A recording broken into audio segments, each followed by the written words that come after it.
Testing, testing.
Okay, we got stream alerts out. Archinitos, hello, what is up? Lens in the chat also, good evening to you both. Good evening, hope you guys are doing well. We, let's see, in 25s we did pretty good. Log damage. Last night we picked up a Shoulder Pads the Intruder on this character. It's pretty hype. So, you know, our first item level 252 piece of loot right here. So, pretty cool. And there's some big upgrades we can get potentially in 10-man. Like the Combatant's Boot Blade or Soul Devouring Cinch are some like really big pickups. Dark Matter is good. Pyrite Infuser is good. All that. Oh boy. Bolshoi 7053 with a Prime sub, 3 months of support, says Algalon hype. Yeah, dude. I think we will be able to get him. We will, I mean, it's like a main raid night, so we're gonna have people like on their mains with somewhat optimized comps. I think we have a good shot at getting Algalon in these groups. Real River Sticks, hello, what is up? Line Fence Boat with a Prime sub, 2 months of support. Thank you so much for that. I appreciate your support. Line Fence Boat says, let's go. Hell yeah. Let's go do laps around Dalaran while reading chat. Tequila said, I just read a message that Insane in the Membrane don't give insanity on Yogg. I don't know what that is. Insane in the Membrane doesn't give insanity on you. I don't know what that means. 3 lockouts in and I still haven't seen a Dagger. Twills, I did 10-mans on 3 different rogues week 1 and 3 different rogues week 2. You know what my Thorim 10-man loot has been? 4 caster necks and 2 caster trinkets. Not 1 Mjolnir runestone and not 1 Combatant's Boot Blade. So maybe our luck turns around tonight. That would be great if it did.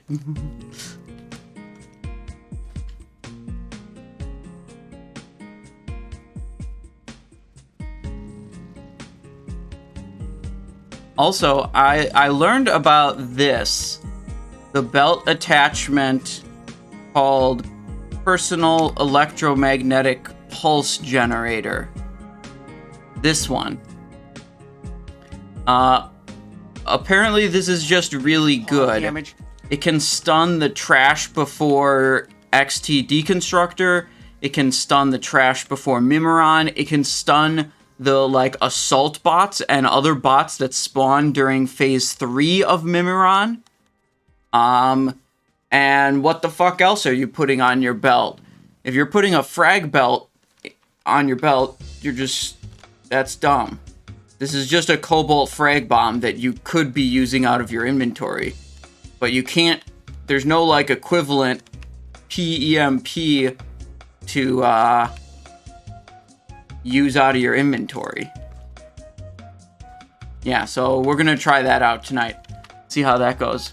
Where did yesterday's VOD go? I apparently didn't understand properly how raiding a channel works. Apparently the VOD includes my broadcast even after I press raid now. So what I did is I delisted the VOD but put up a highlight Kierk of everything except for the last 15 except for the very last 15 minutes, which was basically like I had pressed raid this other channel, so I thought my stream was basically done, and then I just went to watch some like random YouTube videos and then like realized it said still streaming. Yeah, apparently you still have to hit end stream. So I was just like, there wasn't any like serious leak of anything important, but it was just weird having the last 15 minutes of VODs being me like silently scrolling through YouTube and watching random YouTube videos. So I just, cut that out.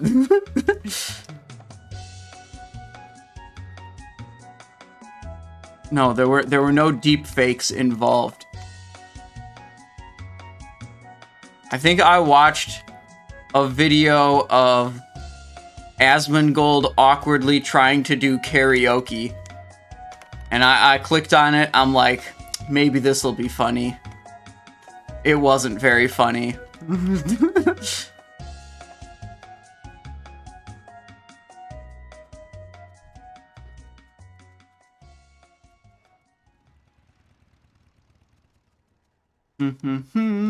So yeah, the guild raids are supposed to start at about 8. Now your sub feed on YouTube will be all Asmongold. I watch some Asmongold highlights every once in a while. That's pretty normal for me. What the fuck? This is a level 19 twink. Let's check out their gear. Lucky fishing hat with an 8 agility Librum of Veracity that comes from Blackrock Depths. Sentinel's medallion comes from Warsong Gulch Honor. Scouting Spalders. Oh, this is a old twink. Okay, so this enchant no longer functions for that character. It doesn't have any red text on it because I'm viewing it as a level 80 character, but if you're sub level 60, this enchant doesn't function. It'll have red text that says requires level 60, or enchantment requires level 60. Sentry Cloak, pretty good. Tunica Westfall, 4 stats. Forest Leather Bracers, 9 stamina. Twisted Chanter Staff with big intellect, so their mana pool is pretty big. Venom Strike comes out of Wailing Caverns. Insignia of the Alliance, standard. Arena Grandmaster comes from winning 12 Gurubashi Arena chests, so that's pretty difficult one to get.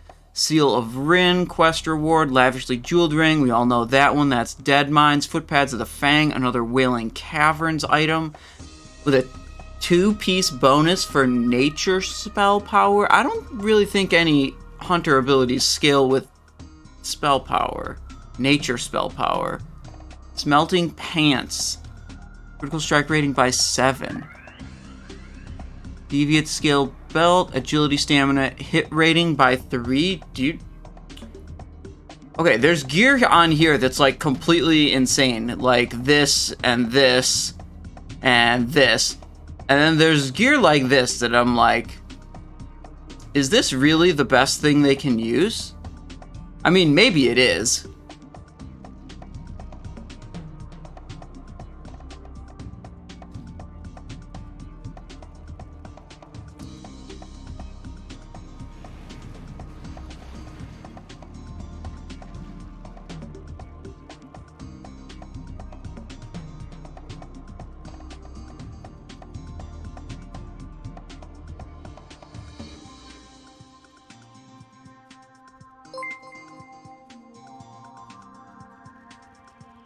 Did the leg enchants get nerfed too? Yeah. The leg enchants, the leg enchants have a level requirement on them as well. Root me with a Prime sub. Thank you very much. Welcome to the stream. Thank you for choosing to use your Prime sub here. I appreciate that.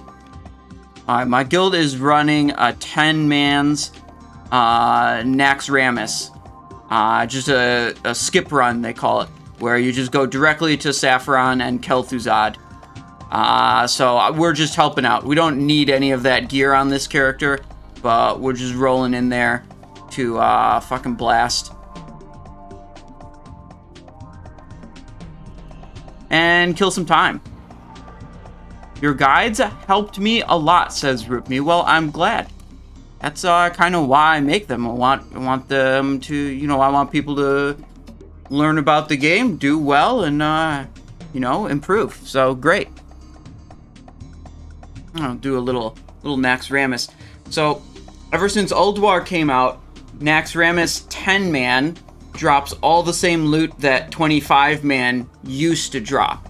So a lot of that loot is much more accessible now, because you can do it in 10-man and get a chance at it, and then do it in 25-man and get a chance at it also. Sanso says, yo, Simon, nice to see that you're live again. Just finished watching yesterday's stream. Oh, so that seems to be a pattern, Sanso. Yeah, you can check out yesterday's stream and then check out today's stream live. Wonderful.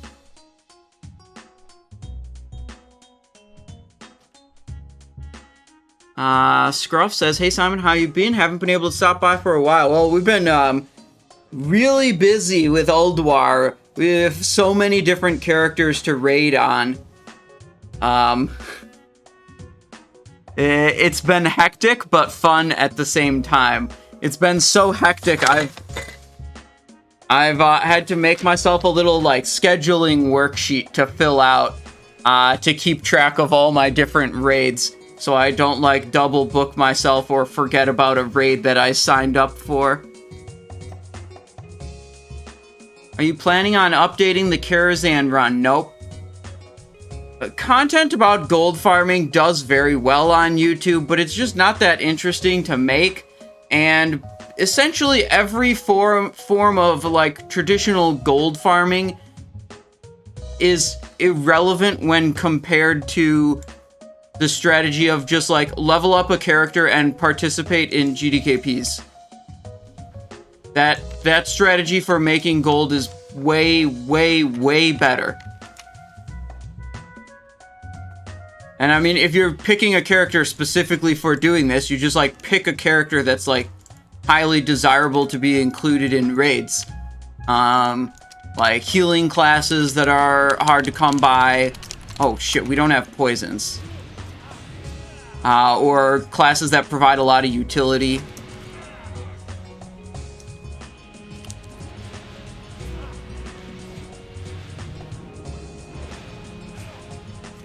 Basically, I kind of knew this was the case all along, but the point at which this just became so blatantly obvious was one day that I was just, like, farming Karazhan on stream all day for like 5 hours or 4 hours, whatever, and I made an average of like 550 gold per hour while streaming, and it was like, okay. And I ended stream, and a little bit later, one of my guildmates finished GDKP that they were doing. They just were healing on their shaman, and they had like a 6,000 gold payout for doing a 2.5 hour raid. Find shelter. So that just completely, like, there's no comparison, right? Like getting 500 gold per hour doing Karazhan, or getting like 2.5 to 3,000 gold per hour for healing a GDKP or whatever. Like, come on. Like, it's not close.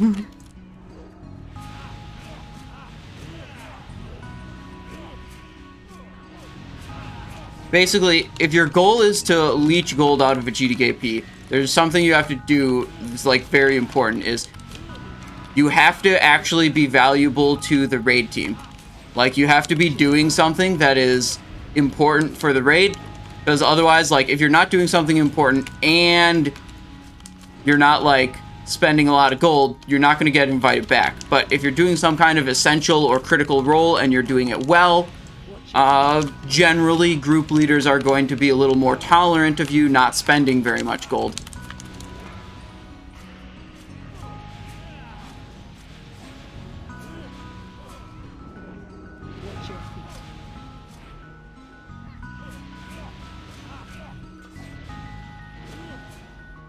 Oh, nice. We got a block right here. Find shelter. Okay, 6 seconds to the ice bomb.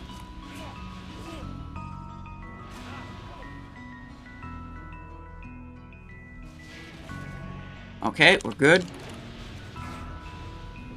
Oh, and she's dead. Murder. Heroic key to the focusing iris and pass.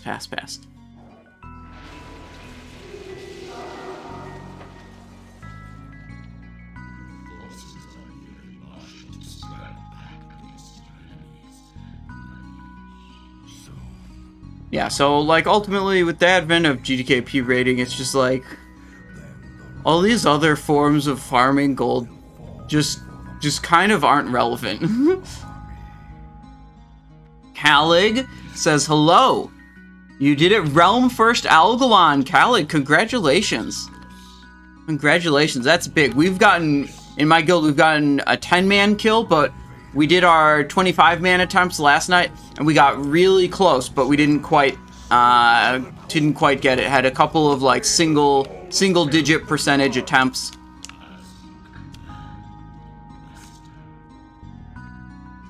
Yeah, Garsua, having 2-piece bonus doesn't really have anything to do with whether or not you need to pool.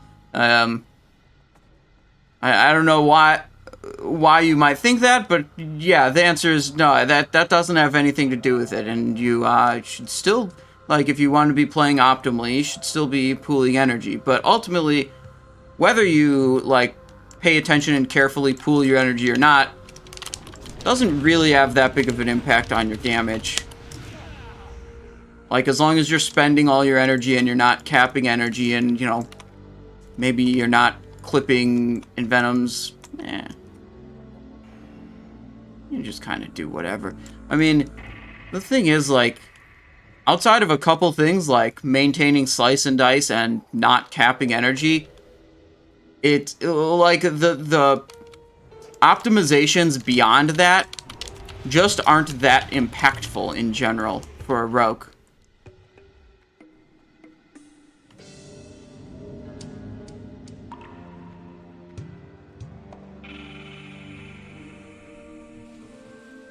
Squid, we're just helping out the guild. A lot of the guild alts still need loot from here. So we're kind of just killing time before the, like, Ulduar raids start. Oh, I could put up a thing. Raids start at...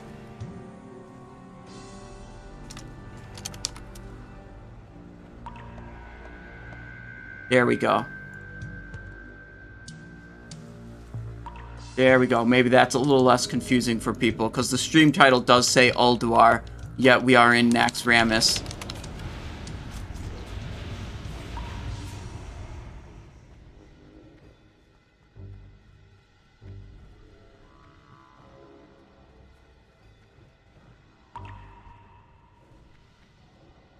Someone's sending pet in. Whenever... Oh, wait. Oh, yeah, that did aggro a bunch of dudes. Maybe something else aggroed those, but... whatever.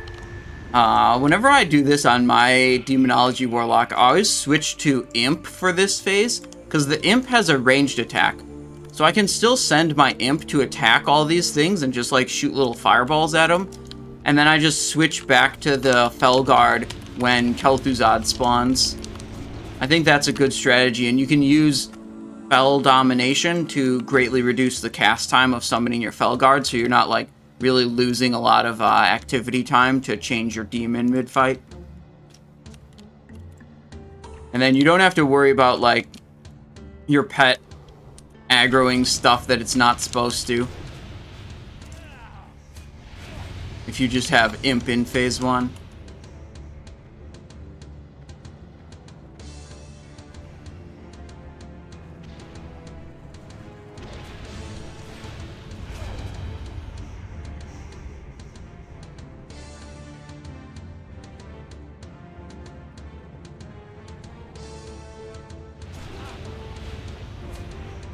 Oh, next phase starting soon.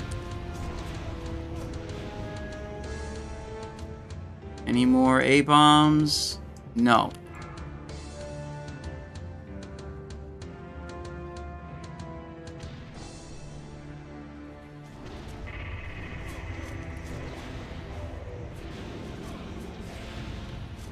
Oh, I did a kick. I didn't mean to. Watch your step.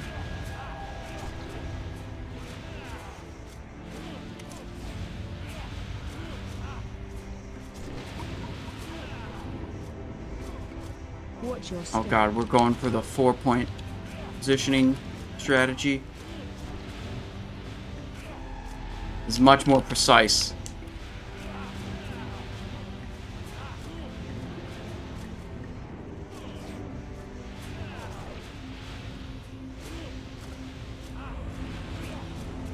Watch your step.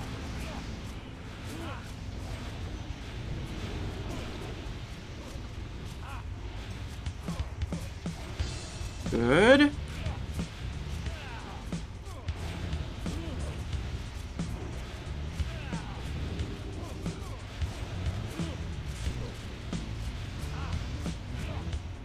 Bro, where's the DK interrupts, bro? Unlucky for the other melees.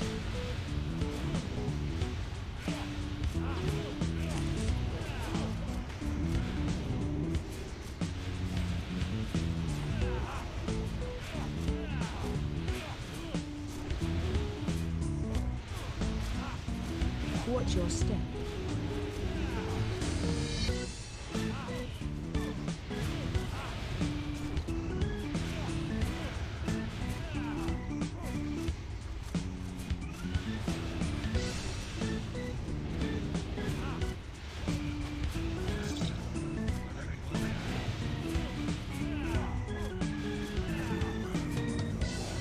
Watch your step.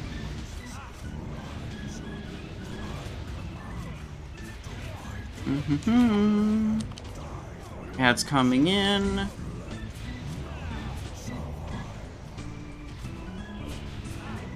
Okay, didn't actually need to. There we go. A little bit of threat misdirection there with Tricks the Trade.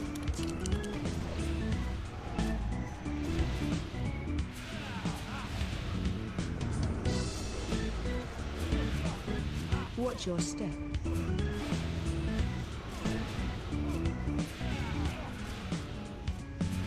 Quick and easy Naxxramas run.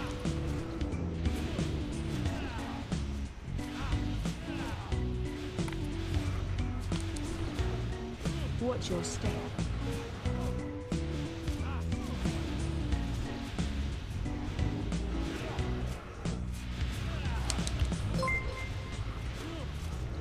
Watch your step.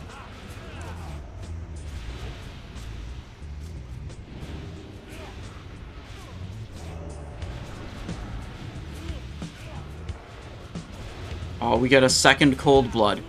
Let's go. Betrayer? Okay, Typhoids is the only person who can use that, and I don't know if the other loot is even good for us. Good for anyone in the group, I mean.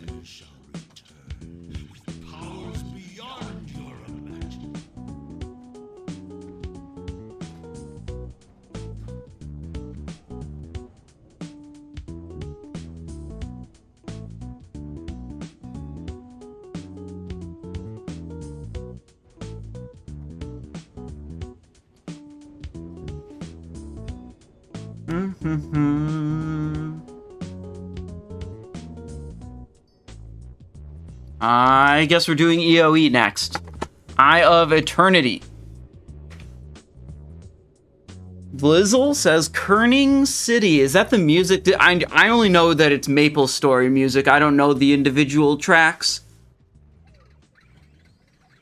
Jenksy says you got Golden Serenite today and last week Blade Twister. Nice. You're getting hooked up on those 252 weapons. That's very cool. Hosdorp says, Yo Simon, good luck with stream today. Thank you. We'll see. There's a lot of juiced drops we can get out of 10 man.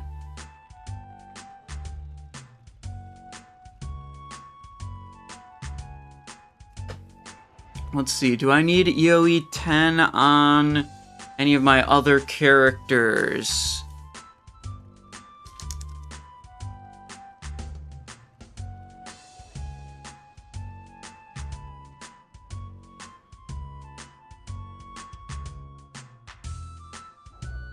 I'm gonna see if anyone needs the Melancholy Sabatons. I could use those on my Death Knight, but if someone in the group already needs them, I won't switch over.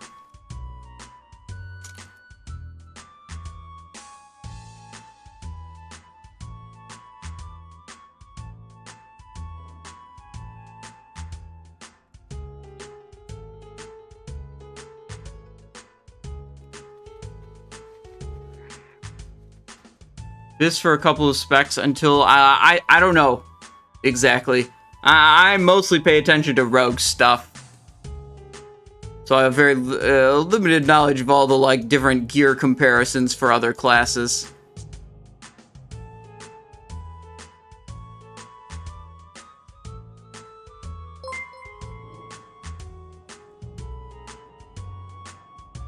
So we'll just help out. We'll blast.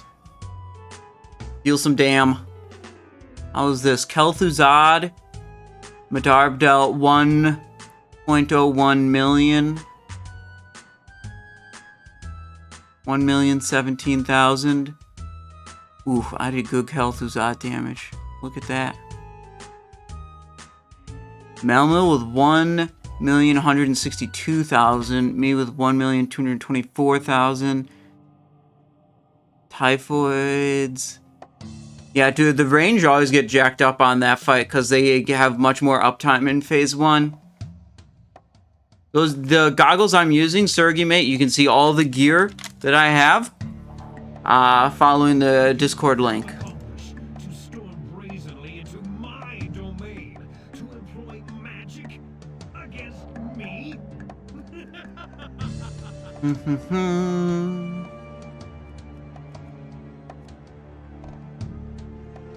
We got one person left.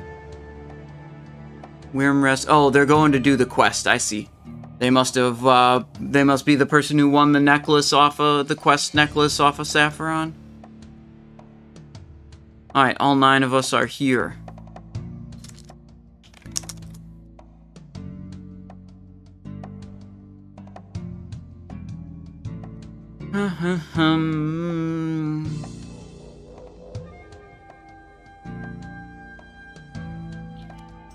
Yeah, I just knew that the Melancholy Sabatons would be an upgrade for my Death Knight, so I wanted to make sure like that someone in the group would use them if they dropped. I'd feel real bad if I like stayed on my rogue and then they dropped and literally no one in the group needed them. That would be sad.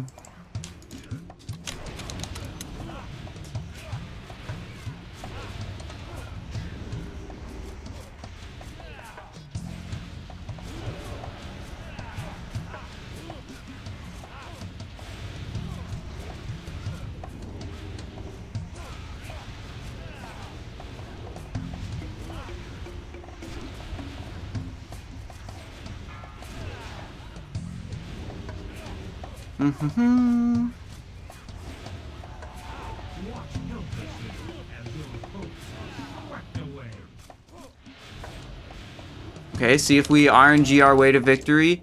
No, we did not get placed in melee range of the boss. Unfortunate. We can fan of knives, and we kept our deadly poison stack up, which is nice. Oh, Sparks on this side. Uh-oh. Okay. It's big enough melee range. That's kind of a huge-ass melee range. We're good. We're good. We can keep attacking.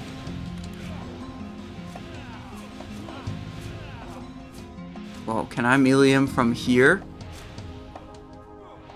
Hello? Nope. Now I'm too far. Damn. I can't double orb him.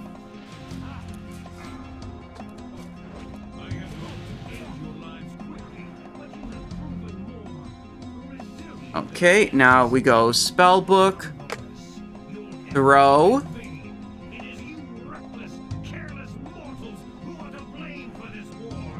Could you quickly explain the reasoning behind pooling energy instead of just using it instantly when you have enough? The goal is to have, to make it so you can cast all of your mutilates while you have Envenom buff up.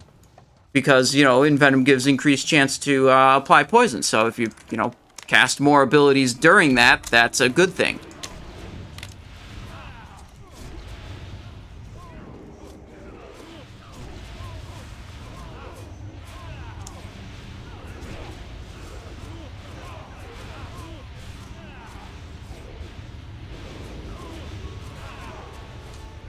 Okay, this is the most important part. Yes, we clicked fast enough.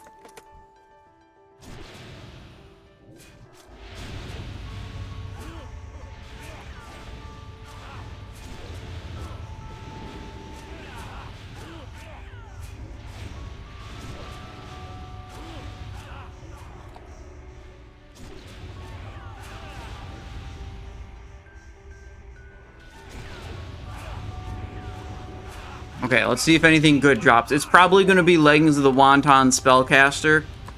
Because I'm not here on my Warlock. And, Warlock loot always drops when I'm not actually... Holy shit. Okay, we lived it.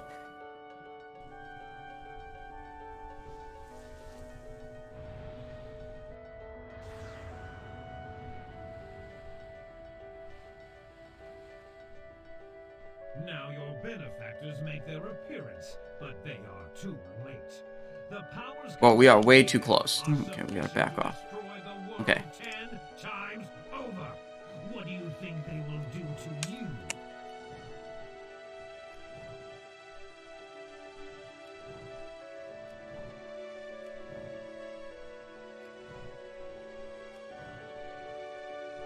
Defensive. Run away.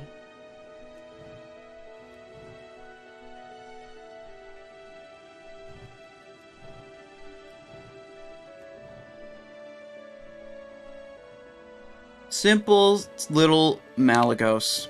Run away.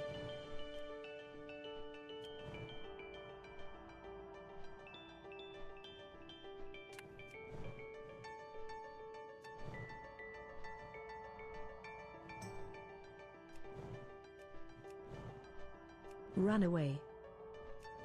But, as always, we're just making it more difficult by weaving in multiple one-point finishing moves to try to be just a little bit more energy efficient. Run away.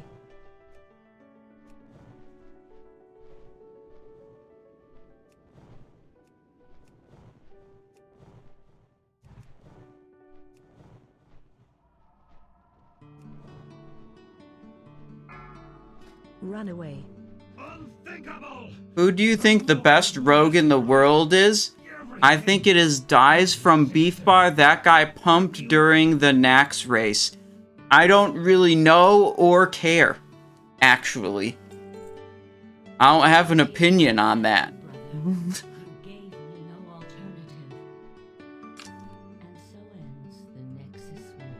Wingnut says, "Hey Legend, love your videos, an awesome job on finding the Feint trick. Been using it all of Phase 1, and so far Phase 2. Yeah, dude, Feint is really good in a lot of the encounters in Ulduar, just because there's so much AoE damage that makes it, like, really valuable to reduce your damage taken.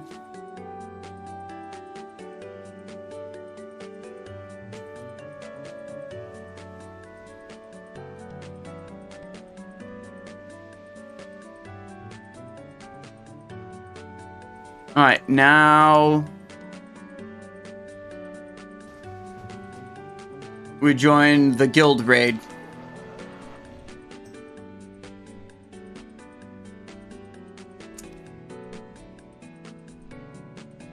Let me see what we can do. Right now, we're just gonna, like, get everyone into the raid, and then the groups will be built once we know, like, exactly who is coming, you know?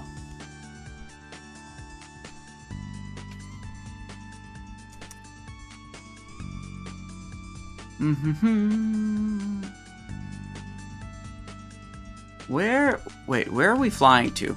I just kind of got out of the raid and started flying without really any idea of where I'm going. Probably not fly off in that direction, though.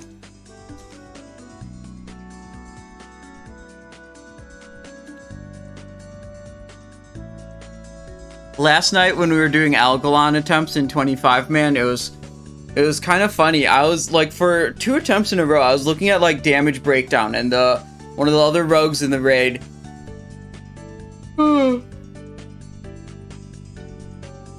I was looking at his damage output, and he had like sapper damage and Serenite bomb damage, and then I was looking at my damage, and I didn't have any sapper damage or Serenite bomb damage, and I looked at my macro, and I was like, well, this macro looks right, but you know, what the how did I just get... What the fuck just happened? Why did I get dismounted?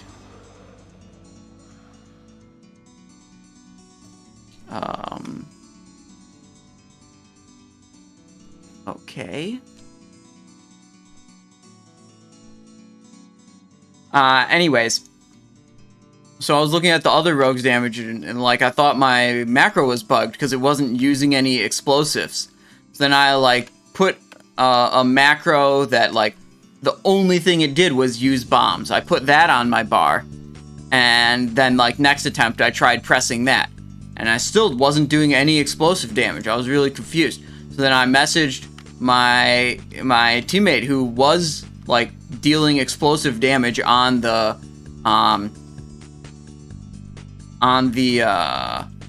damage meter, and I was like, okay, what is the exact macro you're using? Because it was like patch day. I thought maybe they like changed some of the macro API, that like my macro wasn't working anymore for whatever stupid reason.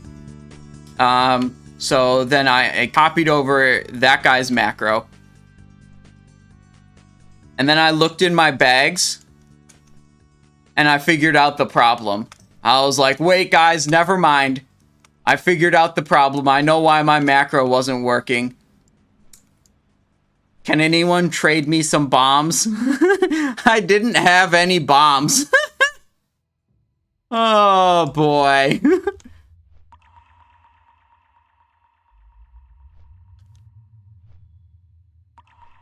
It's slightly embarrassing.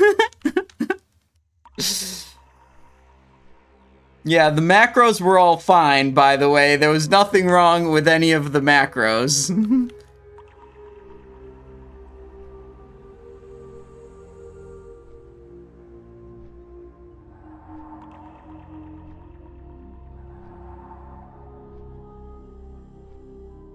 When are we getting Thoradol passive, but for bombs? Oh, yeah, make it no longer, like, actually be a consumable. Dude, if you could just make one giant Serenite bomb, it'd be like a Serenite bomb dispenser, and it'd be on a 1-minute cooldown. And it would cost, like, 5 or 10 titanium bars or whatever, and, like, a whole bunch of eternal fire.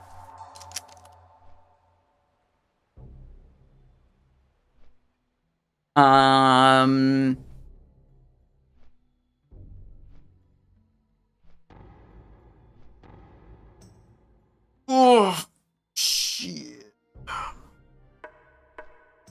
Hang on, let me look at my rating schedule. The Assassin Rogue on 25s. Assassin Rogue in 10s. Thursday Guild. Oh boy. We have a lot more rogues than we're going to be able to have raids, which means a couple of these raids are going to have 2 rogues in them.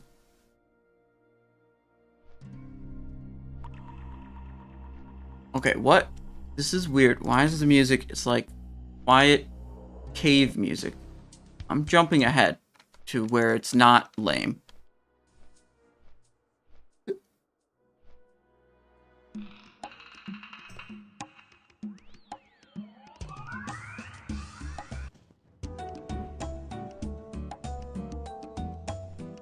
How much damage can you pump on a training dummy at the moment on average? I don't know or care. I never go to training dummies to measure my damage output because that's really not relevant to how much damage you can put out in a raid.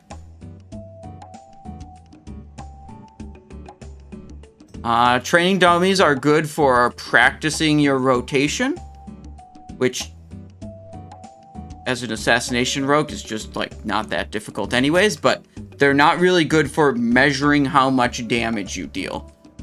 Because, like, you don't have all the raid debuffs, you don't have all the raid buffs. Oh, Cure. Good suggestion. Let's go to Dalaran. We can visit the bank. And then we can pull out our Bone Scythe set. And potentially secure a tier 3 Blue Hands buff.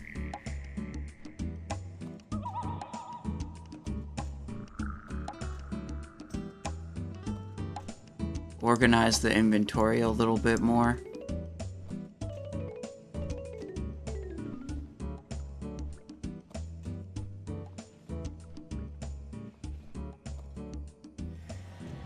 Obviously, we do have to keep the Warglaives in the inventory. That's very important.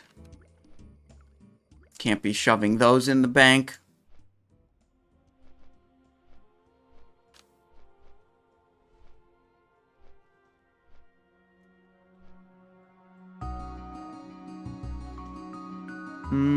What are you raiding? Didn't you clear with this? This is going to be 10-mans tonight.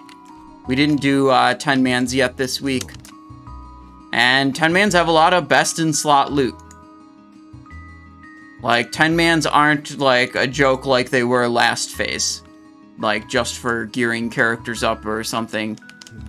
Like, 10-mans have a fair number of best-in-slot pieces for, I'm pretty sure, every class.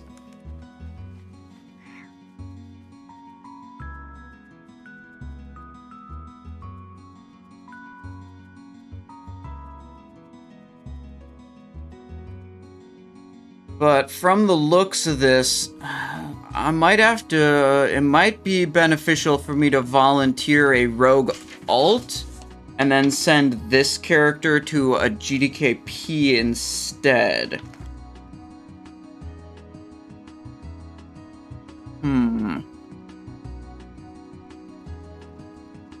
Let me message the raid leader.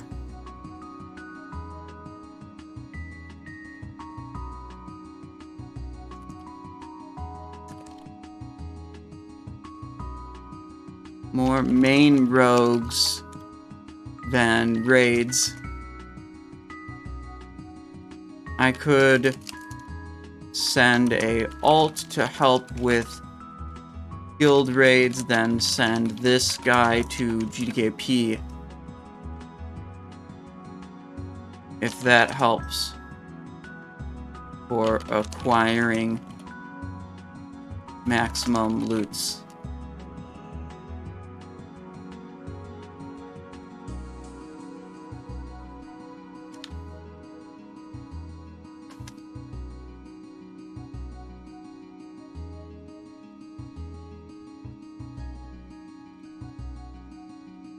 Yeah, I'll put up the offer. See what the raid leader says. Hello, Mr. Show. How are you doing tonight? I am doing good, Gashel. How are you? We're doing 10-mans tonight, and we've got, looks like perhaps more rogues than we have raid spots. We want to prioritize loot to our main to our main raiders, but we have 5 main raider rogues, and we're not gonna have 5. We're not gonna have. Oh wait, I was supposed to actually equip this gear.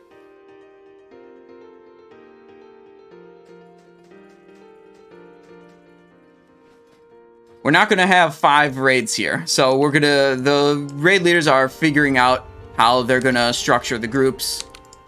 And I offered to, like, bring one of my alts here instead and send my main to a different group. Like a GDKP, I mean. Oh, first try, revealed flaw.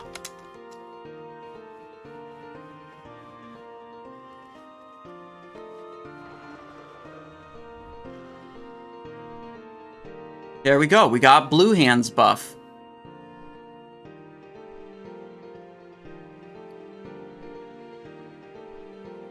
This is what Bone Scythe is good for these days. Backstab, Sinister Strike, and Hemorrhage critical hits cause you to regain 5 energy. I wonder if that applied to Mutilate,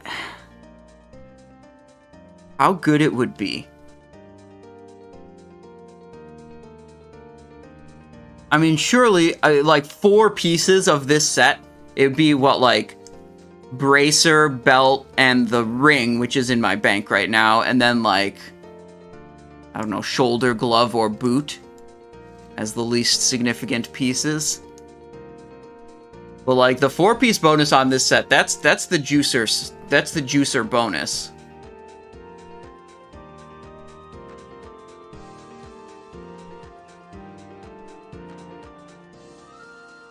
What I thought about doing for fun one time is pull out a bunch of my old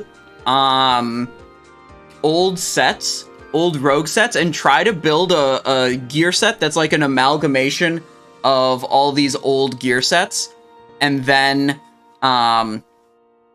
just go to some kind of pickup group raid or whatever with this like meme armor set and just see what if I can beat anyone on damage output.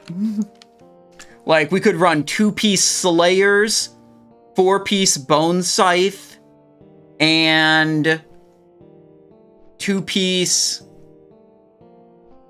I don't know, Death Mantle? Oh, if we go 4-piece Dark Mantle, 4-piece T3, 4-piece Dark Mantle as daggers.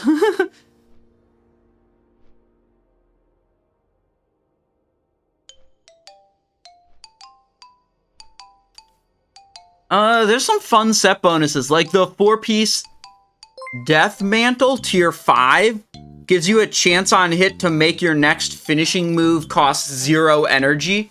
So that's a fun one to pop up every once in a while.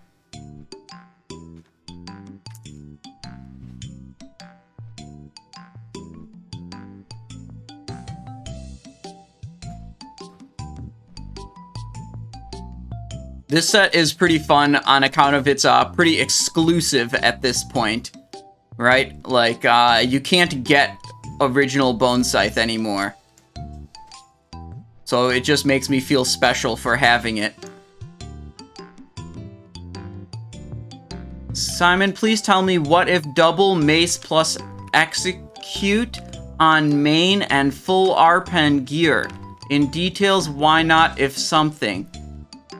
I'm not exactly sure what you're trying to ask, Hodir, but I think you're trying to use maces and stack armor penetration, and that's bad. Armor penetration just, like, is not... Your damage output isn't at the point where armor penetration becomes a, like, super desirable stat. It doesn't matter if you stack a bunch of it.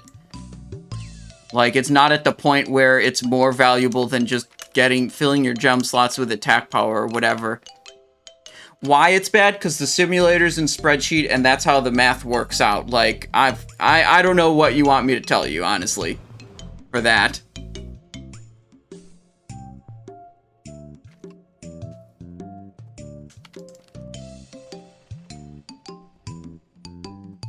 Every time you try to plug in a gear set stacking armor penetration or specifically choosing items because they have armor penetration, and you compare that to a gear set that's just picking the best items that have the most stats in each slot, the gear set that's picking the items with the most stats in each slot wins.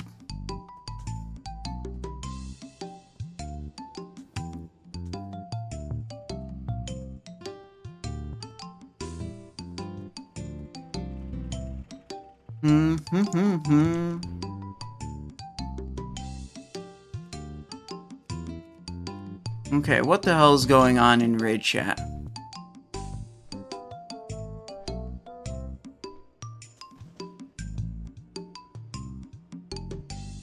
many people do we have in raid right now? 10, 20, 32. Holy shit. I do not envy the leadership of this guild, having to figure out this fucking mess and turn this into 3 Ulduar groups.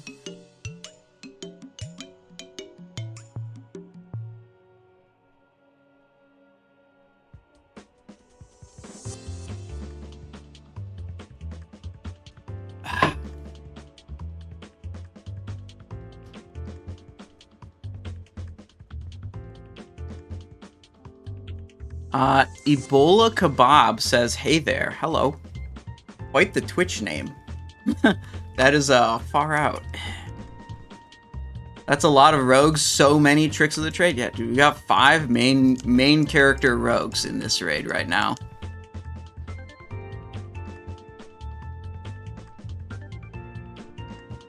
Zachomatic, if you're interested in glyphs... Fuck. That's not the command. You should join the Discord, and there's a glyph calculator. And you can see what my glyph recommendations are. For combat, the glyphs are complicated. So this is the Simonized Show Discord index channel. Click here to go to the top. And we're gonna go... What glyphs should I use as combat? We go here. It's complicated and depends on many factors. You should use the Simonized Combat Glyph Recommendation Wizard. Let's do it. Okay.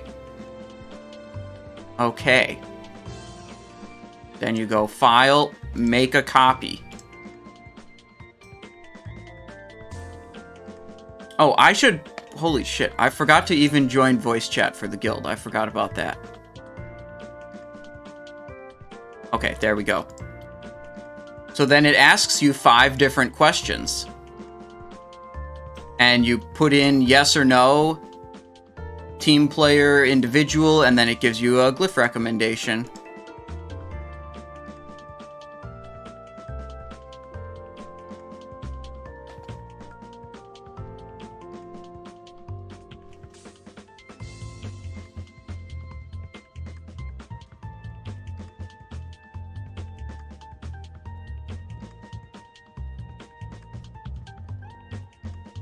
Do you engage in parsing, Simon, or does it not interest you? Wingnut, I think everyone who plays this game will enjoy it more the moment they realize Warcraft logs is stupid and caring about your parse is stupid. You will just enjoy the game more, you will have more fun, as soon as you realize that giving a shit about what your score is, your individual score is on a third-party website while playing a team game. As soon as you realize that that's stupid, you will start having a lot more fun.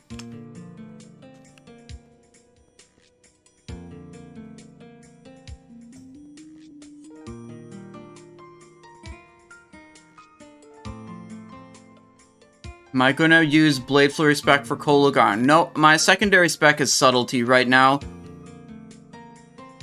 which is for Algalon if it's needed.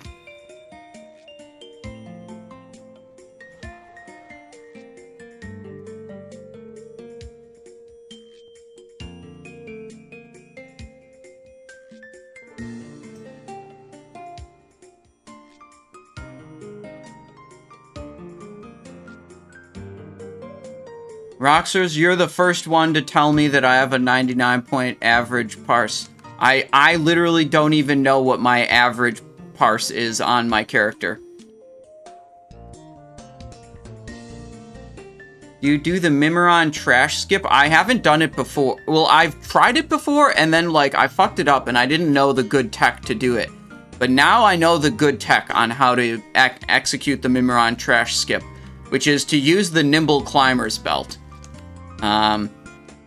Stuns all nearby mechanical units. This makes it extremely easy.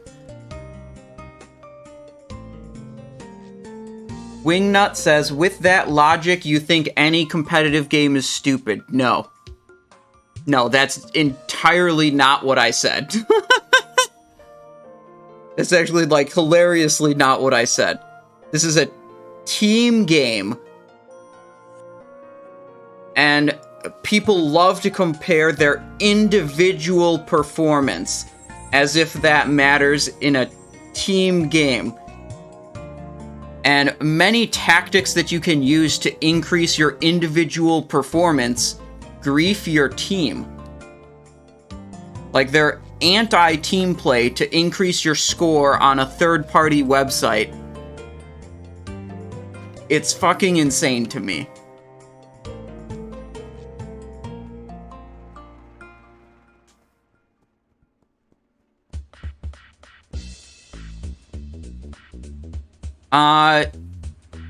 Kinley, the video I watched suggested that you just regularly stealth past the first, and then you belt stun, sprint vanish past the second, and then you belt stun, sprint vanish past the third. So you have to wait for some cooldowns between.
I'm very much enjoying the fact that I don't have to sort these groups out right now. This looks like a complete headache to sort all these players into 3 10-man groups. I mean, look at this mess.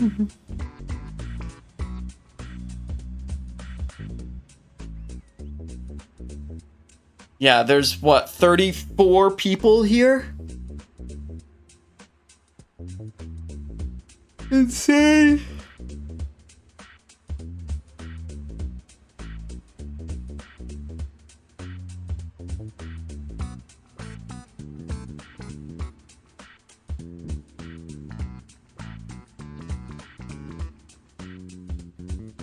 Don't you have raid signups that could have been done?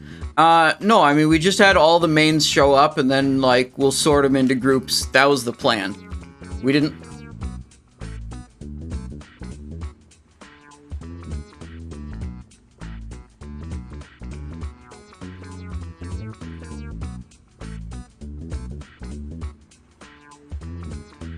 Just put tank sealers and DPS in their own categories and randomize. I'm not sure that'll make super good groups.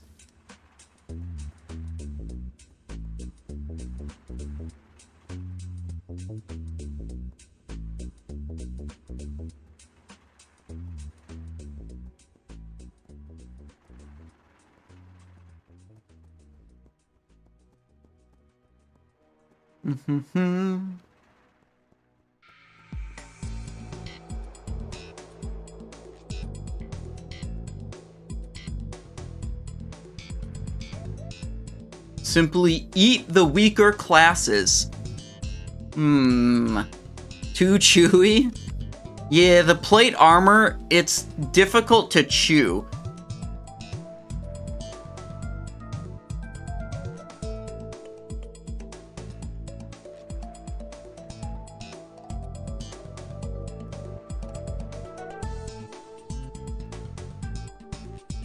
Sounds like we're short some number of tanks, which is not super surprising.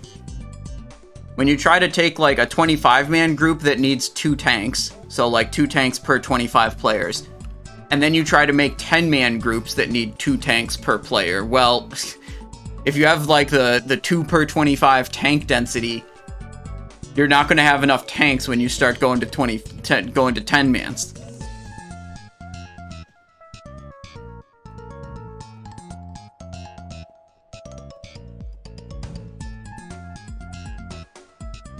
You intentionally stand in AoE with Cloak of Shadows and or Feint to do more damage. I mean, if it's safe to do so, but usually, I mean, usually those give you enough damage reduction that it's totally fine. I mean, some of them are still not safe, but most of them, that much damage reduction makes it totally safe to just stand in and continue dealing damage. And it depends on, like, it also depends on, like, how much uptime I would have to lose to run away from the mechanic Thrand. Some of them, you just, like, have to eat the damage no matter what. Like, Phase 2 of Mimiron, there's so much AoE damage, and you can't really avoid it. So just, like, using Cloak and using Feint all the time just makes you take so much less damage than the other classes. Is really valuable. Whereas other ones that are, like...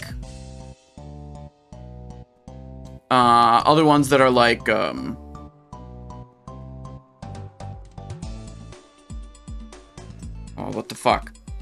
I'm trying to think. Other ones that are like Overload from Stormcaller Brundir on Iron Council. Like, you could just feint that and you can stay in. Or Thorim's Lightning Charge, you can just feint that and stand still. But Thorim Lightning Charge is not a super good example, because the way that you avoid that mechanic is you just, like, rotate to the left or rotate to the right, but you don't actually lose any attacking time. So it's like, you might as well just avoid the mechanic. Whereas with Overload, the way you avoid that mechanic is you run away and you stop dealing damage for, like, 6 to 8 seconds or something. So that's one where, like, it's actually profitable for you to, you know, feint and stay in. Whereas Lightning Charge is like, yeah, you can feint it and you can stand still or whatever, but you can also avoid it without losing a meaningful amount of damage.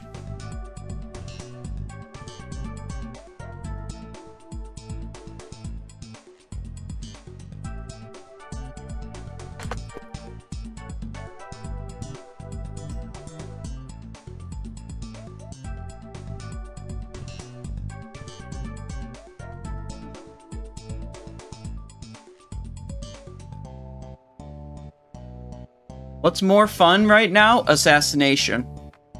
Easily. It's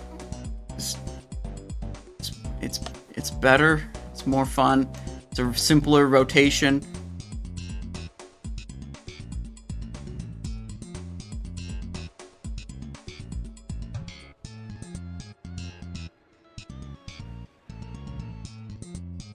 More damage, more good. Dude, I just kind of hate how Killing Spree is so difficult to use on so many encounters. Because the forced movement kind of screws you up.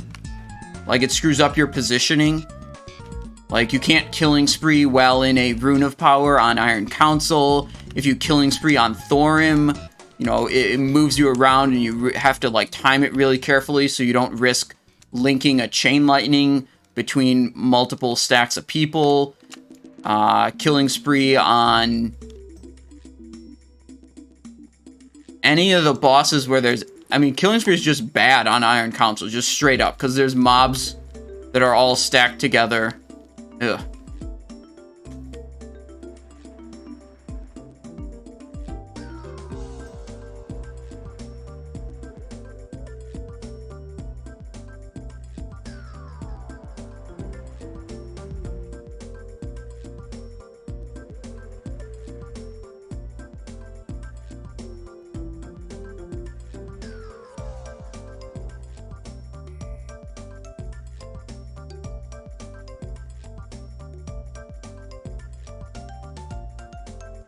Lava spawned on OS and I used Killing Spree. It jumped to it and knocked me into yeah.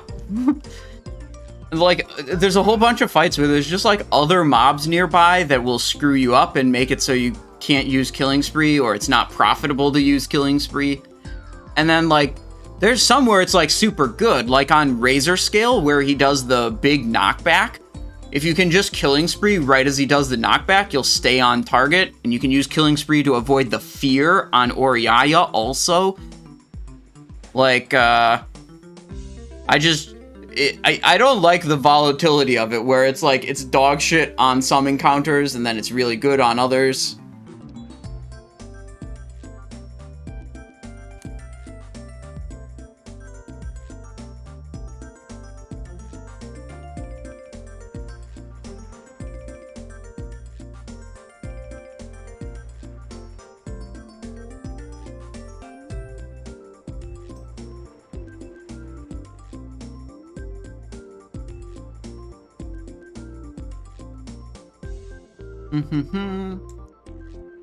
Combat in my guild used Killing Spree on Council, and all 5 hits hit Steelbreaker while all 3 were up. And I assume you were not killing Steelbreaker first, Mystery Spy?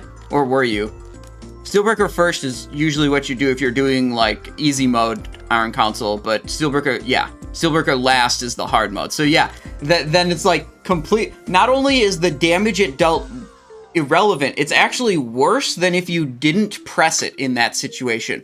Because for the 2 seconds where all your Killing Sprees are hitting Steelbreaker, a target where you don't care about the damage dealt to it, like, because it's just going to full heal, not only is that, like, damaging a target you don't care about, you're not attacking the target you do care about for those 2 seconds.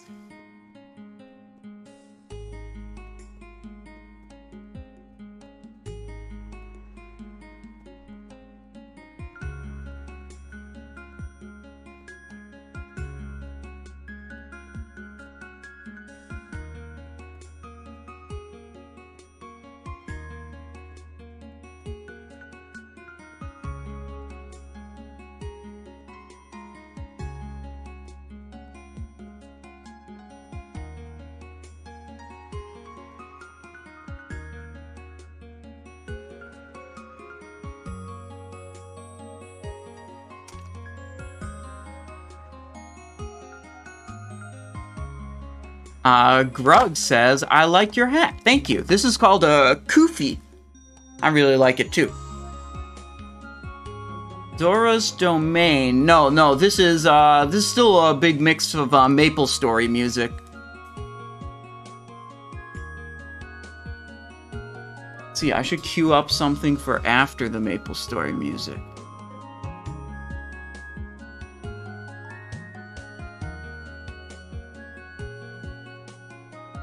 Zelda music, then after the Zelda music, we'll put on...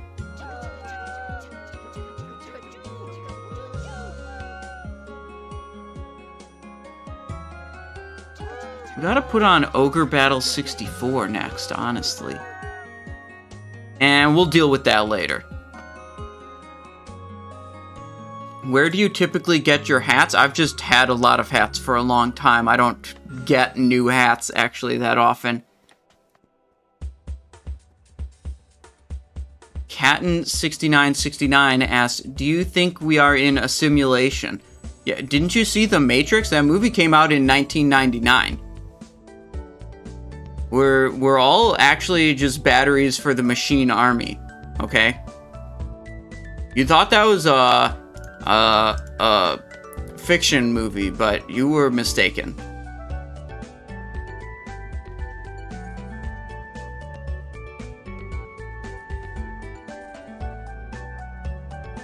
Dude, Arkinitos, you must not have watched The Matrix either, because they covered this in the Matrix movie. They said that the first Matrix was too perfect and the people rejected it. So then they had to make the simulation be more sucky. So, like, the fact that your simulation, Arcantiros, is sucky is so that you will accept it and not revolt and reject it. Big pog damage. Because the machines figured out that we're actually conditioned to expect suckiness.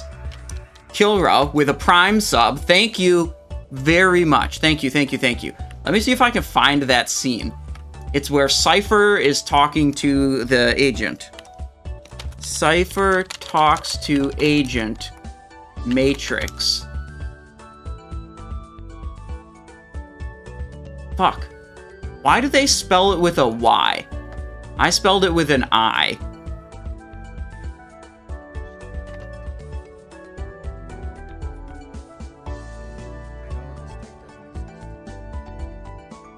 I know that when I put it in my mouth, the Matrix is telling my brain that it is juicy and delicious. Why is the audio so quiet, too? I jacked it up to maximum. After 9 years, you know what I realize? Whatever, fuck this. If it requires me drastically changing all my audio settings, not worth. If you guys don't know that scene, you're too young for this stream. Now, I'll link it for you guys.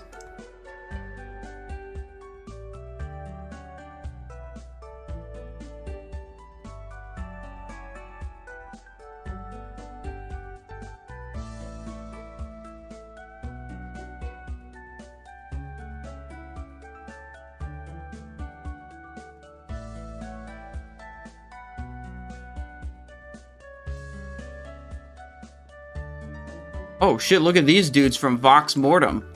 They're all immortal with rusted proto-drakes.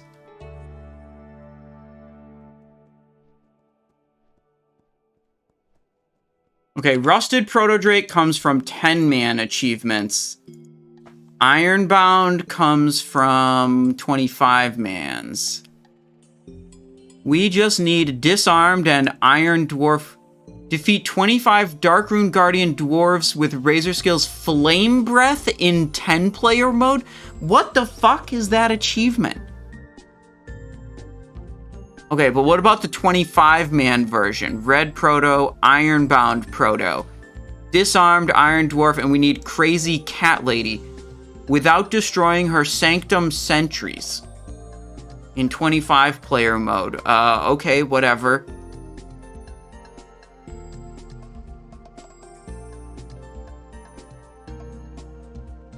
Dude, this is basically just do all of the hard modes, is all this achievement is. And then there's like these 3 that aren't technically hard modes, and then you get them out.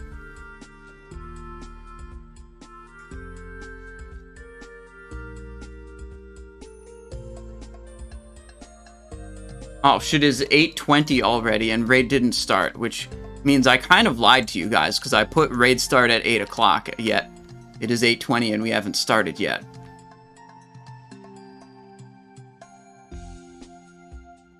You just bring the mobs to the front of Razorscale? How do you... Because the mobs don't spawn while Razorscale is down, right? So do you have to, like, tank the mobs and not kill them until Razorscale lands, and then move them in front of her? The clip you linked had nothing to do with what you were speaking of. Doesn't it? Wait, oh, maybe it's the wrong... Maybe I'm remembering the wrong scene. There's one scene where Agent Smith explains how the first Matrix was perfect, but the humans rejected it, so they had to, like, make a new Matrix that caused the humans to suffer, because then they would actually accept it as a realistic simulation.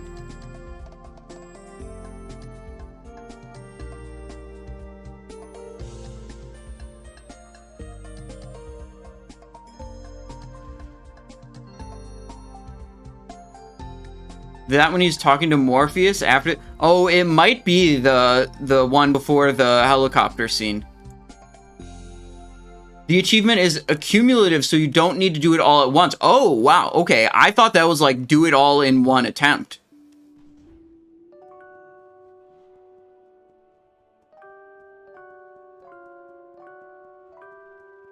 What do you mean the first two, Lord Beerus? There's only one Matrix movie that I've ever heard of. Is there a second Matrix movie? Is that what you're telling me right now? Dude, I didn't even watch the fourth one. When I heard they were making a fourth one, I was kind of hyped. And then I saw the preview for it, and I was like, And then I waited for the reviews for it, and I'm like, yup, I'm never gonna see this movie.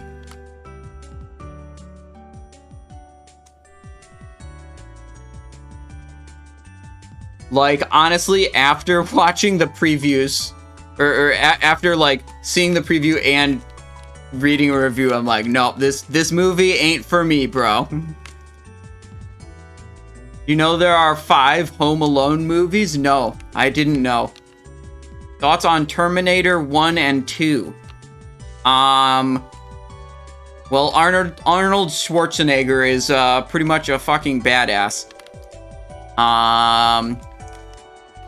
Terminator gets motorcycle. I need your clothes, your boots, and your motorcycle.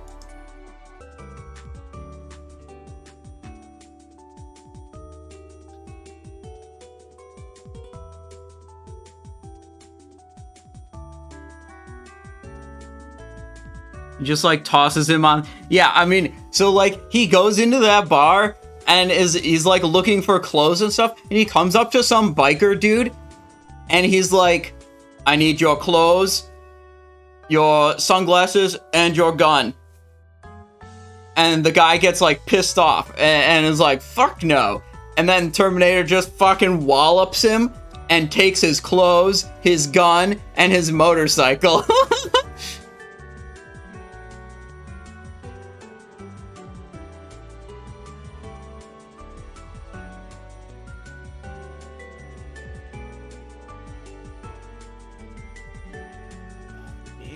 Damage.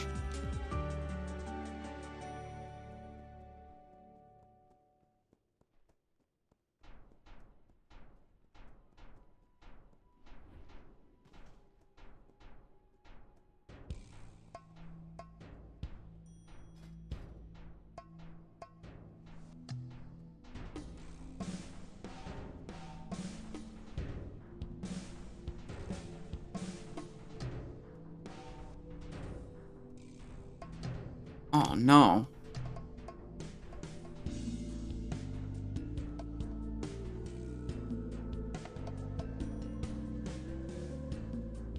Oh, this is unlucky. Group 5 and 6 is triple rogue.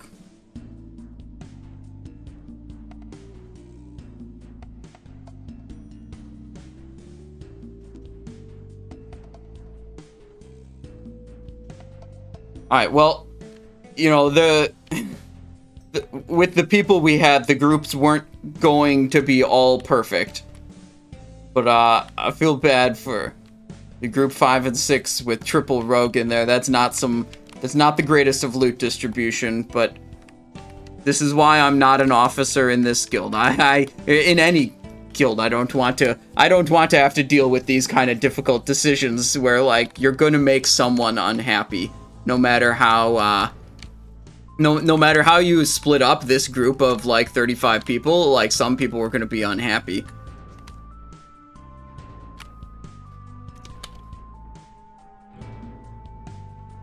Boxa SC2 with a tier 1, 4 months of support, says still waiting for a guide on how to parse 99 on each fight. That may or may not happen. You eat healthily, Simon. Yes, generally I do.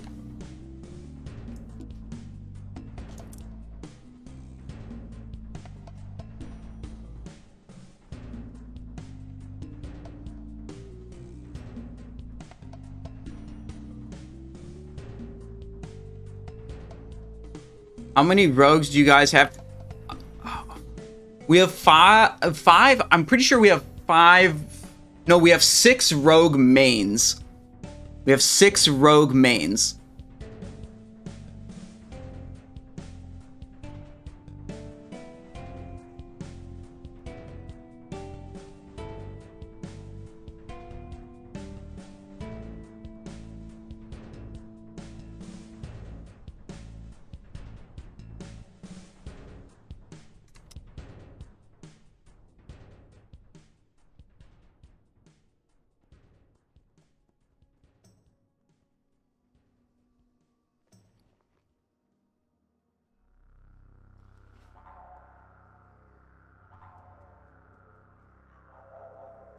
All right, we're going in with groups 1 and 2.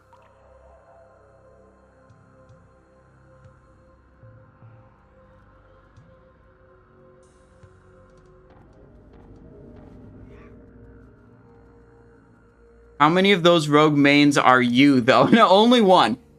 We have 6 different people that play rogue as their main character.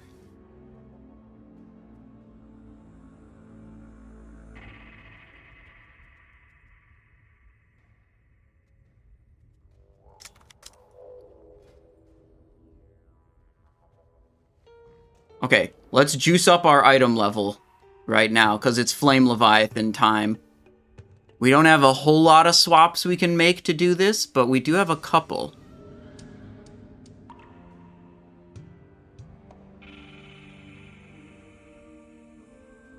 Two 6, 213, 232. 238, 245. 232, 232. I don't have a cloak upgrade. 252. We have a gear score of... Wait, Super, what's your gear? Let me check your gear score. I got a pretty jacked set also. Got him. Something I learned, I was messing around with the Flame Leviathan vehicle scaling. It cares more about your main hand item level than your offhand item level. So if you... Well, I don't know. Maybe other people didn't know that. Because, like, rogues usually have, like, Web Death in their main hand, Sinister in their offhand. So I figured it was just, like, all averaged out. Until I tinkered around with it and found out that, you know, higher item level main hand, even with your total average eye level being the same, you know, is way better.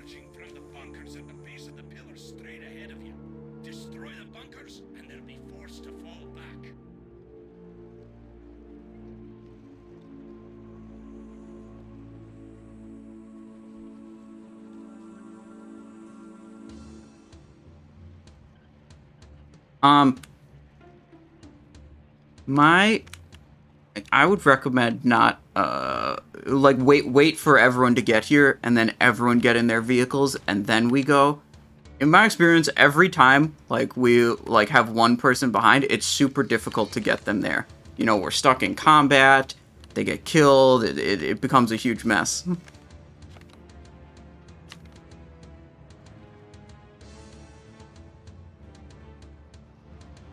Okay. We're almost 5k gear score. In the maximum eye level set. We're like really close. Look at that. 232 average item level.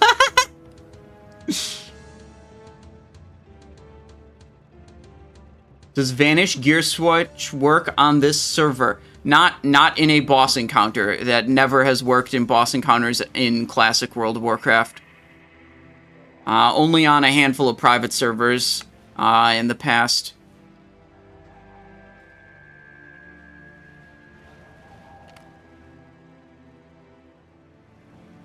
Yeah, we're doing all hard modes tonight. And the group is stacked to give us very good odds of securing a Algalon kill.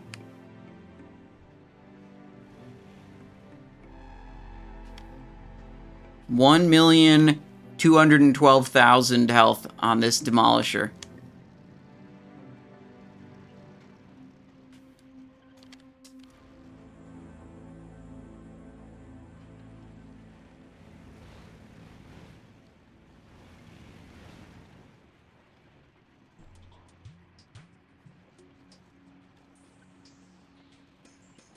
You have the throwing weapon on this rogue already? Yes. We got it last week. Twirling Blades, item level 245. Pretty good. For Assassination, it's not BIS, but it's really close to your BIS option, which is the Skyforge crossbow.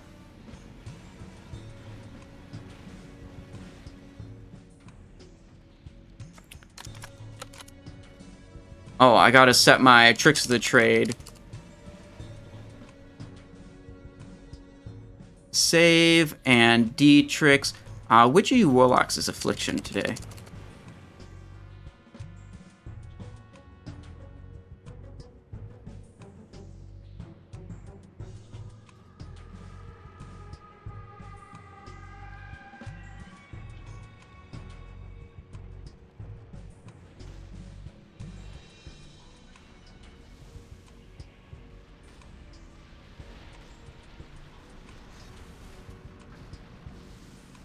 You get loot prior? What do you mean prior?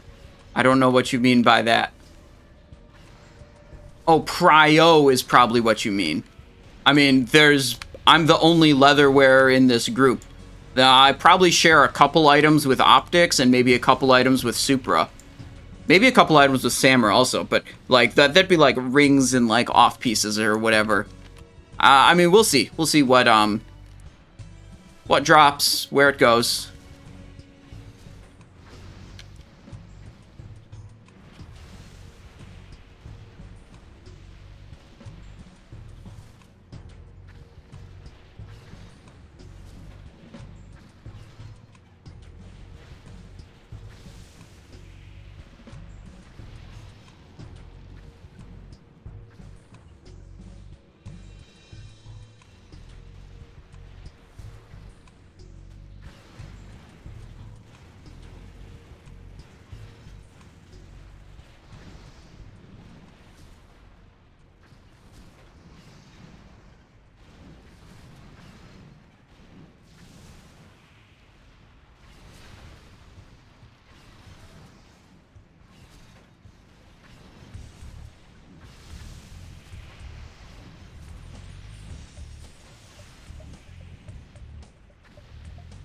Well, I'm on Team Joodle with this one.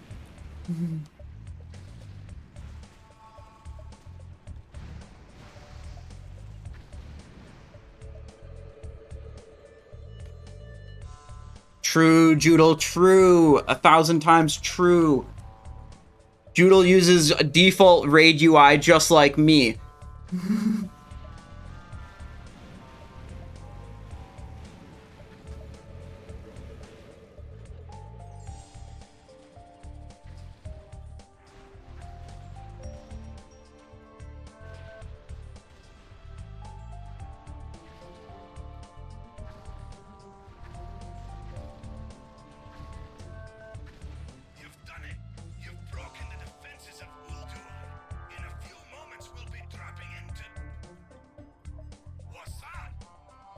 Hold up. Hold up. The boss is coming in. Since we pulled the Colossus, the boss is coming in.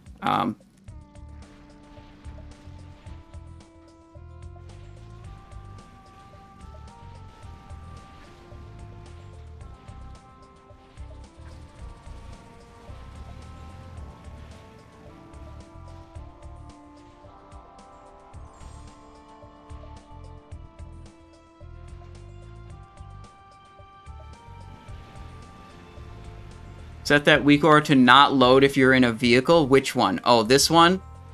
And don't worry about it.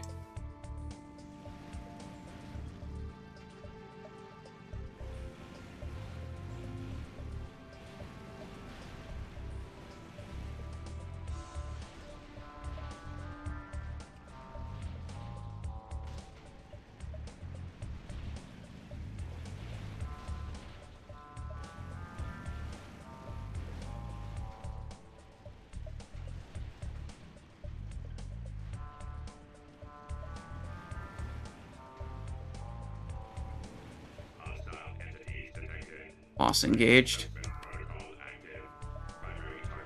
So I'm pretty sure what's going to happen is when the boss resets, it's going to clear all the pyrite, which is why... Oh, this is annoying. Auriaya scouts report that the generators from the missile silos are coming online. Hodir Siri online. Acquiring target. Oh, I hate this boss so much. Razorscale online. Acquiring target. And we're all dead.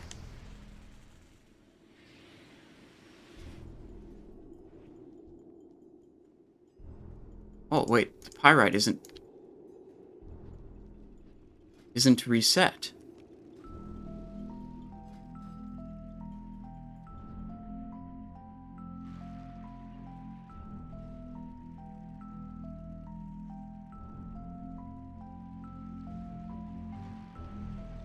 Okay. As usual, the coordinating Flame Leviathan is complicated, and they're still talking about exactly how they're gonna sequence this bullshit. Huh. I thought when the boss reset, it cleared all the pyrite. But that doesn't appear to be happening.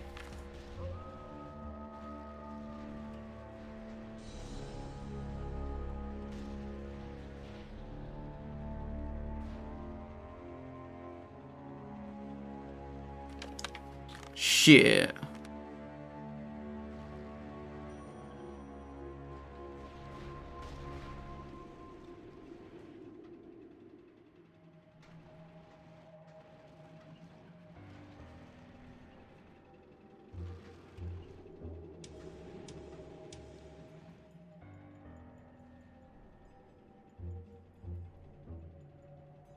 Because this is a small indie company.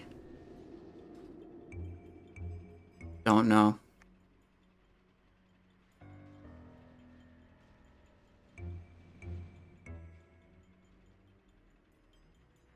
Yep.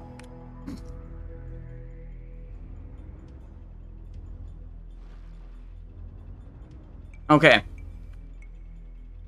Oh my god.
Simon's Demolisher marks star. My plan is to be in front left.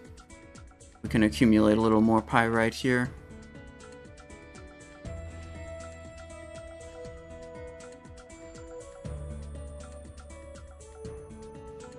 And I understand the launching strategy is my Demolisher is going to launch and Supra's is not. Is that correct?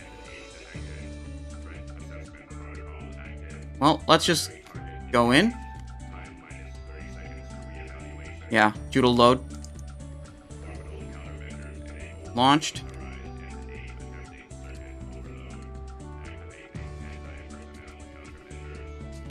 I'm glad that someone accidentally pulled, or we'd have spent 5 more minutes talking about the boss.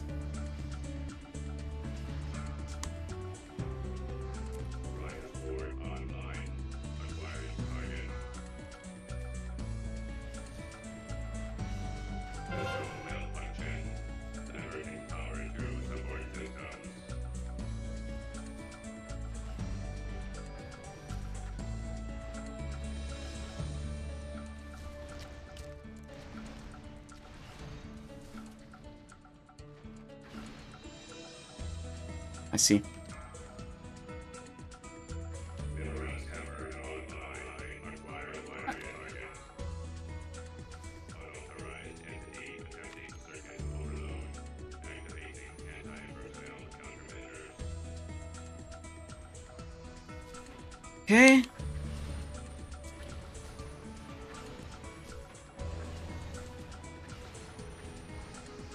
Don't get frozen.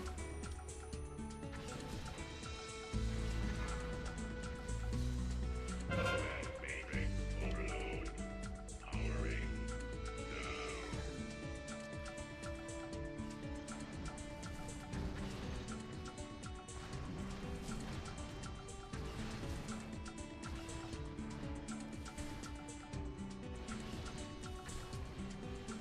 Launching. Unauthorized entity attempting circuit overload. Activating anti-personnel countermeasures. Nice, we got more pirate now. What? I'm over half. Mine's showing over half. Big ad.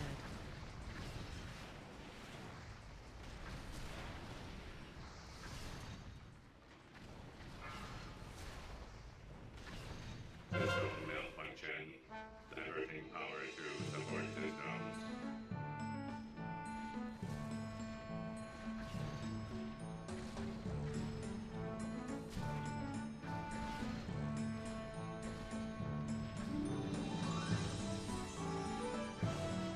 Okay, we're moving towards the extra pyrite.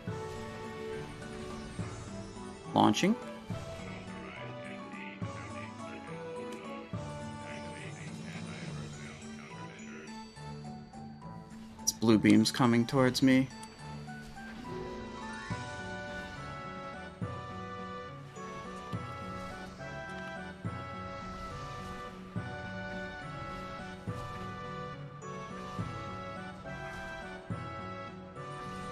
System malfunction. Diverting power to support systems. Total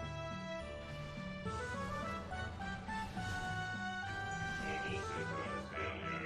Easy. Protocol breach. Fire Soul. Hit haste spell power? Nah. Potent cures. Nope. Nope. Nope. Nope. We did it. Super, you think we should reset the DPS meter right now or nah? Yeah, me too. I agree. Well, let's keep this for the overalls.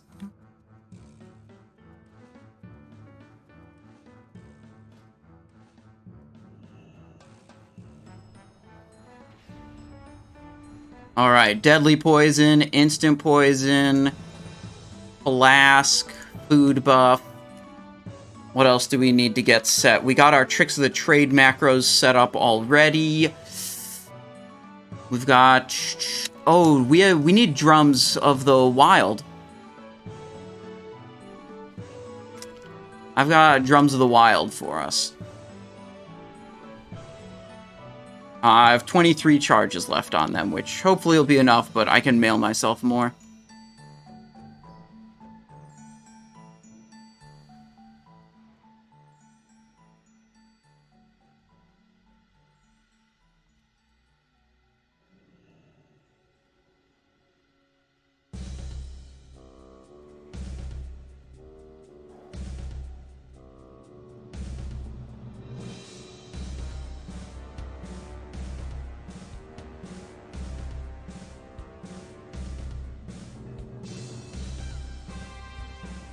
I'm sorry, should we just be, like, need rolling on stuff that's upgrade, or are we just passing to officers?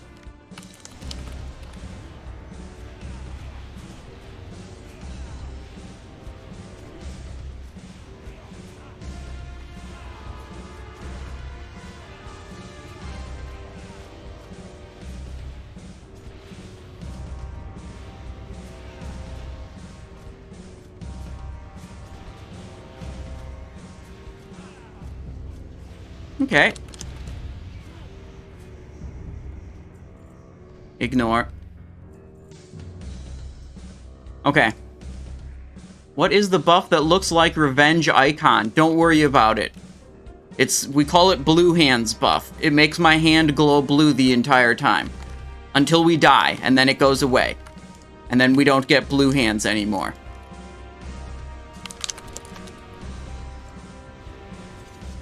Misdirect a bit of threat in there. Use feint. Use this.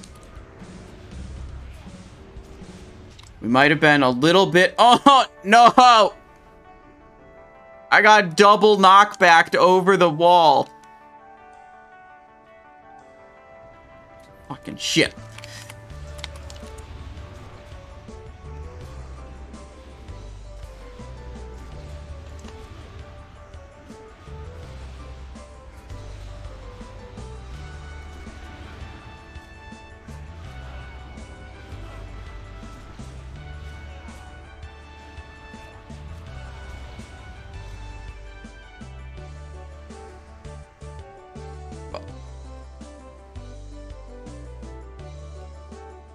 Hand guards, a potent cures, leather 239.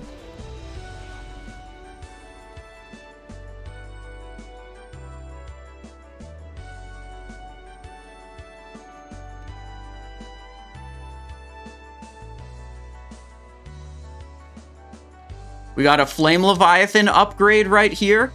Eye level 239 gloves.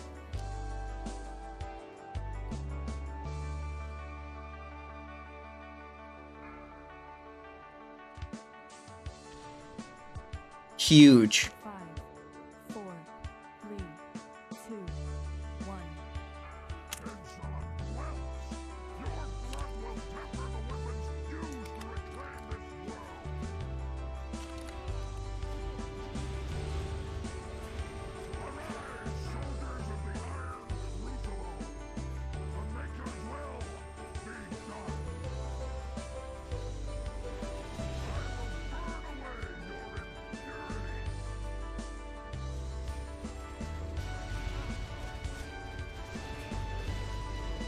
No! Wait, I can fan here to not cap energy. It's not great, but it's better than nothing. Now I get a haste buff from exiting the pot.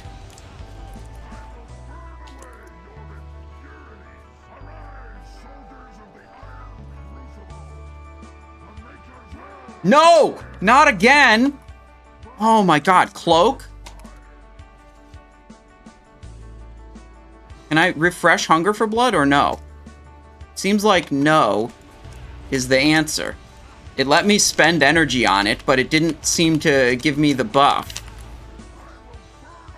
Dude, we got double fucked.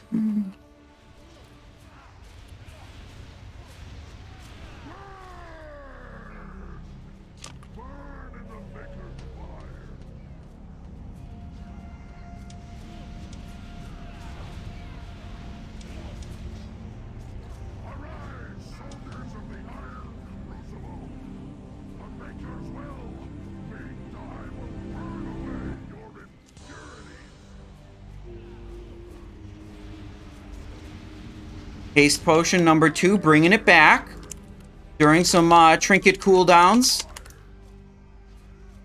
No! Fuck, dude. I accidentally tricked DJ. Which means my ability doesn't work anymore. I'm gonna go drown myself in shame. I don't think there's anything else I can kill myself on.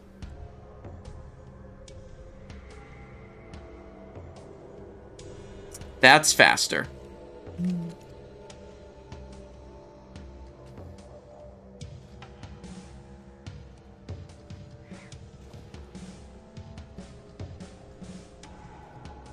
Okay, so guys, this is what happened here. I accidentally pressed Tricks of the Trade on DJ when DJ was in the slag pot. So you see now my ability is grayed out. Even if I go look in the spell book at Tricks of the Trade, grayed out, can't use it. This is a bug. I'm at XT, but there's no one here to res me. Should I die on the Razorscale trash instead? Okay, I'll do that. The only way to fix that, you see my ability just went on cooldown, is to get yourself killed.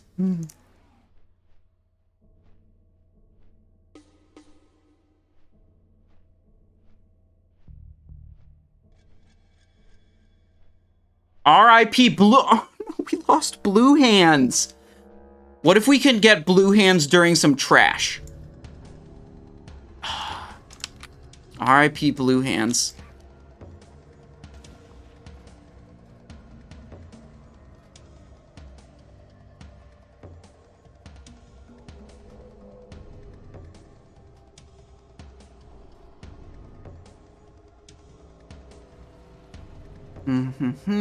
Let's see. Now I need to food buff again.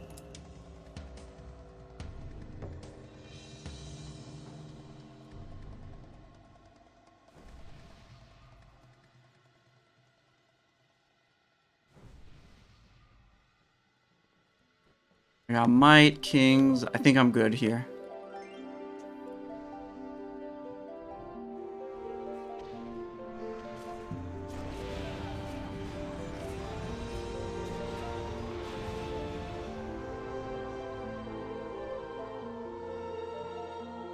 Raid start ban. Oh, thank you.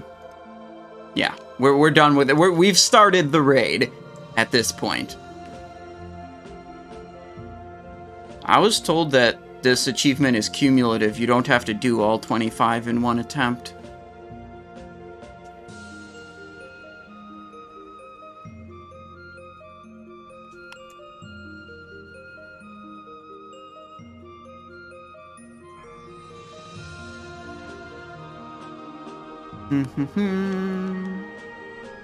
We're not attacking. We want our internals to be up when Razorscale comes down.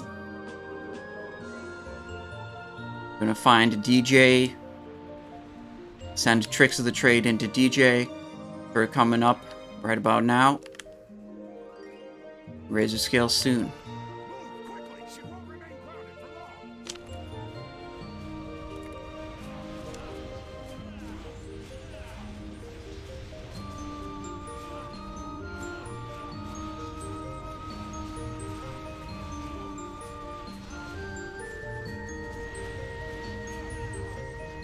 If I was combat, I would use my killing spree right when the knockback happens, and then I would stay on the boss.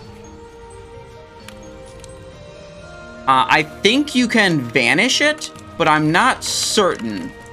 I should have tried to do it this time. I've had people tell me they can do it. I tried it once before and failed, but just because I tried and failed once doesn't mean it's impossible. It probably just means I timed it wrong.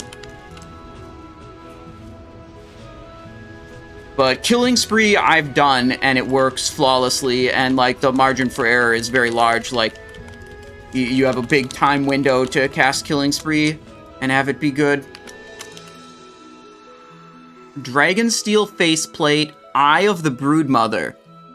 Each time you cast a damaging or healing spell, you gain 26 spellfire, stacking up to 5 times. That's kind of like Illustration of the... Bro, that's like Illustration of the Dragon Soul, but it's not going to cost me 10,000 gold and a GDKP.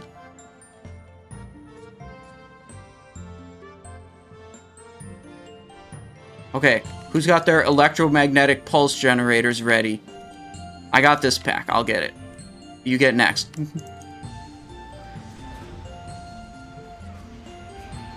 Yeah, as soon as... Damn, we didn't get to interrupt all of them. The goal is to interrupt the parts recovery technicians and kill them first to prevent them from ever laying down that defense shield shit. And you can achieve that by stunning them and then like priority target killing them.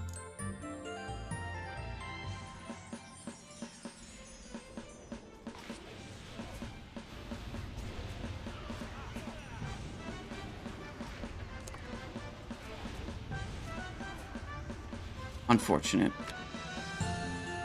A for effort, though. The graphics cool, too. Yep. Alright. This was the electromagnetic pulse generator that we were using to stun all these mobs.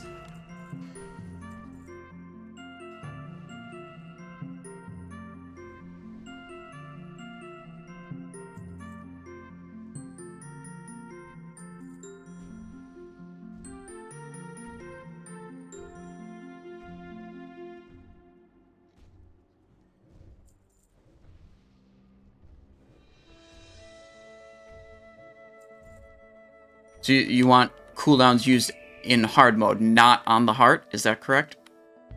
5, 4, 3, 2, 1. Okay.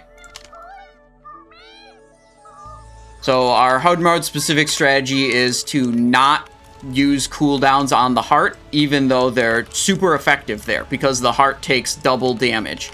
So, like, if I was trying to maximize my individual damage output, I would just send all my cooldowns on the heart, because the heart takes double damage, so the cooldowns are twice as valuable.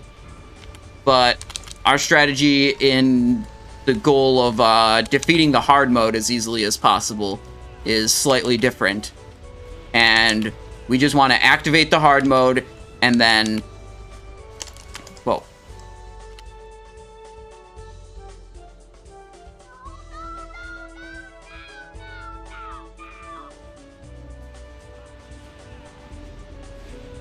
We had a stop DPS call because we wanted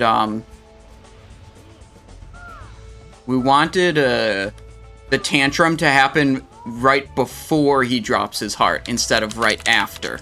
Because once he's in hard mode, when he tantrums, it's really a lot more raid damage. So if we can have him do a tantrum right before entering hard mode, that's good because it delays the hard mode tantrum for the longest amount of time.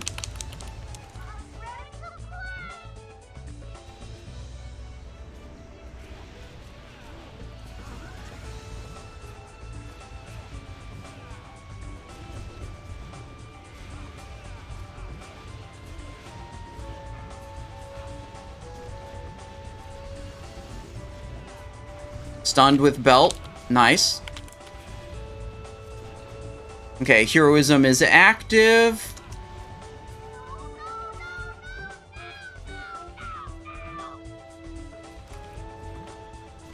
Probably could have held off on the speed potion, though.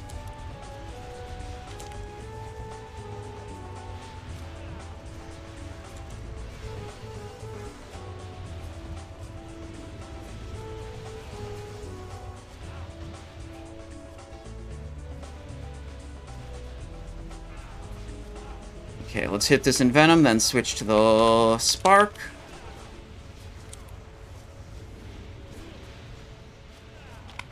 Hit the Envenom on the Spark, that's good. Back to boss.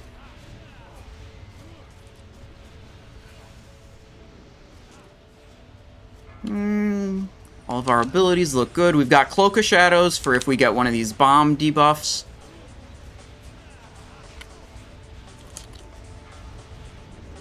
Searing Light on the tank, not a problem. Boss is at 50%. Here's another Tantrum. You can see we're going to take a lot of damage, but we're going to take way less than other people because we're activating Feint, which reduces our AoE damage taken by 50%, which Tantrum is all AoE damage, so it's like insanely valuable for us to do that. Because, like, you can see the raid health. The raid health goes down when he tantrums.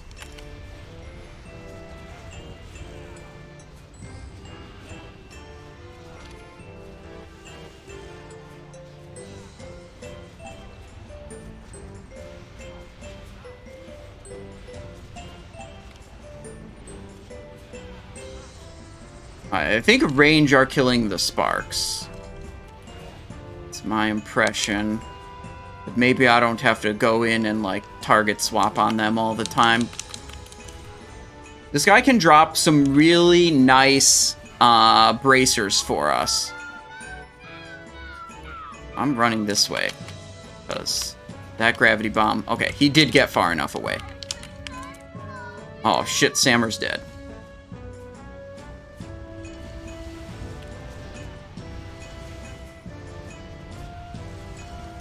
All hard modes, O'Raim? Yes, all hard modes. That's the plan. And so far, so good.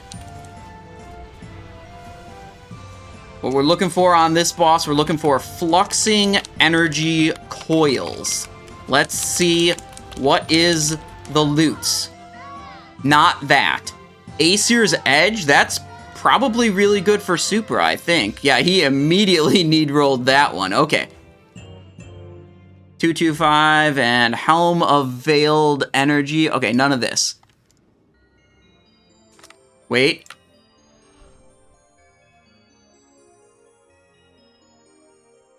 Okay, Judo's gonna engineer that, I think. I think Supra has Bis weapons now. He got Voldrathar last night.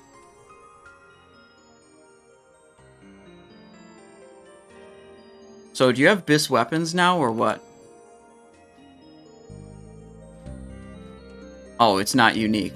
Of course not.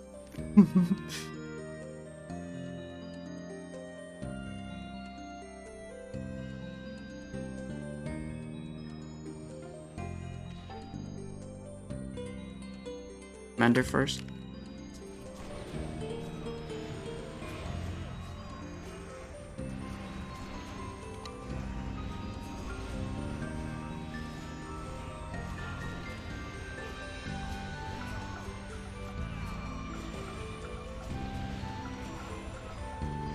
Okay.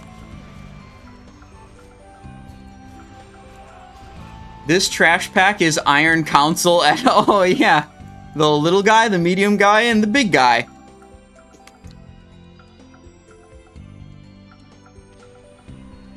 We have Iron Council, Mom? No, we've got Iron Council at home. I like that meme format.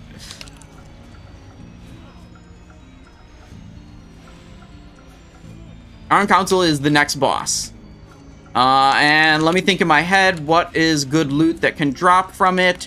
Loop of the Agile is very good loot that can drop from Iron Council 10-man. Perilous Bite would also be a good upgrade for us. Actually, insanely good.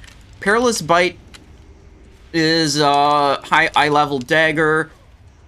That does...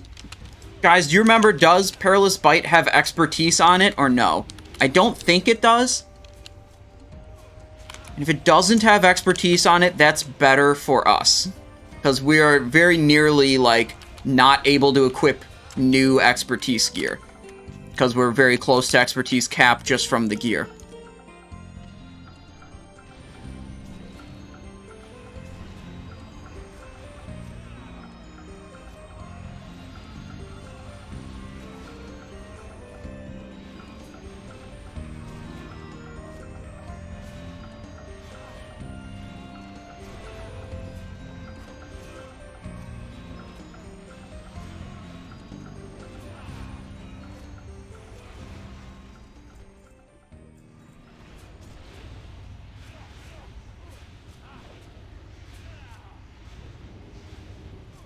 Stack.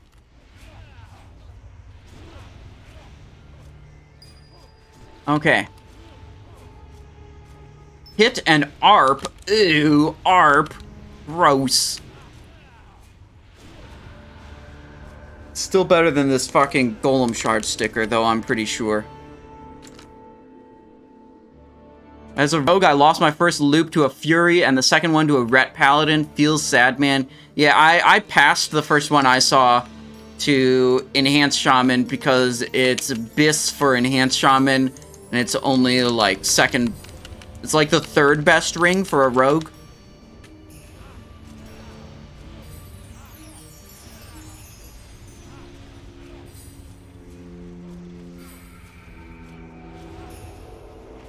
Can you cloak the gravity bomb in melees, or do you have to move out? I think you have to move out in cloak. I'm not sure, though. Kyurem.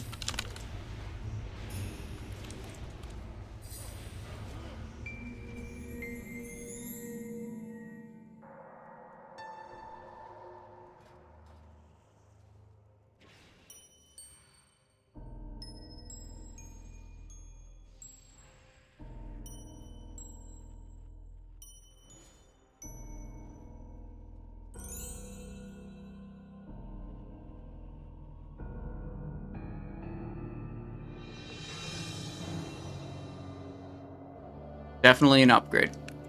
5, 4, 3, 2, 1. You will not defeat the Assembly of Iron so easily, invaders!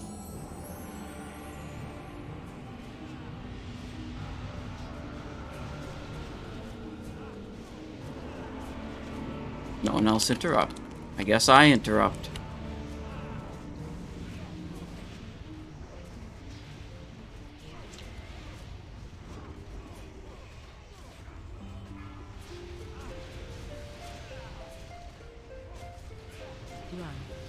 Oh, we are soaking that.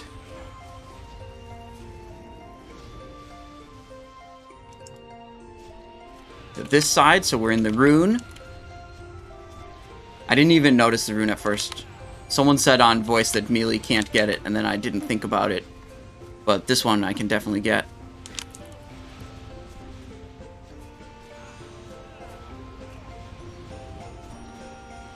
Got the Envenom, nice. Hunger refresh, nice. On to Molgheim.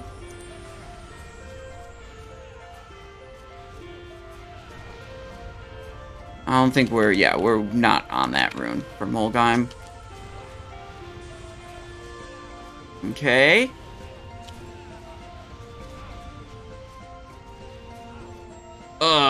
Way too far.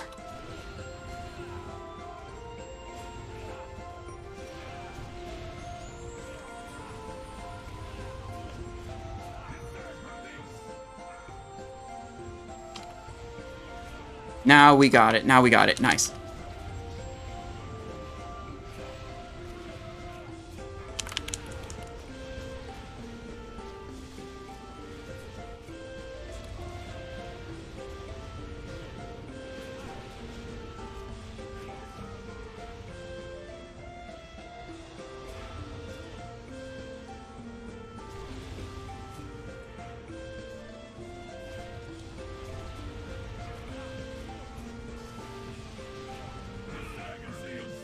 Rip.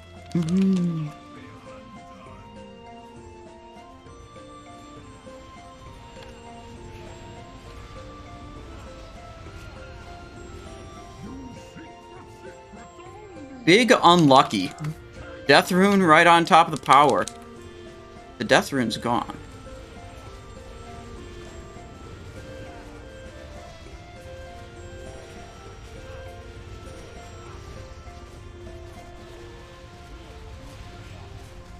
True. I saw Joodle blinking over to it, and me also. Is it a coincidence? The two default UI users?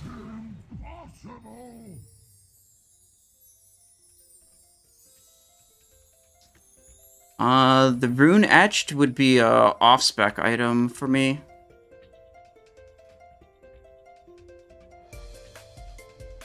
That's the only 1.4 sword in all of Wrath of the Lich King.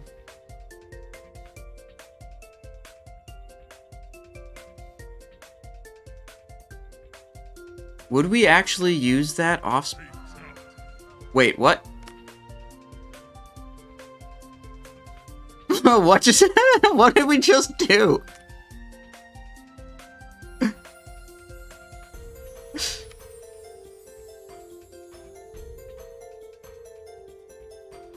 Heelfrig, congratulations on Algalon. Welcome.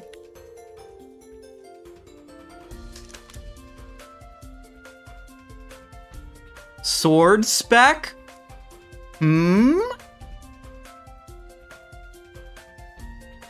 Perilous Bite upgrade.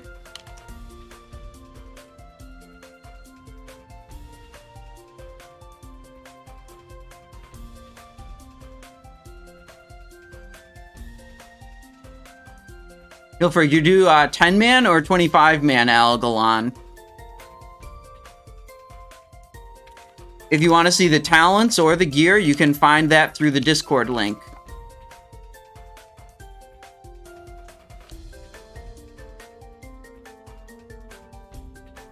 $25-man heal for... Oh, man. We did our 25-man attempts last night. We had a couple, like, attempts that were, like, 6 or 7%, but we didn't get him. But we've killed him in 10, and we are likely to kill him in 10-man tonight here, too.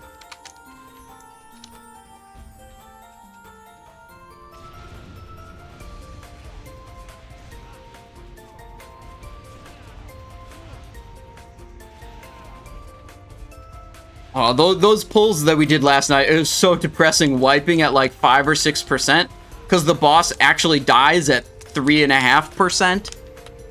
So like we were effectively like 1 or 2% away on some of those. Oh, so close.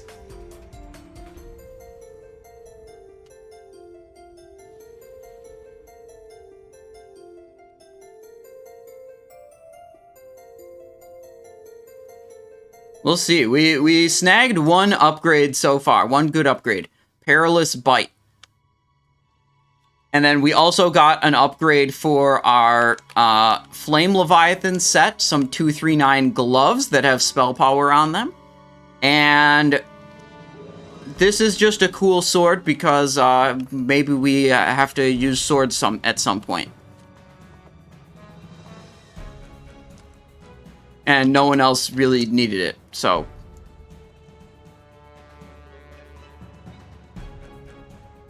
Kologarn next. We don't have any kind of Blade Flurry builds on the spec swap because we have our Subtlety build on the spec swap, which is potentially going to be used for Algalon with the Cheat Death ability. If I didn't need to have this for Algalon potential, I'd probably just have a, like, Blade Flurry Mutilate build, like, 45, 21, 5. And then this is, I think, the only boss that I would run it on. And it's kind of like, Kologarn's kind of a joke. You don't really have to have any kind of special spec to optimize your performance on fucking Kologarn. So...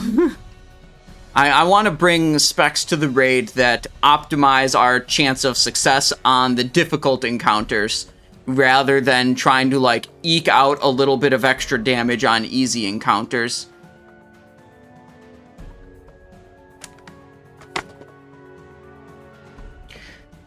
Yeah, if we could get a boot blade, that would be huge.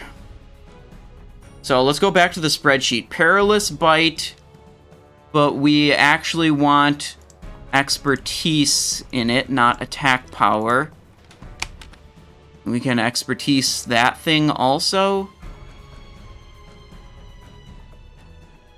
JK, the spreadsheet would think that that is a downgrade. Well, I mean, we got a cap, but that puts us 7 expertise points over cap, which is like the most you can be over cap, which is a little unfortunate. We might have to tinker around the spreadsheet a little bit. Like, maybe go to expertise food to avoid that. What is going on? There's no bleed. There we go.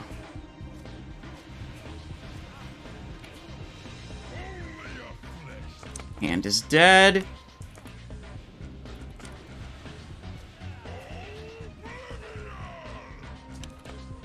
Forgot to... You really want to use the Cold Blood in the opener when you've got your trinket procs up. I just forget sometimes.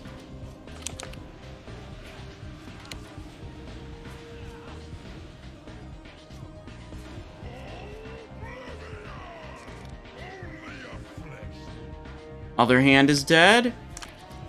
With both hands dead, I think he does some special ability.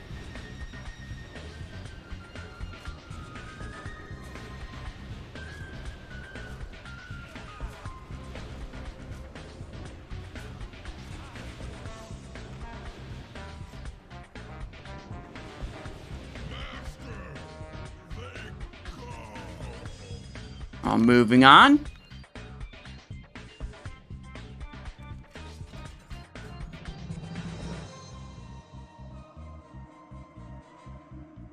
Emerald Signet Ring, nope. Sabatons of Iron Watcher, nope. Next up, Auriaya.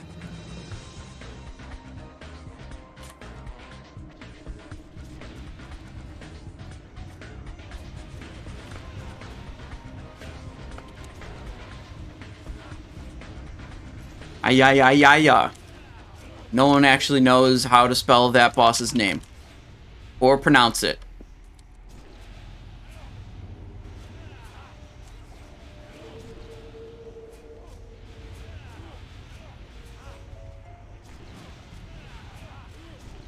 Splitting DPS, so they die at similar times. Going for it. Got it.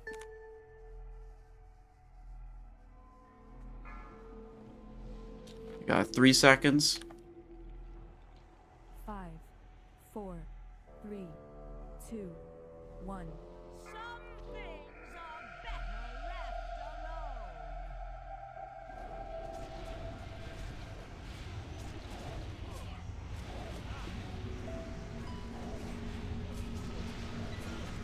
Okay, we're gonna remember to use Cold Blood with the trinkets active, just like that. Now, we're going to save Vanish for the first Fear.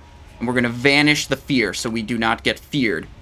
And can continue dealing big pog damage as we do on this stream. Fear is coming up. This one's pretty easy. The boss has a literal cast bar for it. So just like that, and we're good.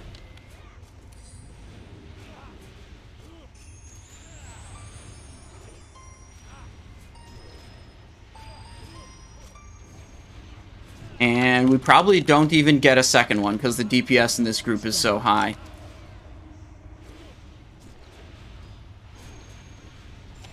Wow, okay. Shield Wall of the Breaker and Elemental Focus Stone.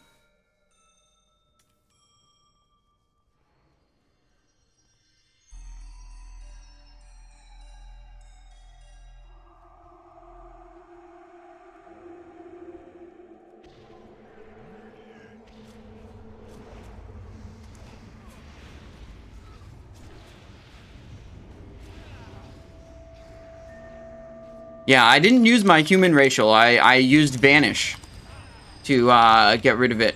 You cast Vanish like just a fraction of a second before the fear finishes casting, and you'll be immune to the fear when it does cast. Vanish gives you like a fraction of a second of just total immunity.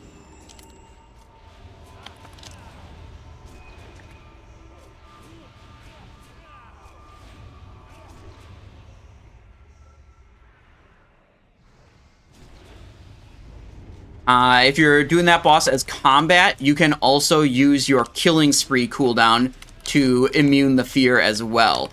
If you're mid-Killing Spree, you can't get feared. So that's another way out of the fear effect.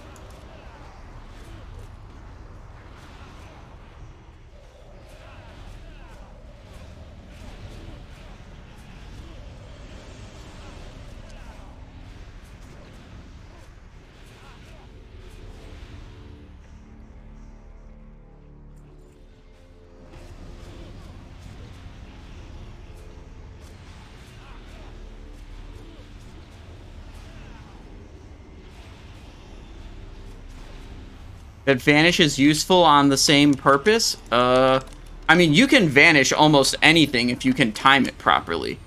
Vanish is, like, the highest level of immunity of any ability in the game. Like, it's a stronger immunity than Ice Block, it's a stronger immunity than Divine Shield, but it's just a very, very small time window.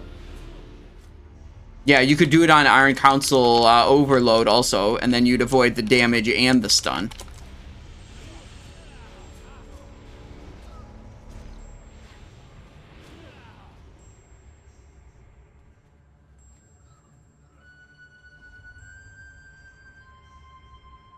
Okay, doing this one.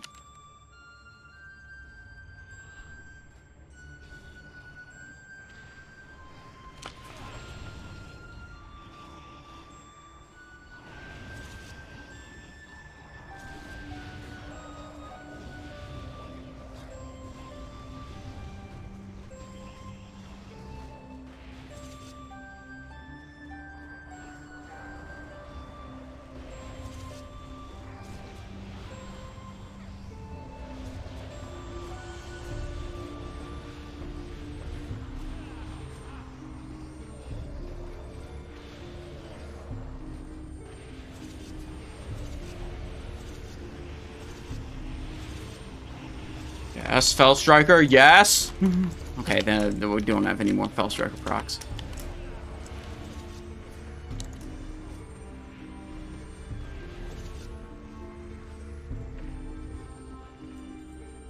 Okay, that's one strategy for killing the trash, which is just pull it all at once.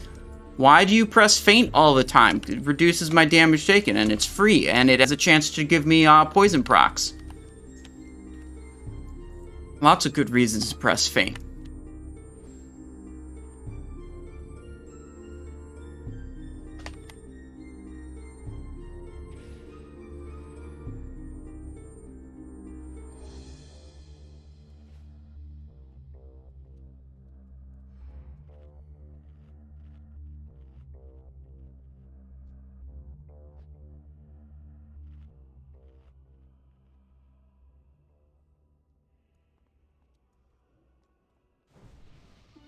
Okay, I'll be right back also. Alright, they're doing a quick break. So we are going to be right back and use the restroom. I'll be right back. Do I use Storm Shroud? No. No Storm Shroud. That's in the bank now. I'll be right back, guys.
Okay, I'm back.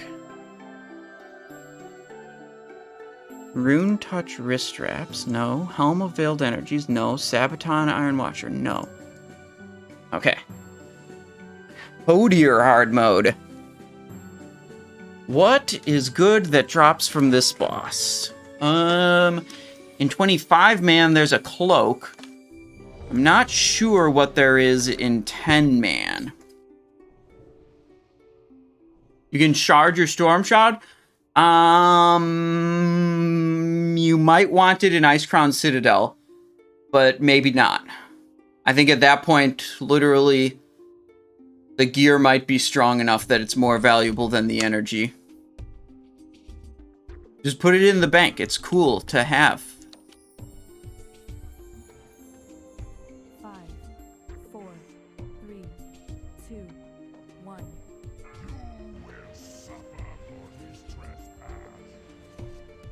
Oh, that was the wrong fan weapon, honestly.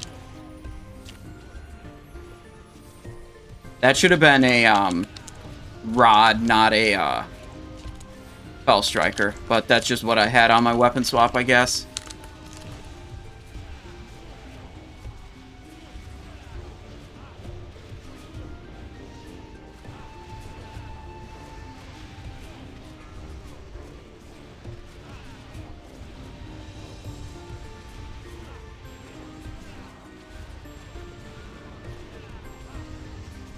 No one's moving out of the moonbeam. DPS brain. Find shelter.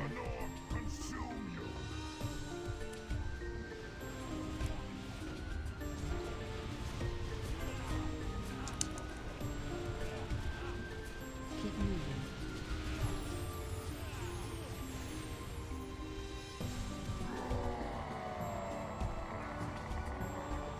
Pumping.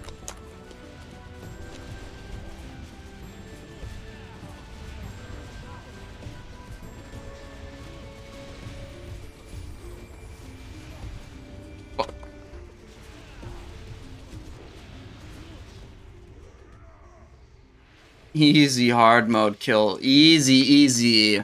We had like 30 seconds before the hard mode was over. Boreal Guard, 245 shield. Strength, stamina, defense, shield, defense, parry, shield block. Okay, so that's going to our warrior. It sounds like. I think Convict has it already.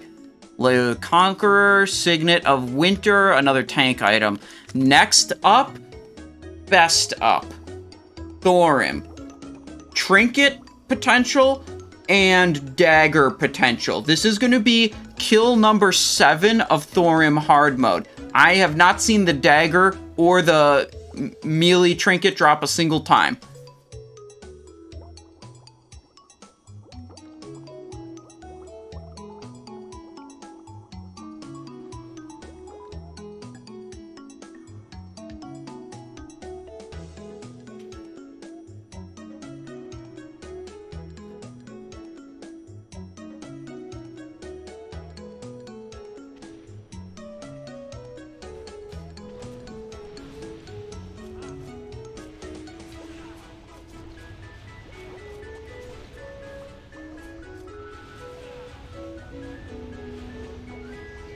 It's definitely an upgrade over what I've got, but it's not a best-in-slot trinket for Assassination. It is best-in-slot for combat.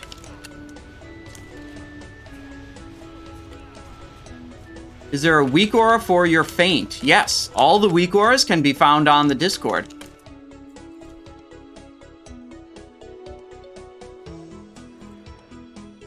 Perhaps?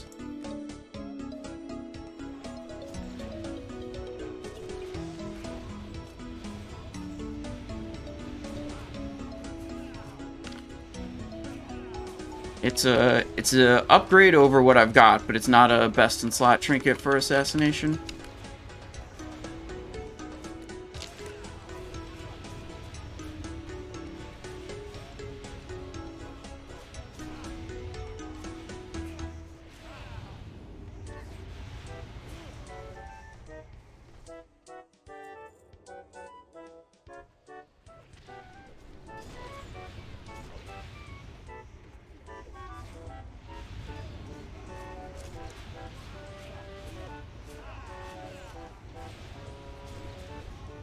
Okay.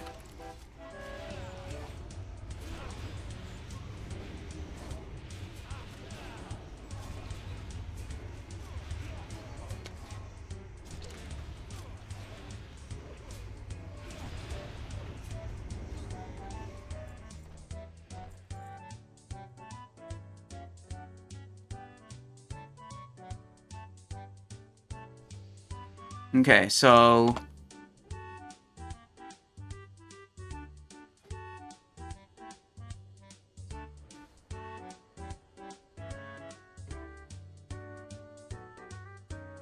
a good thing you can do here is you can wait for the big snake to do a acid breath and then run in.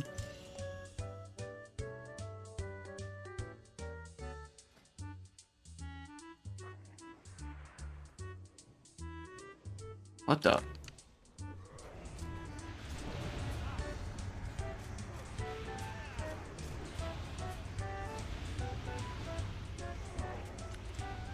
Okay.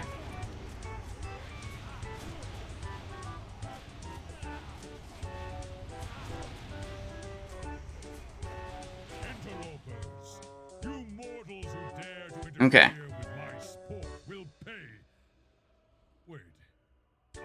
In the mountains. But you, what is this? Where out? Thorim, my lord, why else would these invaders have come into your sanctum but to slay you? They must be stopped.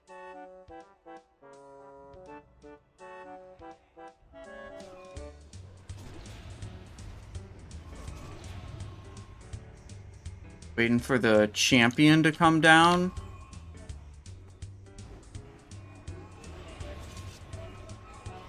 I'm gonna disarm him. There he is. Got him. I disarmed that one.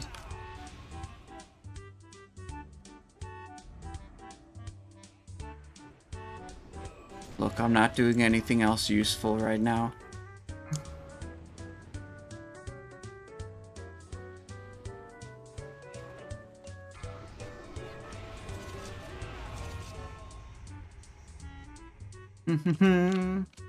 When you move your cursor on the target. Oh, that's called the tooltip shifty, Lloyd.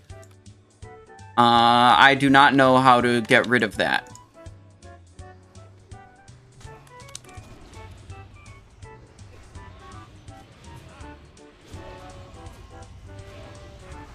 Oh no, I'm stunned.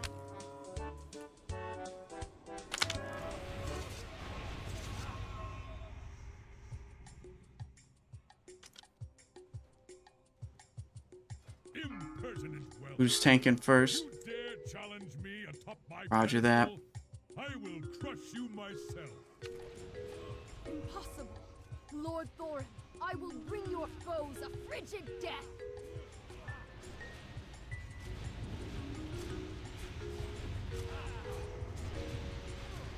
Fine, I'll just go here.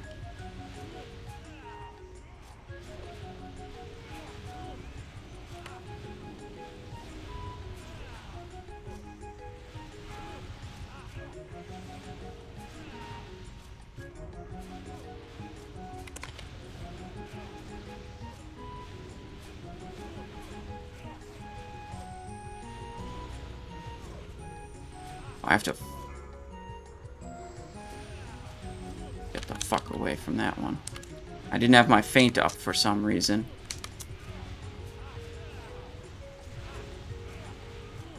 Oh, I was just mashing feint, which you don't really want to do on this fight.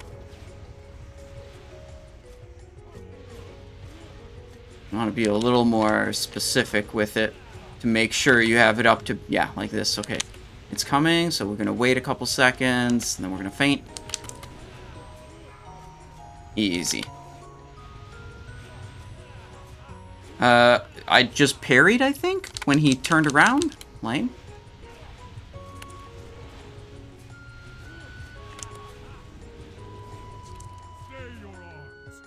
Am I going to get blasted still?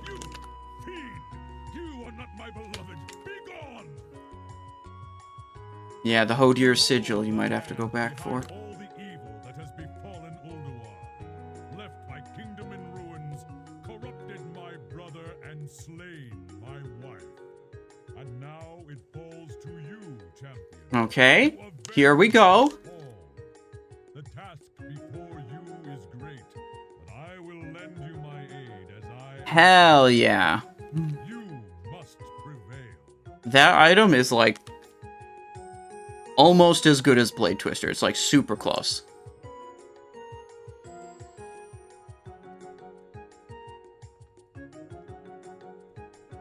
Cloth. Get rid of it. Okay. Lucky kill number 7. We get the boot blade. That's a good one. Hell yeah. Boom. Yes, big drop. Show model. It's the same as all the other daggers. Look at it. They all look the fucking same. Okay, that one looks a little bit different. There's like so many... They reuse a lot of models in here. Still hype. Yeah, I don't have a Berserker in my inventory right now. But we're gonna get it enchanted prior to attempting Algalon, that's for sure.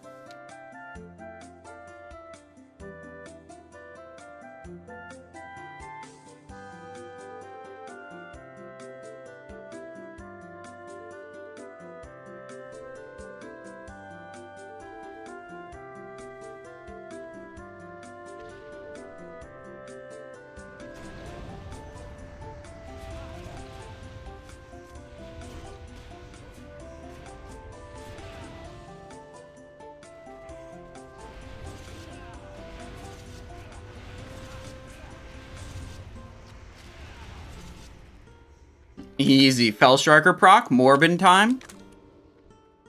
Dr. Michael Morbius. You know. One of the most popular superheroes of all time that has ever been created. He's actually in World of Warcraft now.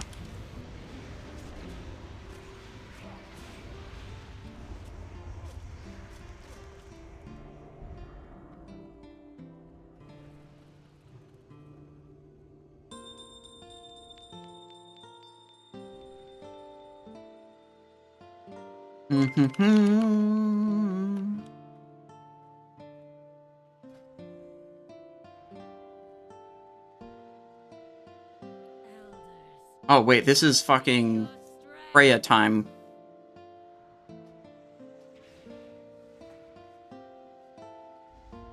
If you pull her super far back, you barely need to kill any of the trash. That's the point.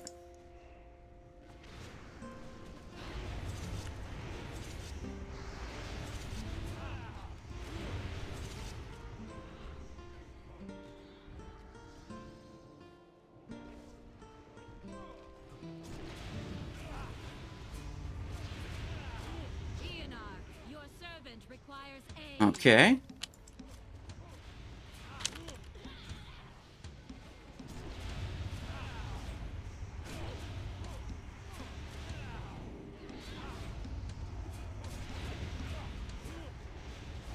Dead. Easy.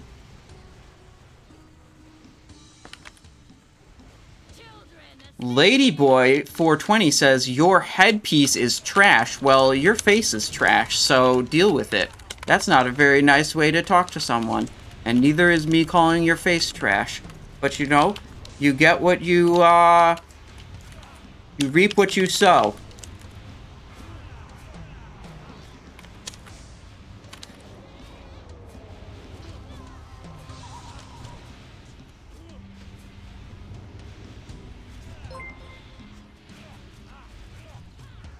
And he bleeds? Bleed? Anyone bleeding? Fucking shit. Fine. I'll bleed the boss. Where are we going? Where are we going? We're silenced. Going this way. Onto the happy mushroom that gives us potent pheromones. Plus 25% damage dealt. And it's got a cool mushroom power-up icon. This is basically the Super Mario boss. As you get mushroom power-ups.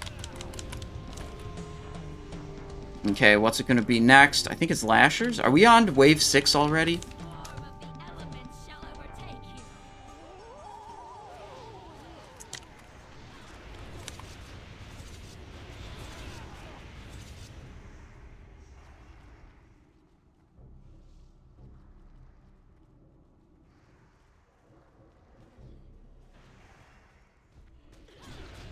Now we're on boss, I believe.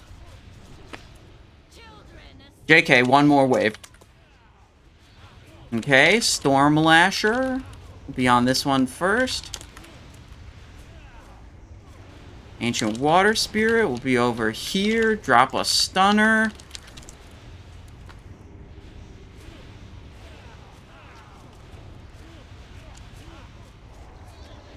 Now it's Freya time.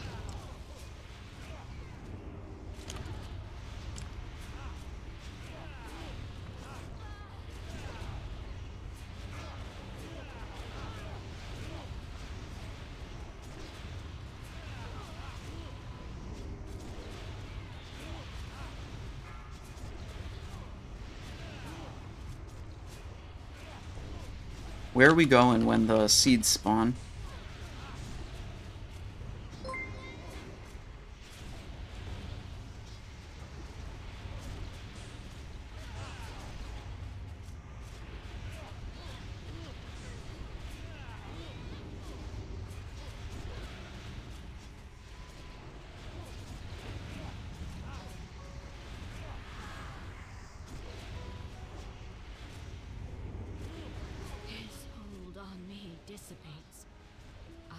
Boss destroyed.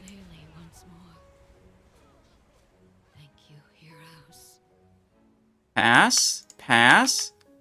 Petrified Ivy Sprig. This is apparently a caster best in slot wand. Wayward Protector. That's tier token. Not for us. This is also 2. It's not good. It's item level 225. So it's just not good. Okay. We already have the neck. Don't worry, you guys. We also already have the Mimiron goggles.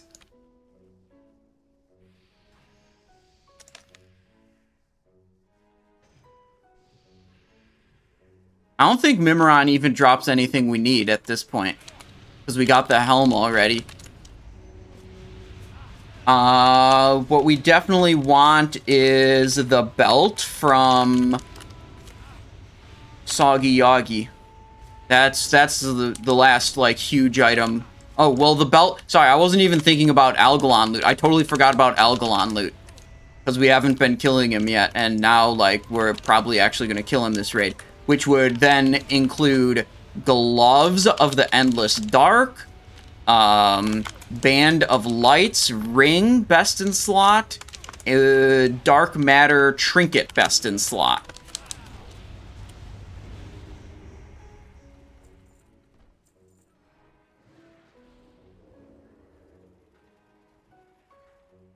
Wait, can I try to skip the guys?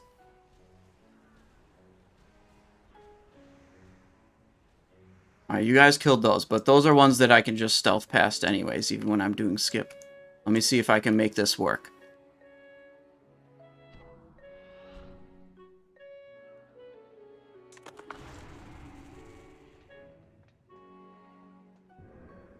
Alright, that's a clean skip, and yeah, I mean, I would just wait 1 minute here for my belt cooldown, and then be able to do it again. I don't know if you want to wait for that or just kill him.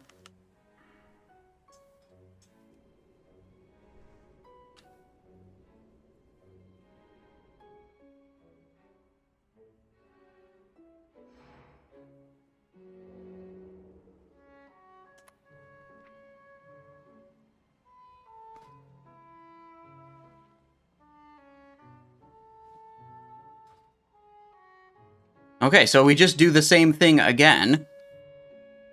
And we get around the corner, and then we vanish. 9 seconds.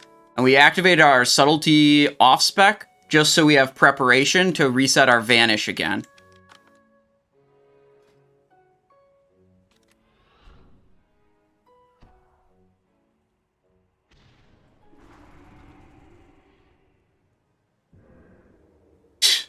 Easy, dude.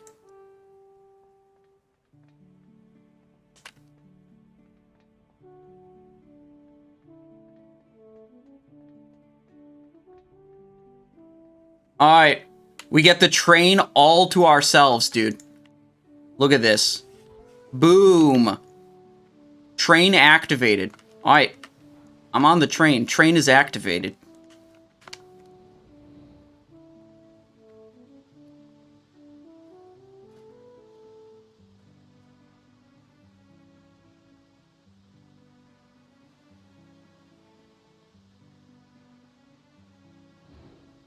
I have a macro for that.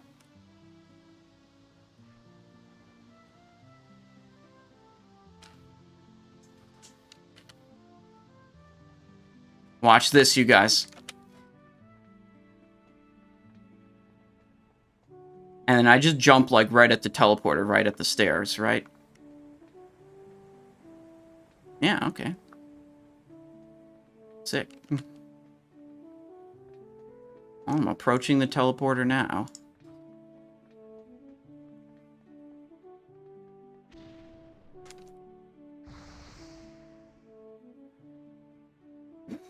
Incoming! We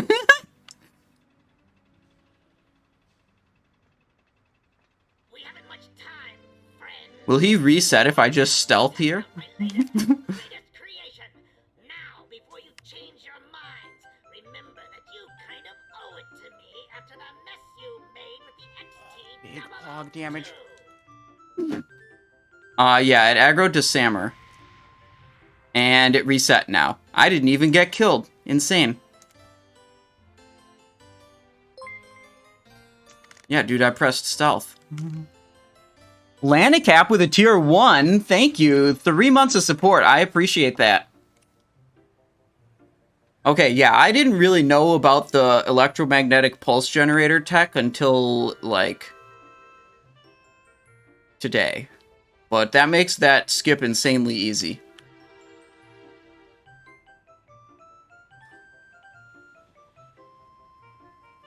Yes. Okay, back to real spec. Lanicap, welcome. Thank you for the 3 months. Is this speedrun tech? It's... I mean, no one likes killing that trash, so... skipping it is just, great.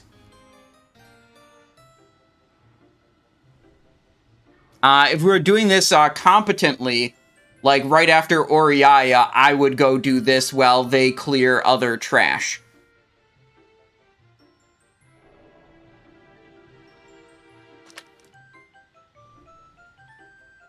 Okay. Poison. Poison.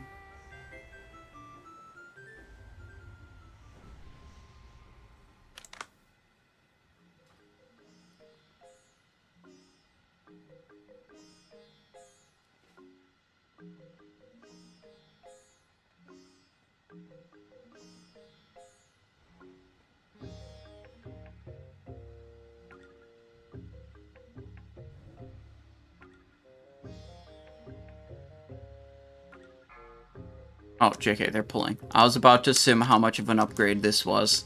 5, 4, 3, 2, 1. Self-destruct sequence initiated. This Now area why will would you go and self-destruct do in something 10 like minutes. that? Didn't you see the sign that said do not push this button? How will we finish testing with the self-destruct mechanism active?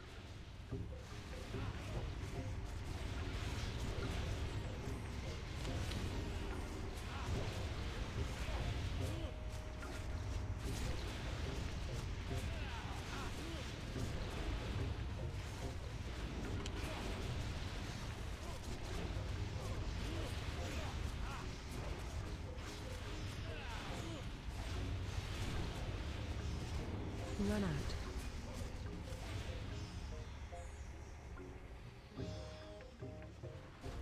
Whoa, fuck, those are bad mines. This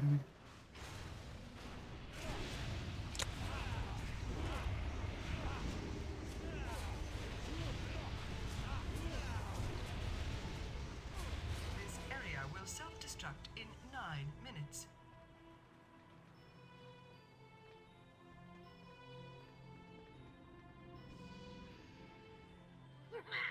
Wonderful! Is Titansteel Spellblade still best main hand? Yes. And yeah, you want at least one Life Ward enchant on your weapons when you're farming Karazhan.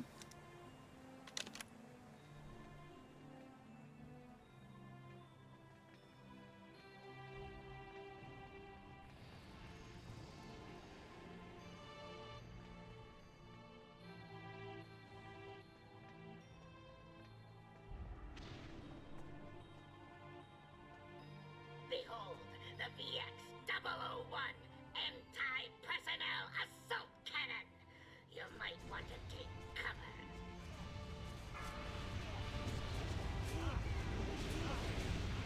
Alright, deal damage. This area will self-destruct in 8 minutes.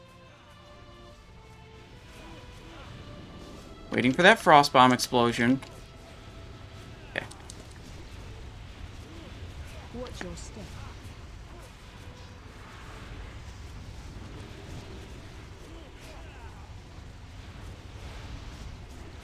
Where's my warlock? Keep moving. JK. Thank you, friends. Your efforts have yielded some fantastic data. Now, where did I put... Oh, there it is. Now,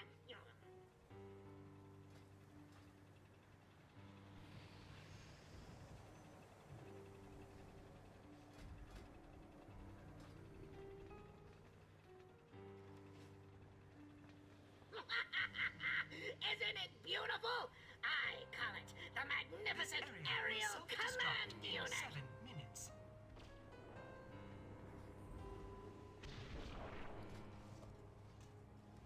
Want crippling poison?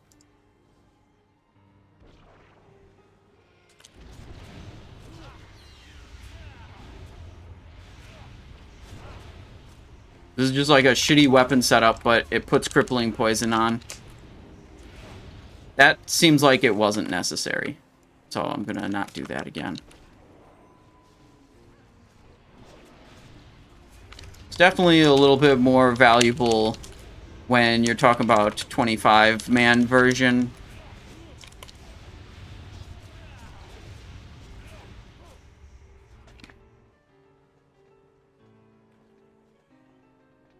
Okay, well, it's basically dead. So there's a super hype item that drops off of this, but it's super hype for casters. It's called Fusion Blade. It's a sword with just insane caster stats on it. People were telling me they saw it go for like 100,000 gold in GDKPs. It's that good. And yeah, I guess, you know, the people in there had a bunch of gold.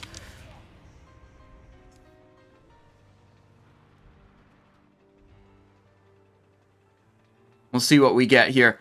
What we really don't want to see is another Mimiron's goggles, because I don't think anyone in this group would use it. I present you with VO7TRON.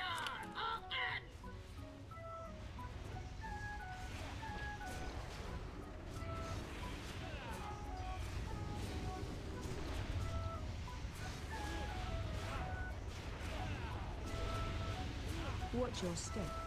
Kind of close to that frost bomb. Oh, the frost bomb's gone. Self-destruct in 5 minutes. Watch your step. Keep moving.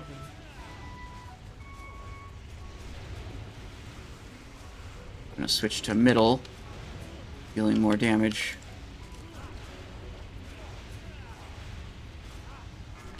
Run out. Watch your step. He always goes spinning up right into Shock Blast in this phase. So, like, you know, because spinning up takes a while, you know Shock Blast is going to come right after it, so you can plan your movement a little bit.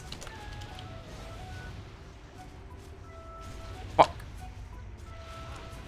Literally, Raid Leader just said, watch the mines, as I walked into one.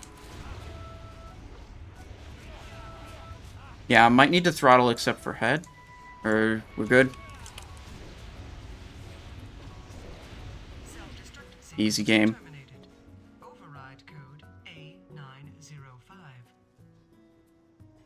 Serenite Bar 18, Eternal Earth 4, Overcharge Capacitor 5, Eternal Shadow 2. What do we get? Static Charge Hand Wraps. Pass. Wayward Vanquisher. We do not need that. Hit Crit Plate. Are those good for you, Supra? Those seem good. Or Samur? Damn.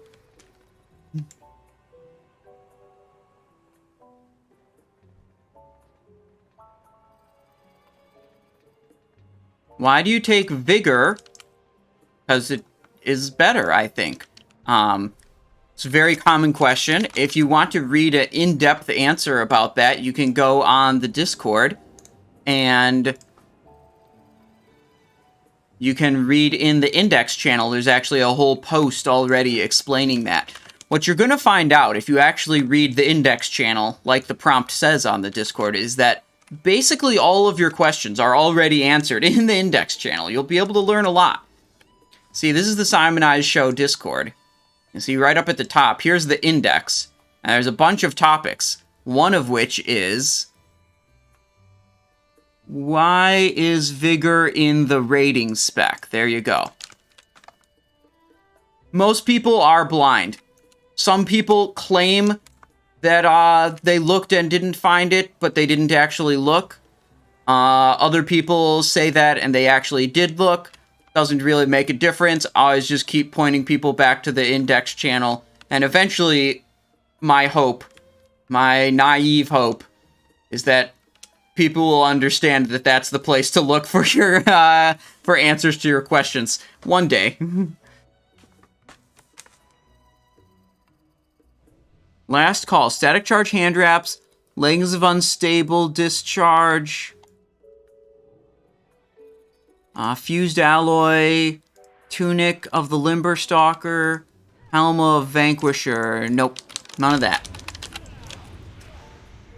Fucking weird.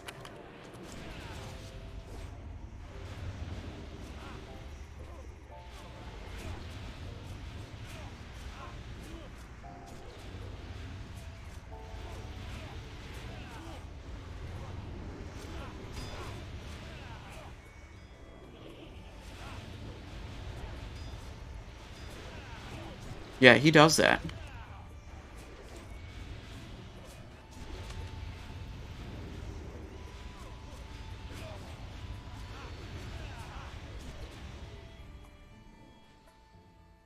So, one person was going to turn in the Algalon key. And the rogue mob that we were fighting that has a bunch of rogue abilities shadow stepped across the instance to that guy to fight him. The helmet, that's the like 10-man, the Valorous. So it's only 225 item level, which I've got a 239 helm. Like, I'm not downgrading 14 item levels to activate any of those set bonuses. That's definitely not going to happen. Yeah, look, he just like fucking showed up over here now.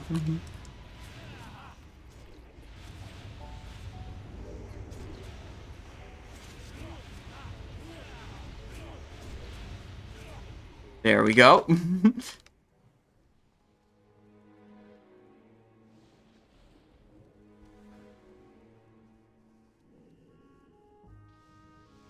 Dude, I'm super stoked about this. Combatant's Boot Blade, huge. This one is not really that huge. I mean, the armor pen is kind of shitty, but it is also good.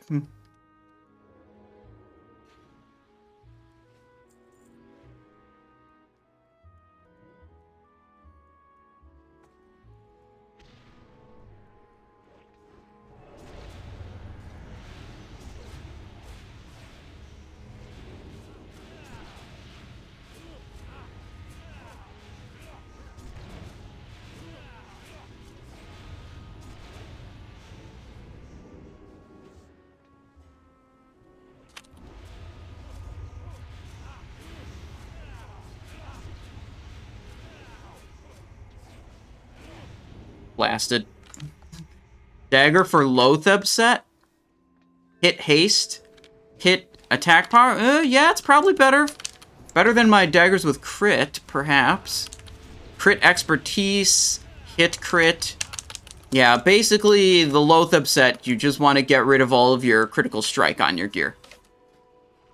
Oh yeah, my Flame Leviathan set is probably like insanely high.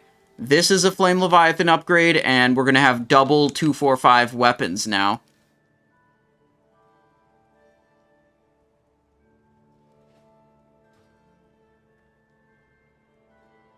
Max Meister says, by the way, thanks for all the work on the Discord. Hugely profiting from that. Well, you're very welcome.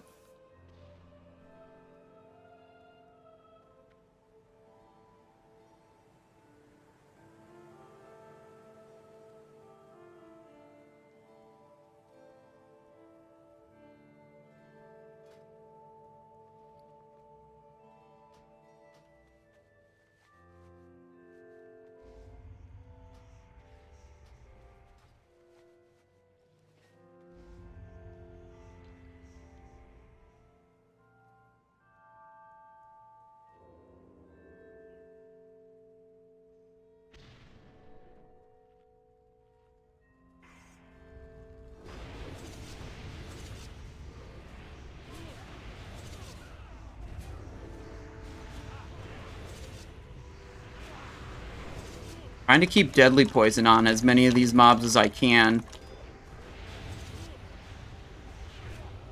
Not a single Fell Striker proc here. There, oh, of course, right when I say it. A lot of energy coming back on that pull from the 2-piece tier bonus, because I was putting Deadly Poison on all of them.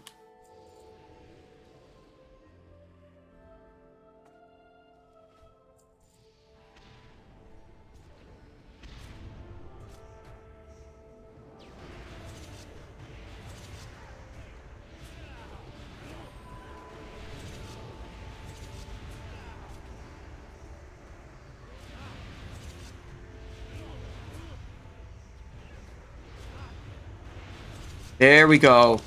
You want to pool energy like I was, like getting to near max energy, if you can, like if it's going to last a while anyways, so that if you get a Fell Striker proc, then you can dump the rest of your energy into it.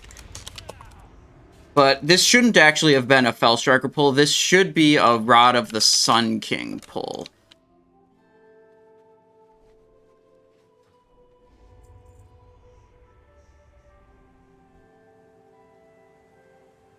So we'll do it correct on the next pull.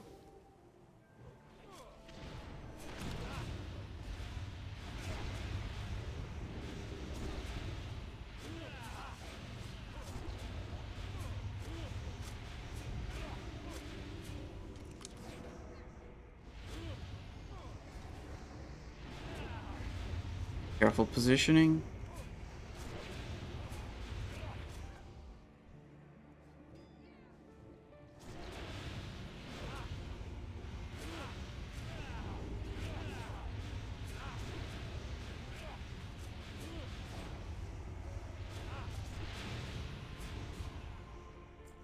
Ice Sheer Mantle? Cool. Get the proper weapons on. Oh shit, we're going.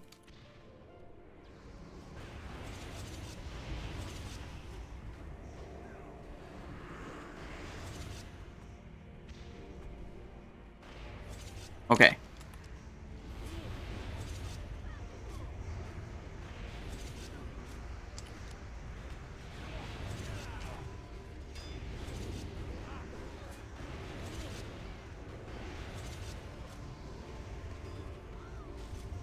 Can I? Oh, the warrior's dead, so there's no other bleeds going out. I'm not going to get a free hunger for blood here.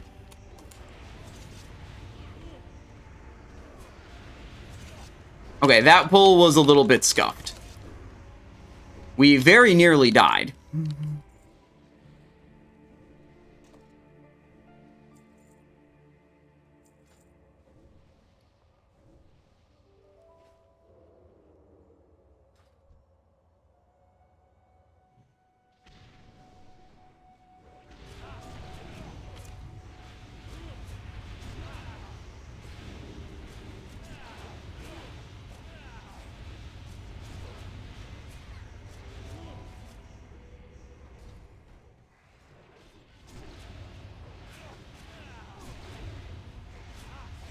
Careful position.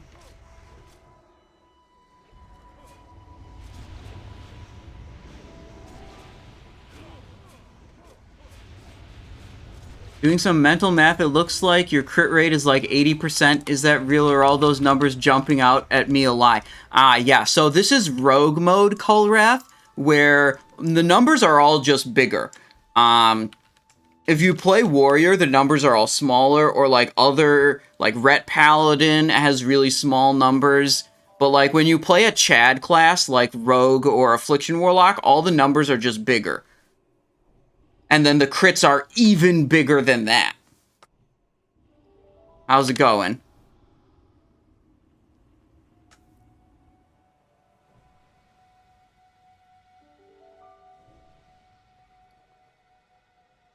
We got some sick dagger upgrades today. Both of these. Big Buttered Beans with a Prime sub. Welcome to the stream. Thank you. Did you do Mim hard mode? Yeah, we're doing all hard modes tonight, and we did all the keepers already. You actually can't fight Vezax unless you've killed Mimiron already. Big Buttered Bean says, I only watch you on Twitch. Well, thank you for the Prime. I appreciate that. 5, 4, 3, 2, 1. Your destruction will herald a new age of suffering. What the? He parried. Bitch.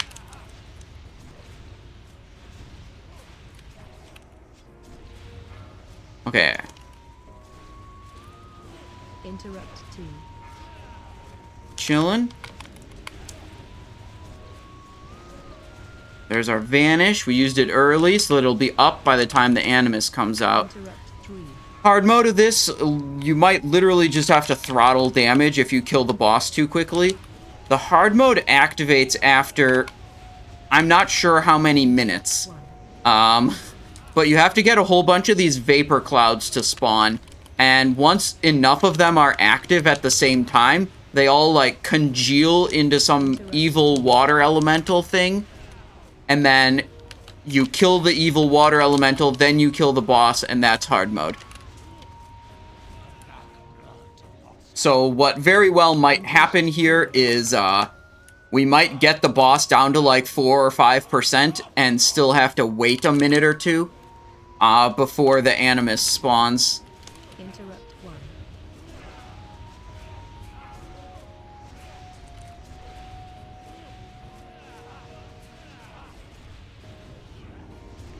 Interrupt 2.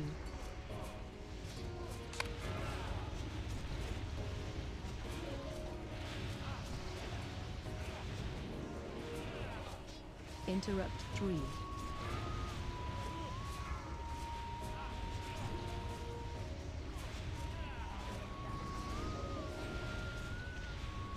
Interrupt. Another thing we want to do is we want to continually Tricks of the Trade into the tank.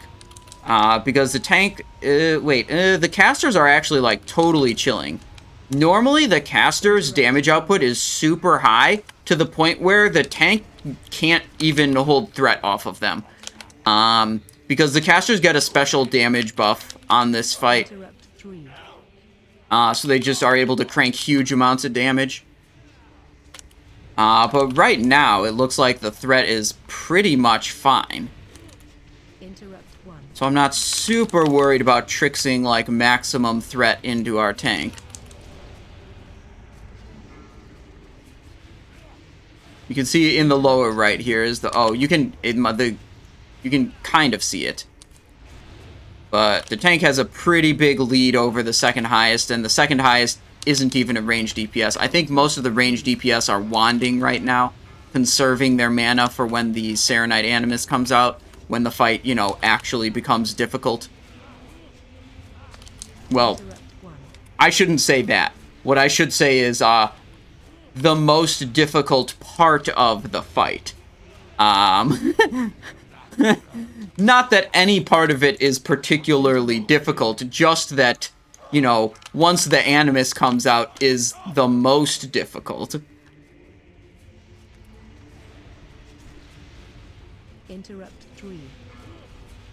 We still have 50 seconds until the Animus spawns, so we might not even have to hold off very much. Interrupt 1.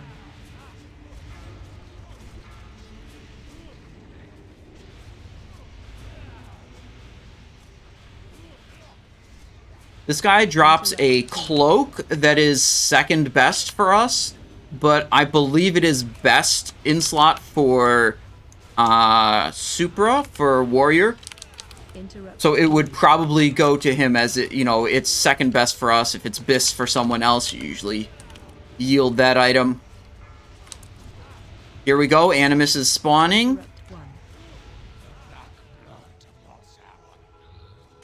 Begin.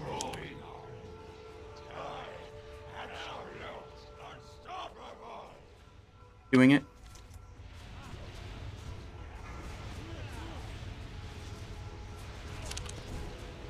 Okay, the Animus is up, and in 25-man, General Vezax will continue casting his, like, Fire Nova bullshit that has been continually interrupted. But in 10-man, he doesn't cast it while the Animus is alive, which is whatever. Super easy. Animus is dead. Back to Vezax, who is at 10%. Gonna scoop up some easy-peasy loot here and move on to Yogg-Saron, who drops the actually good loot. Shadow Bite is not good. Oh, they got a Suga. This is a really good caster mace. This, we already have better. We have Seed of Budding Carnage. This, we already have better. We do not need it.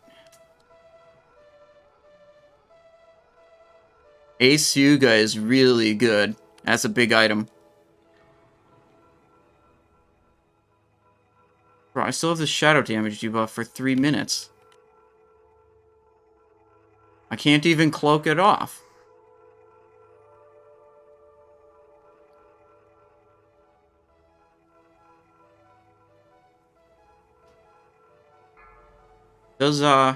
Does anyone in here enchant berserking?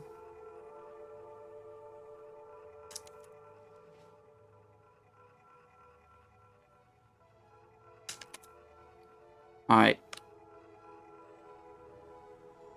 I'm just...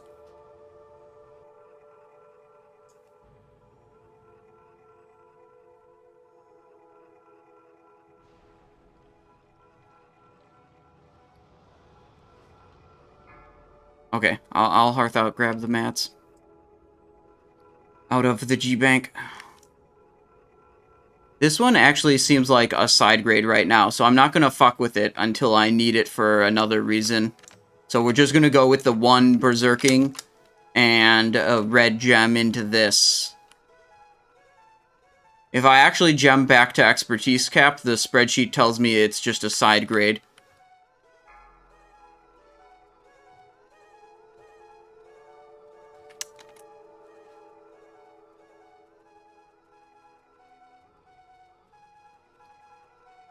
Okay, wait, shit, I have to go to the mailbox first. I have too much shit in my inventory.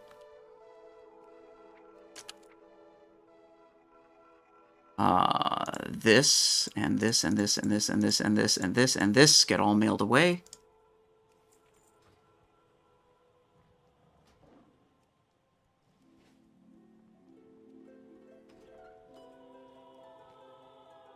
Guild enchants. Yo, guild supply of abyss crystals looking a little light.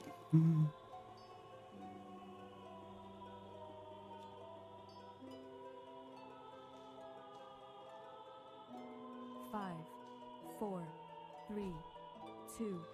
Alright, where are you at, DJ Trap Beats? Roger that.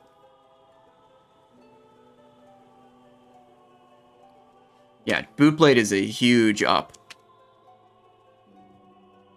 And I need to get a Bright Scarlet also. See how much is the damage on that.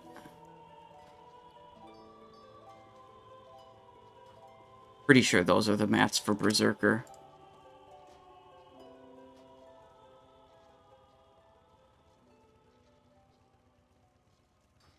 Thank you.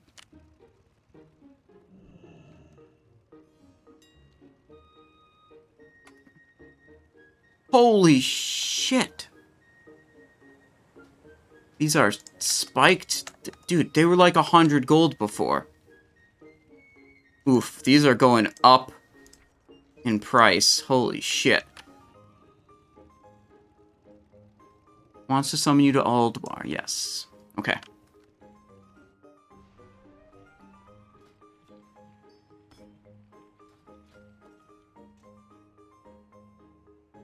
So basically, if we pick up another expertise item, we'll equip this. But right now, I'm not going to mess with it, because equipping this and then gemming the expertise to make it back up to cap seems to just be a side grade according to the spreadsheet.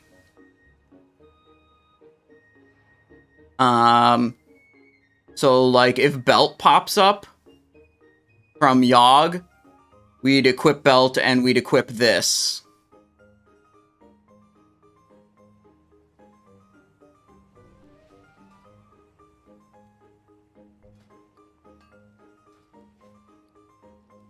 Okay, so we had to swap that out because, we had a couple minutes because we had to wait for the debuff from General Vezax to disappear. I got southwest, front left.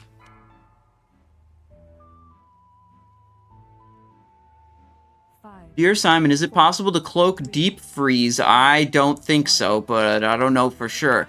It's pretty easy to just do the mechanic, you know, and use your cloak for something actually useful. That's what I would say. Yes, yes! Show them no mercy! Give no pause to your attacks!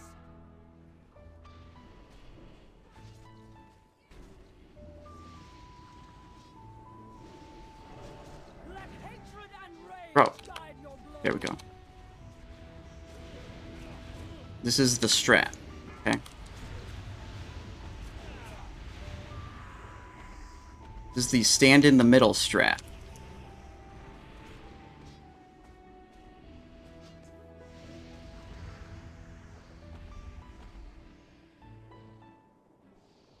We just stand directly under Sara. We'll never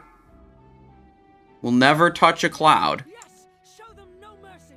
Give no pause to your attacks. Let hatred and rage guide your We're too far away. Now we're in. Okay.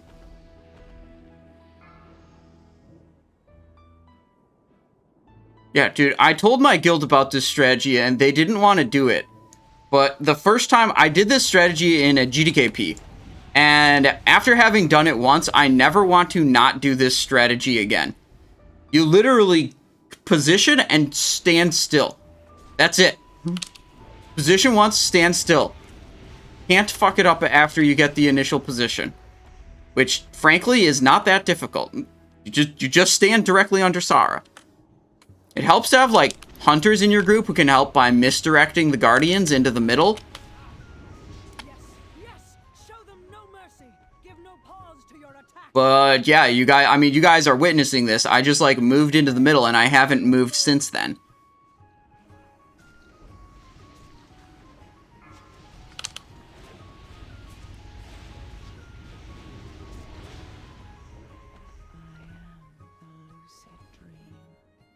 Okay. Now the phase is over. Okay, I called dibs on southwest portal. There's gonna be 4. Okay. Constrictor is already dead. Where is... I see it. Right over there. Let's go. Light him up.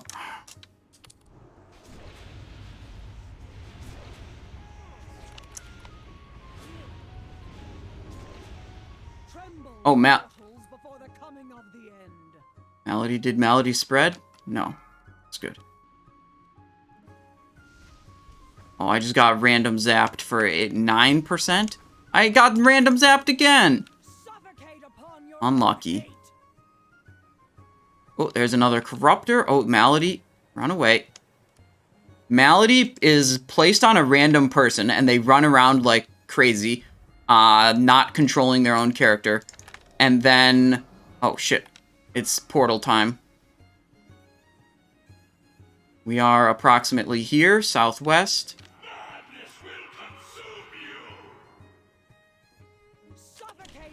Okay. Well, that one just got insta-gibbed. Holy fuck. Did we put everyone on this side? The clans are united under Black Hand in this assault. They will stand together until Stormwind has fallen. Gul'dan is bringing up his warlocks by nightfall. Until then, the Black Rock clan... Okay, we did that pretty fucking quick, huh?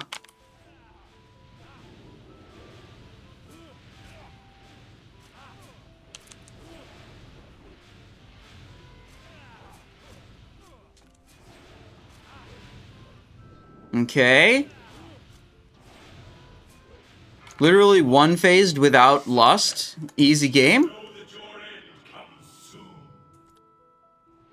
So now we move to north side.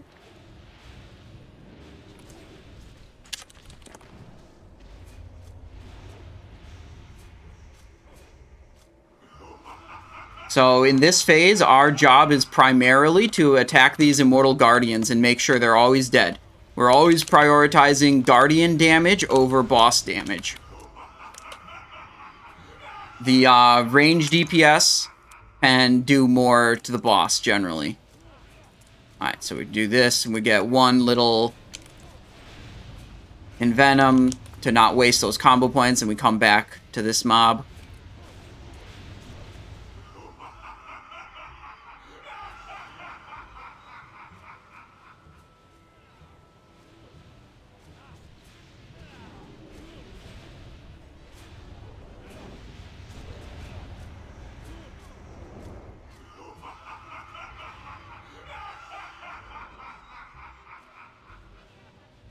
What's the loot? Caress. That's pretty good for...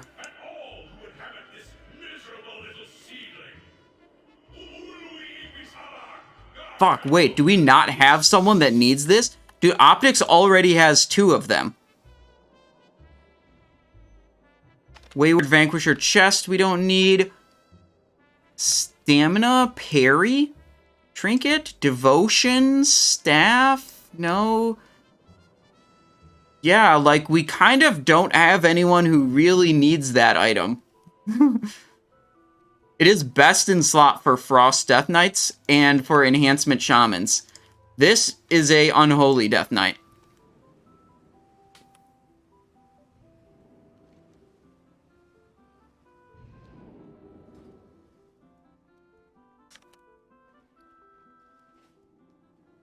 Oh, okay, Samur does need it. Okay.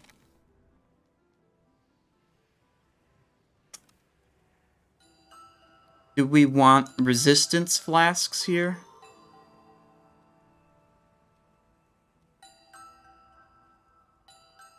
I do not have them. I'm wondering if we want to use them or not. Okay.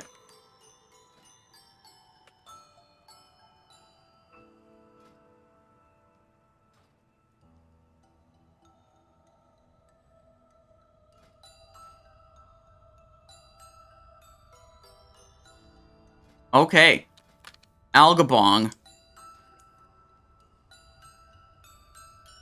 Do we have anything else to equip as an upgrade before we go in here? I don't think so. Is Tyr gonna go Shadow for this, or am I supposed to go Subtlety?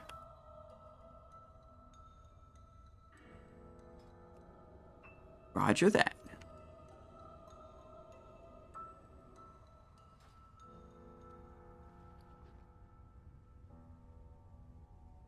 Would actually be good if I equipped this. Yeah, I'm Subtlety already, dude.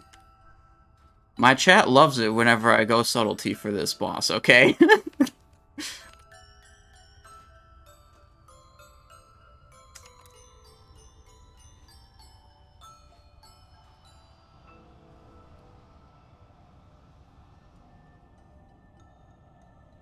What would I need to do? I would need to equip this. Yeah, Judel, can you port me out? For Subtlety, I have to get a other thing enchanted that I didn't need to get enchanted for this set.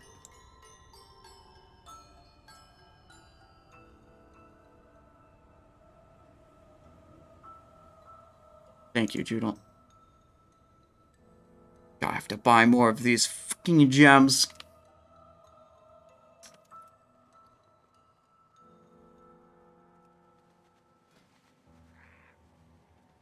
Okay, so we equip this. We're down to 23, 189. Calculator, 214 minus 189 means we need to gain 25. So we can gain 16 plus 8 is 24. We'd be 1 off. I think... Holy fuck, wait. Yeah, I can only gem 1 into this, because I don't want to screw up the rest of my gear. Okay, we just took 1 Berserker out of the guild bank, so we're just gonna buy this Berserker. 81. 1, 2, 3, 4, 5. I don't have enough gold on this character.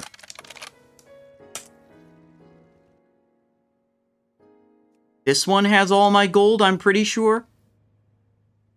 The reason we're going sub is because we need someone who can survive Big Bang. And we want our priest to be healing. We don't want our priest to be shadow, given the rest of the group composition.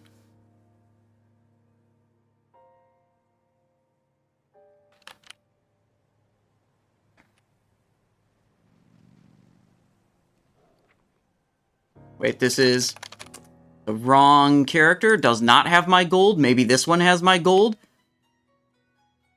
What's the markup on the scroll? Oh, I don't know.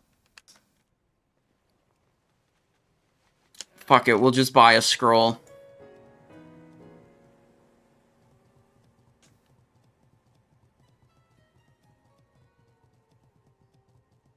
Oh, and I have a precise ruby here, too.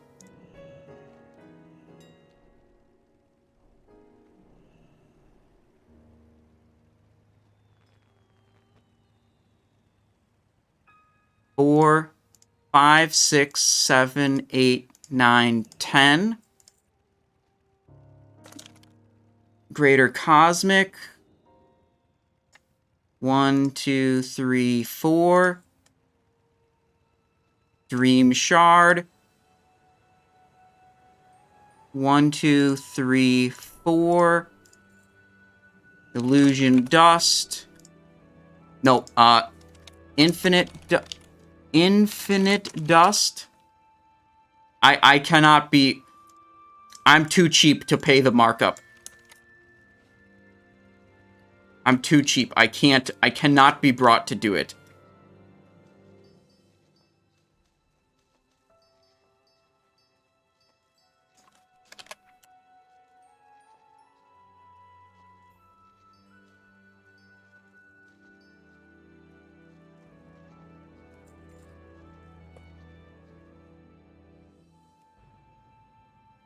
DJ, are you able to hop back to your hunter? One of the daggers was good for subtlety, and the other was not, so I only enchanted the one at first.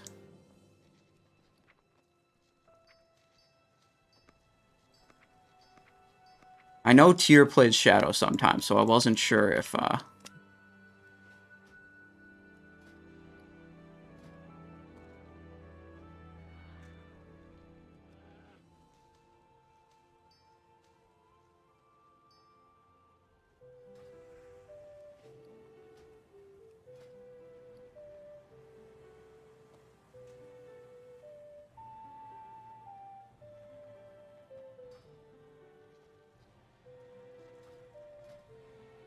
Thank you. Okay. We're going to be 1 expertise off cap. We can't really set it up in a way that's better. So, such is life. Citizens of Dalaran, raise your eyes to the skies and observe. There we go.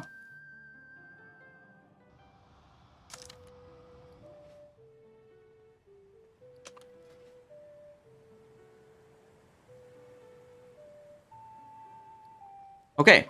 Subtlety Rogue, Ulduar 10, Algalon, Subtlety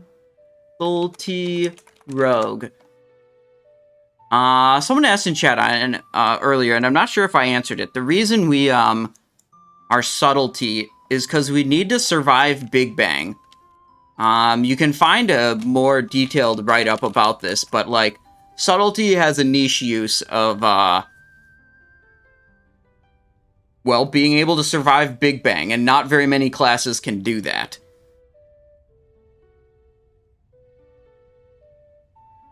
Is that Kingsbane or Bootblade? This is a Bootblade.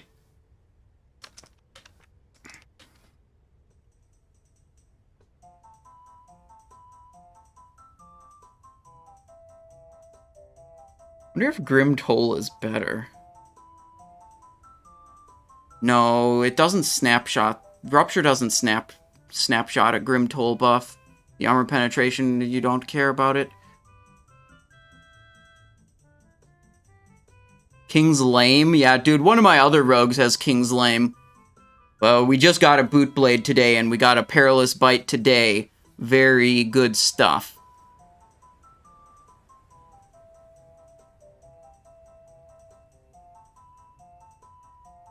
Do you need Shadow Dance? Maybe it's better to put points in Assassin Tree. The Shadow Dance build, if you can execute it properly, in my understanding, is better. Like, more damage output. So I've played it enough that I'm confident I can do more damage with this than than a, like, hemorrhage fist build with more points in assassination. I like this build.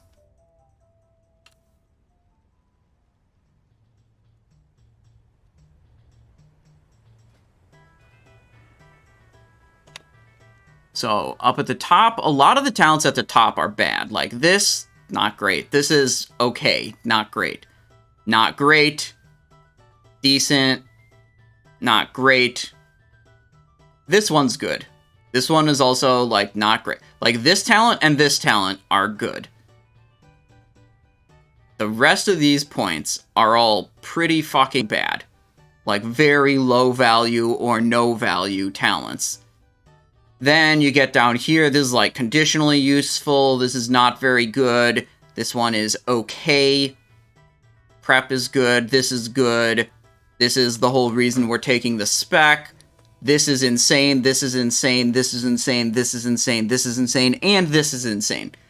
That's the thing about the subtlety tree. The deep subtlety talents are legitimately insanely good. They're very high value talents. It's just that the stuff in the early tree, you have to take so many points that are just low value or no value that it kind of makes it suck. The ring choice, they're the best rings I have. Is it worth buying? Well, what's worth it to you? I don't know. Maybe you have a fuckload of gold, or maybe you don't have a fuckload of gold. Maybe you care about getting every single upgrade you possibly can. Or maybe you're more chill and being like, it's okay if I don't have every upgrade I possibly can. So I can't tell you what is worth it for you. I bought it on my main rogue here, Simon I Show, but I didn't buy it on my alts. That's what I did.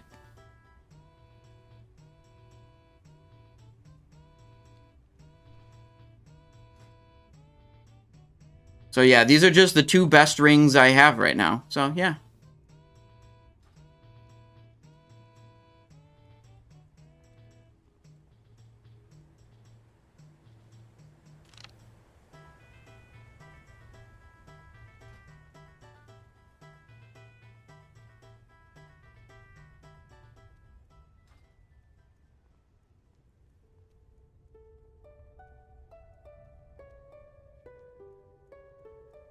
Dude, I don't know why other people don't have the Haunted Memento ghost. Look at this dude. He just follows me around and is super chill. Haunted, something is with you, ... It's from this. Haunted Memento. If you have this in your inventory, this dude just follows you around. Oh yeah. Well, we'll when we're closer to Algalon, we'll actually put up our buffs. Is sub just best for Algalon? What we need, it's not the most damage output, but we need someone to survive Big Bang. And we don't have, like, given our group composition, we want the sub rogue to do it. It's like, Tyr could respec Shadow and survive it with Dispersion, but we'd rather have Tyr healing for this fight. And then I just go Subtlety to survive. Oh, what I should do is get myself in a group that doesn't suck balls.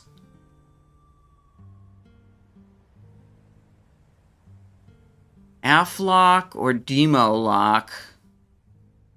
Who's gonna do more spells? Probably the Death Knight. Draenei.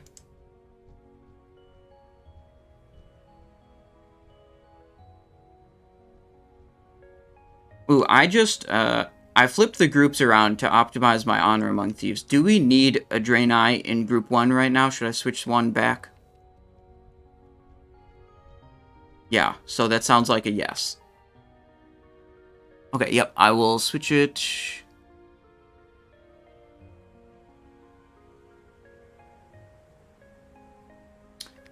I'm trying to figure out which one of the 5 people in group 1 will critical strike with abilities most often. Sketch, do you like healing paladin things? Do you crit often with those? Yeah, with your spells. Like your multi-target Holy Light, if any of them crits, it counts for me.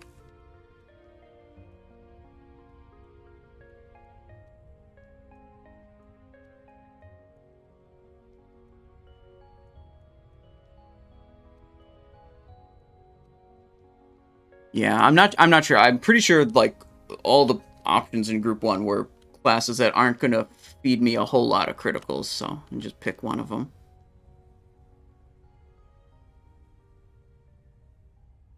I prefer Optics. Enhanced Shaman's one of the best classes for feeding criticals.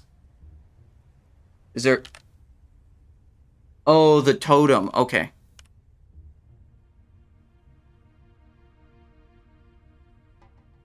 Yeah, roger that. It's whatever.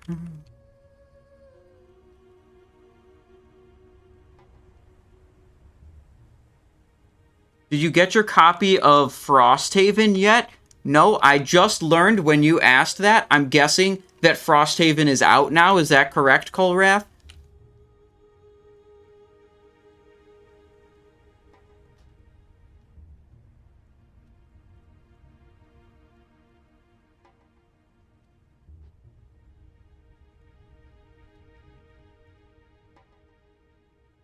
Just got fulfilled last week to our state. Oh, cool.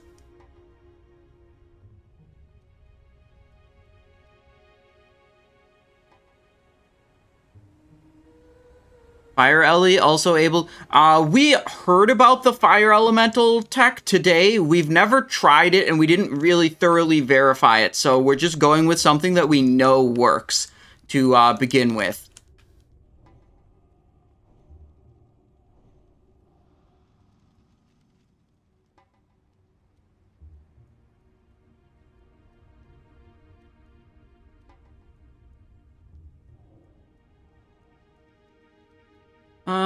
Isn't the Faint Glyph and Cloak of Shadows glyph enough? You need to have a lot of health, and you need to have full health to make that work. It can work, but, like, typically you're gonna have to, like, gear into PvP gear, which is gonna be a DPS loss in itself, and it's less reliable, because, like, if you just take random damage or aren't full healed, then... well, the group fails because you didn't survive the Big Bang. Like, I'd rather take the DPS loss of subtlety than the, like, DPS loss of gearing stamina, and then have a, like, 100% survival. Doesn't matter if I'm high health, low health. Doesn't matter if I get topped off. Doesn't matter if I get priest shielded.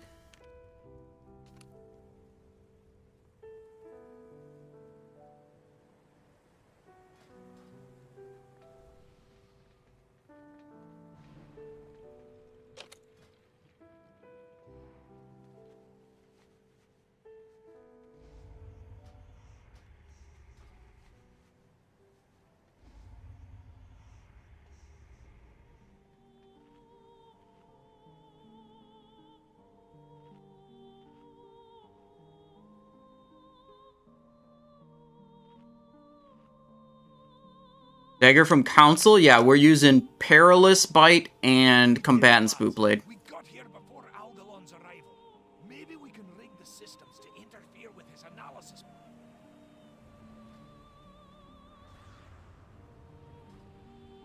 Translocation complete. Commencing planetary analysis of Azeroth. Who is tanking first? Stand back. Roger that. I'm not here to fight you. It is in the universe's best interest to re-originate this planet should my analysis find systemic corruption. Do not interfere. I'll head back to the Archivum and see if I can jam his signal. I might be able to buy us some time while you take care of him.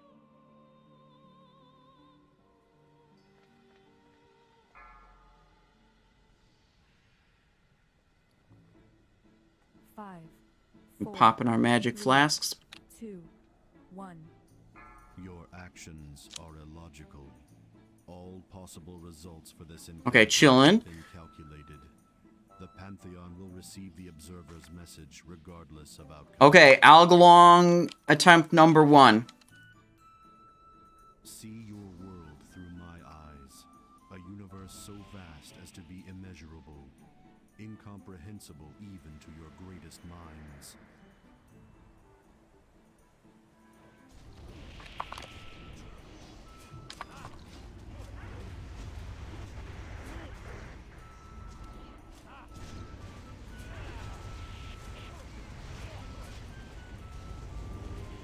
The stars come to my aid.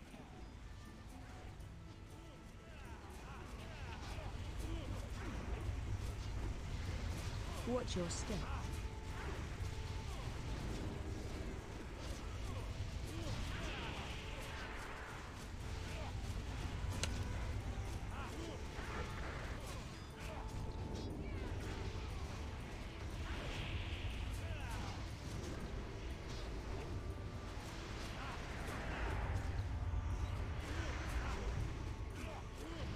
Watch your step.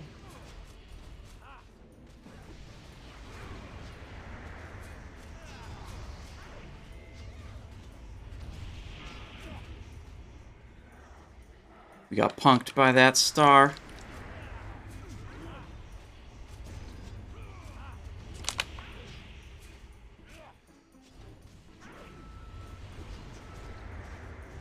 Watch your step. I do what I must.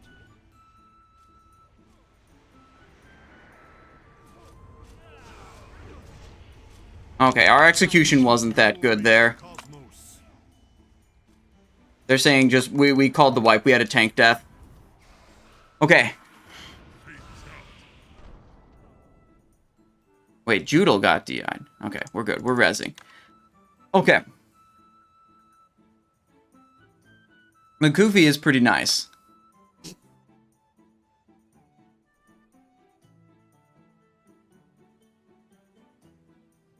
So it sounds like we had a taunt a little early by one of the tanks.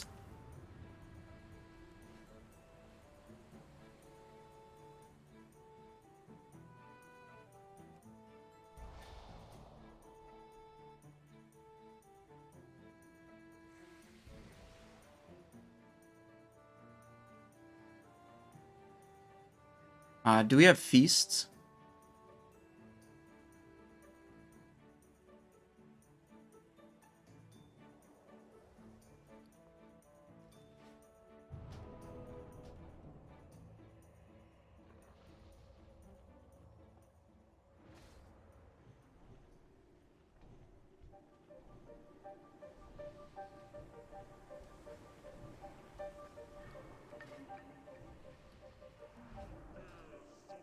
Okay.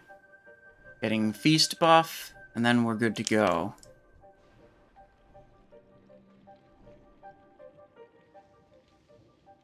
One thing we didn't do on the first pull is we can premeditation on the boss to gain some combo points right off the rip.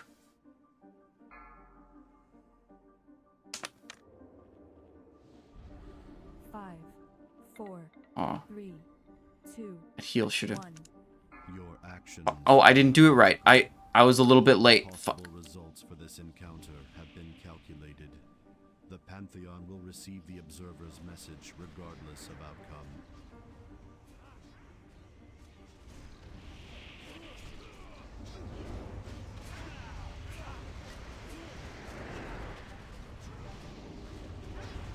The stars come to my aid.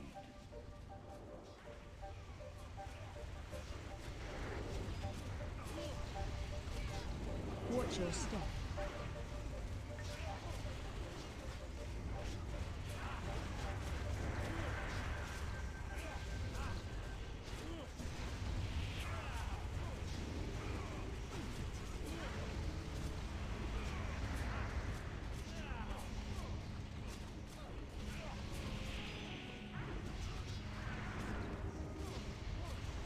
Watch your step.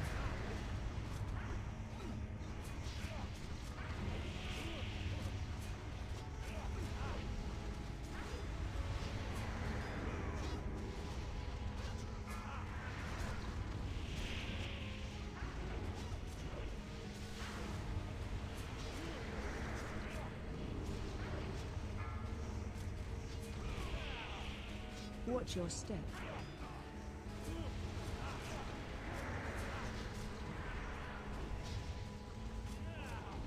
Someone just said, oh shit, that can't be good. I don't know what happened, but it can't be good. Okay.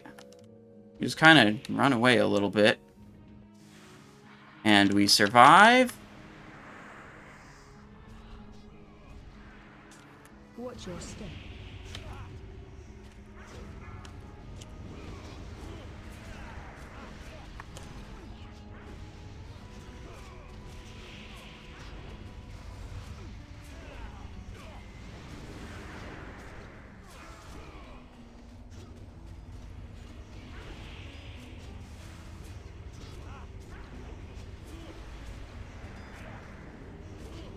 Watch your step. I do what I must. Oh. I was second threat immediately when the tank died, so I just got... I'm down. We can't survive the Big Bang.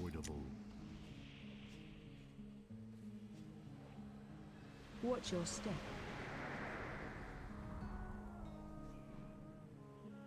I do what I must. Yeah, when I was second threat. So when Super died, he immediately clapped me.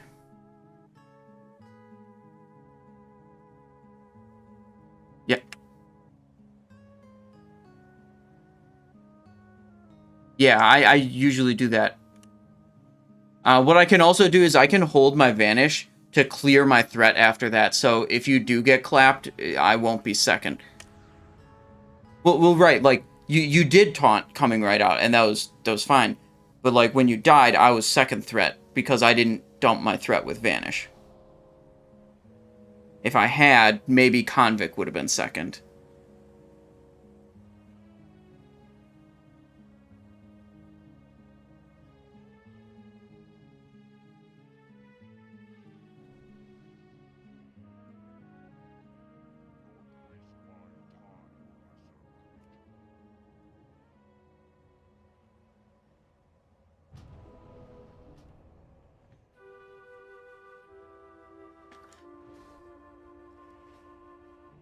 I concur.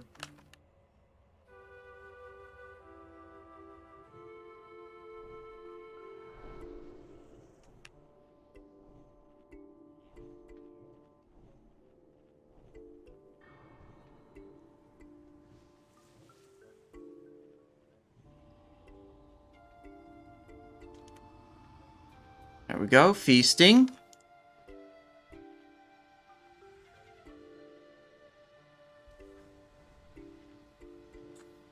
Okay.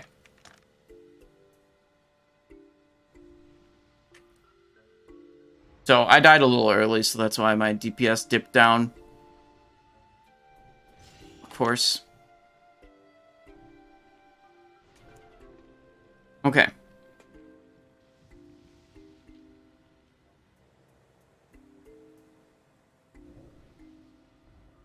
I think we did a pretty good.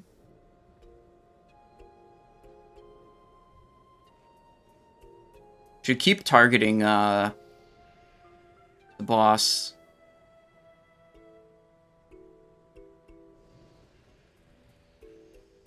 Because if any like critical heals go out, yeah, look, I generated a combo point.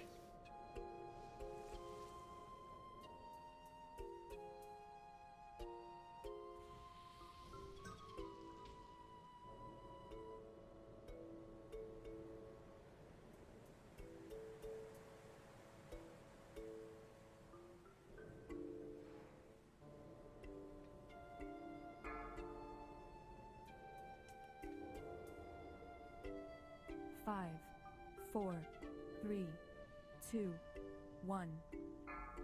Your actions. Did I do it? Oh, I did do it. Yeah, I got the pre-med off. Possible results for this encounter have been calculated. The Pantheon will receive the Observer's message regardless of outcome.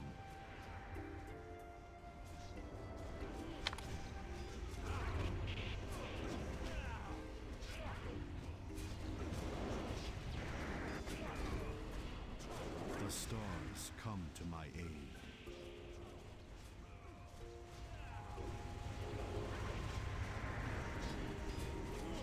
Watch your step.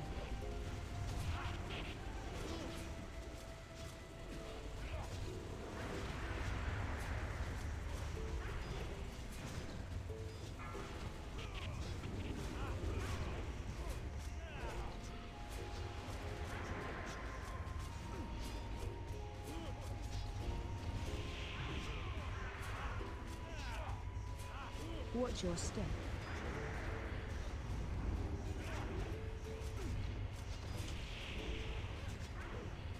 Okay.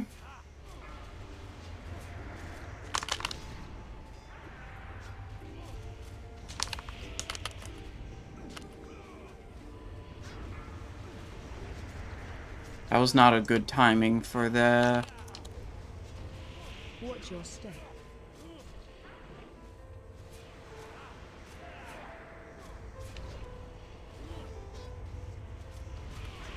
Loss of life Wipe quick. unavoidable.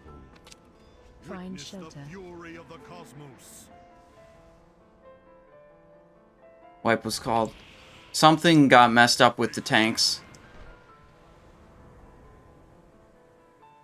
Alright, we're resin. What are the green bars on the side? Kinley, that's a tracker for my glyph of backstab. Backstab increases the duration of rupture effect on the target by 2 seconds, up to a maximum of 6 additional seconds. So it's 3 little boxes, and it counts per time I cast rupture. It counts my backstab casts, so I know if I have 3. I know if I've done my 3 backstabs per rupture or not.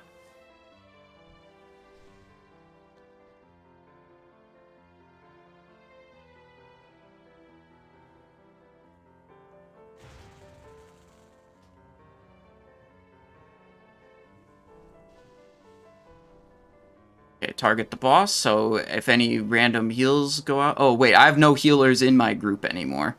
They switched them all over.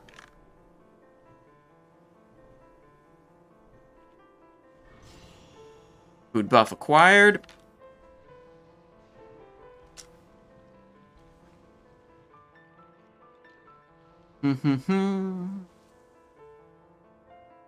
What 2 daggers should I prio before I hop into raids? Just hit 80. First Wrath of Lich King character still using TBC swords. The easiest daggers to acquire that are still good are Librarian's Paper Cutter. Just 2 Librarian's Paper Cutter. They're BOEs. You can buy them on the auction house. They are probably pretty cheap by now. All possible results for this encounter have been calculated. The Pantheon will receive the Observer's message regardless of outcome.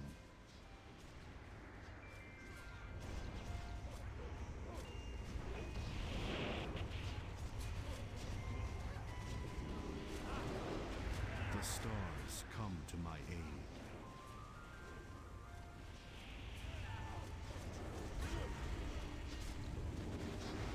Watch your step.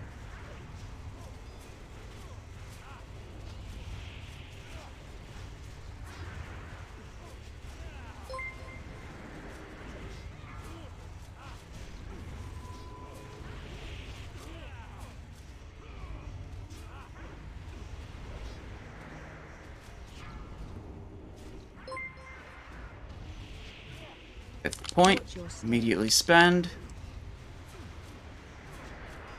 We should stay here. There was a star over there.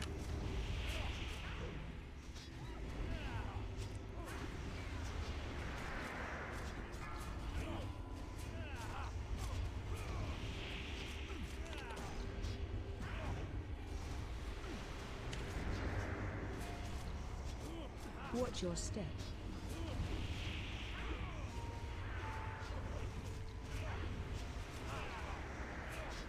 Wasn't the greatest of shadow dances. Find shelter. The fury of the cosmos.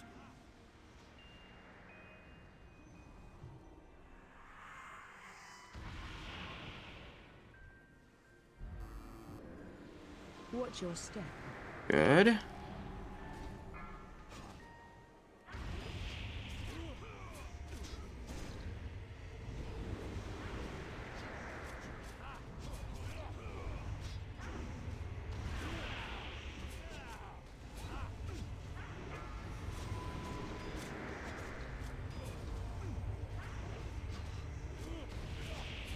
Watch your step. Loss of life unavoidable. Convict dead. Super dead. I phased. I do what I must. Oof. Oof!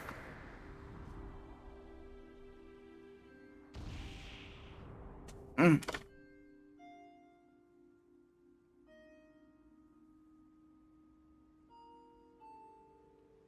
Okay. I wonder, am I actually not spell hit capped? Because we don't have, we don't have, spell hit buff in this group. Oh yeah, we're just spell hit capped with default. We don't need any external buffs to reach spell hit cap. If I needed to, I could, like, equip a Grim Toll for a bunch more hit chance. I had a trick up my sleeve in case we weren't.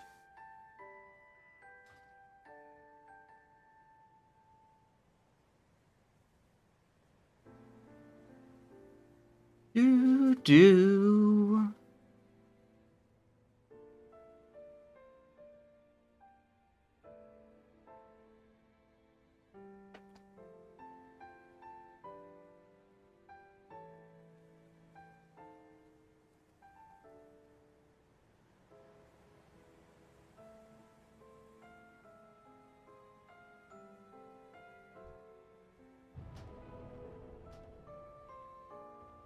Okay, Res, Fish Feast.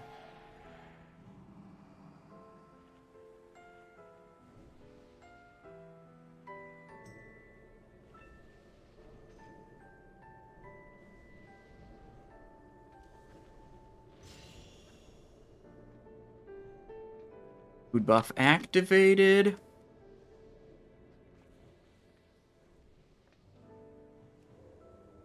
Stealth. Full timers up. We go again. 5, 4, 3, 2, 1. Your actions are illogical. Alright, I got my premeditation out. Possible results for this encounter have been calculated. The Pantheon will receive the Observer's message regardless of outcome.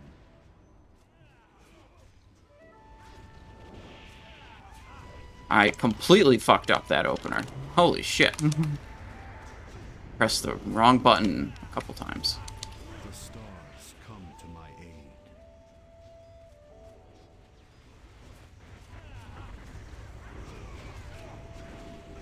Watch your step.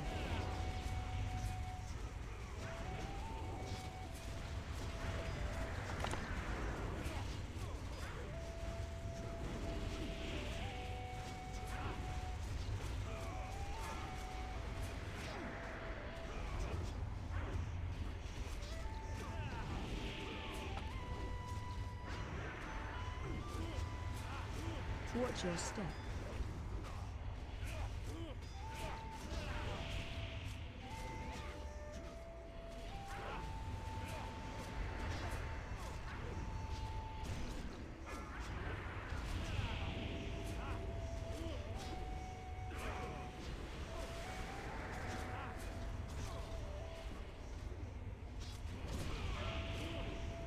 Watch your step.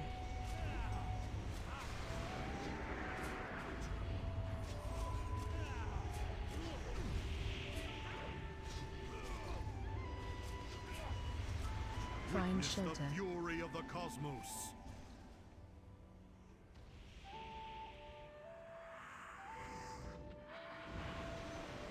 Easy.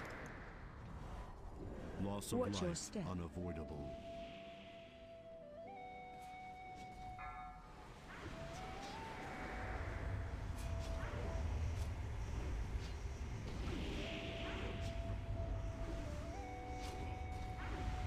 Call it.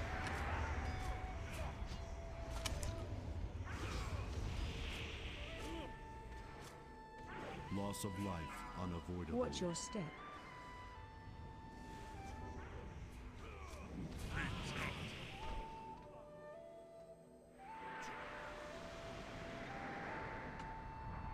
Super. What about this? The boss is almost always on the edge of the room.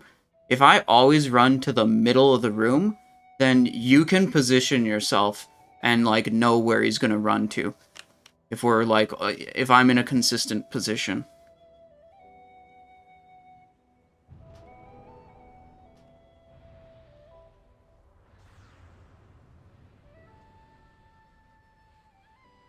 Connect after Big Bang? No, after Big Bang, I'm the only one who has threat until the tank taunts.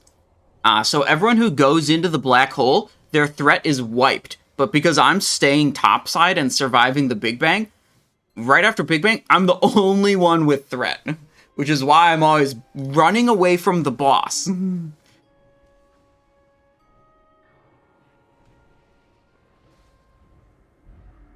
What we want to do there, I coordinated with the tank, so like he would know where I am, so he knows where the boss is going to run towards. So he can be in position to taunt to pick it up.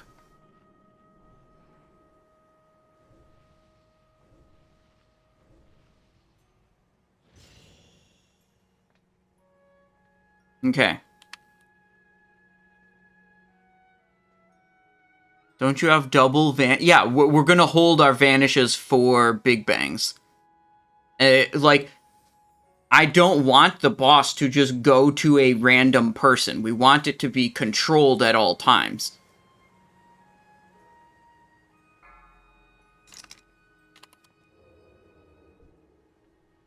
Five, 4, 3, 2, 1. Your actions. Oh, I didn't pre-med. All possible results. I hit Shift 2. Calculated. The Pantheon will receive the Observer's message regardless of outcome.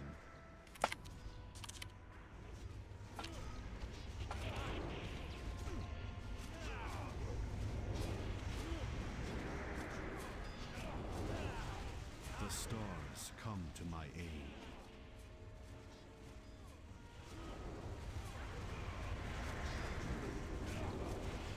Watch your step.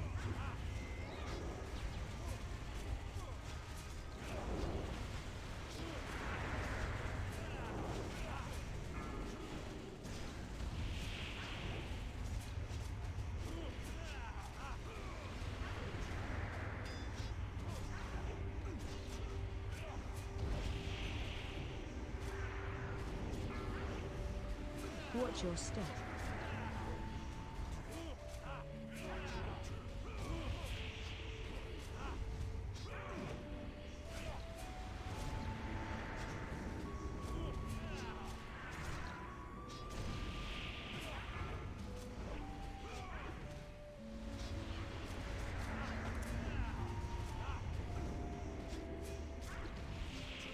Watch your step.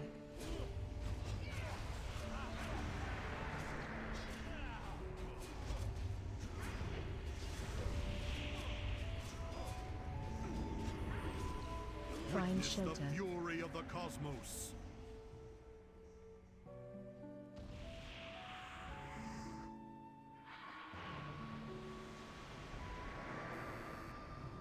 Watch your step.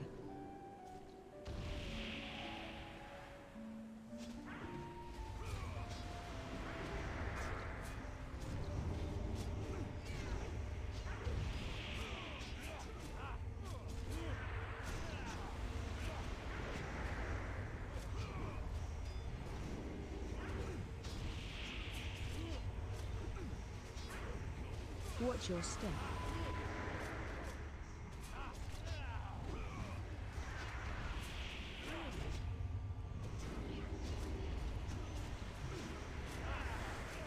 Big hog damage.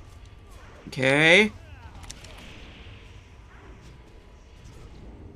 Butter hands. Thank you for the sub. I have to focus on my sub rogue right now, though. This spec is unreasonably complicated for how bad it is.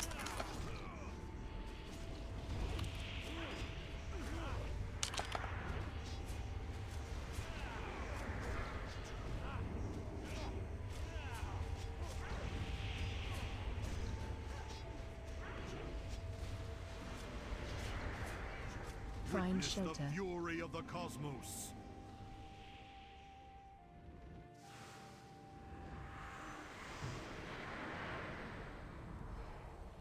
Watch your step.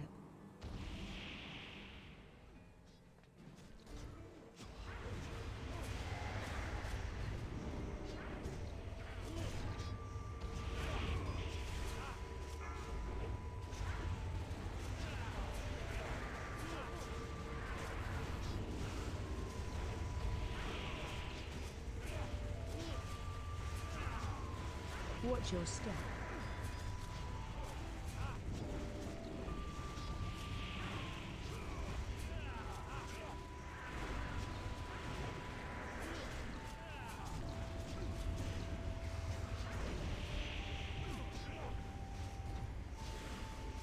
Damn, I didn't get a Garrote. Oh wait, I did get a Garrote.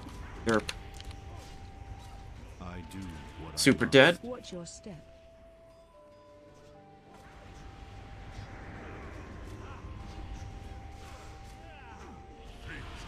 Wipe is called. life unavoidable. The other group got Algalon. They got Dark Matter and Band of Lights in their group. Holy shit. That's insane. Those are some fat items. Look at that.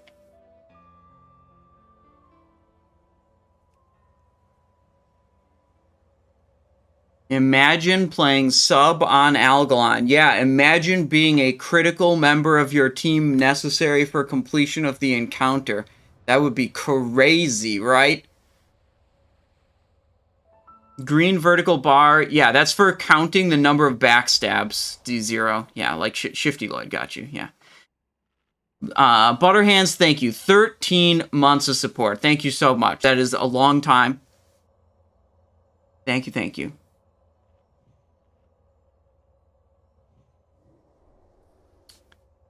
Ooh, we have a first and last time chatter here. Hantro88 says, you are really noob.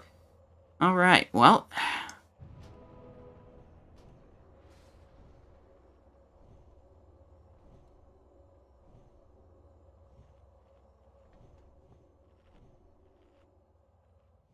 Can the tanks soak Big Bang on 10-man? We use, I mean, I don't know, maybe, but like, we use tank cooldowns to keep them alive outside of Big Bang. We don't really want to be using them to survive Big Bang. What type of bike would you recommend? Well, that's different bike for different people for different purposes, which you've told me none of that, so can't help you.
Oh, my music stopped.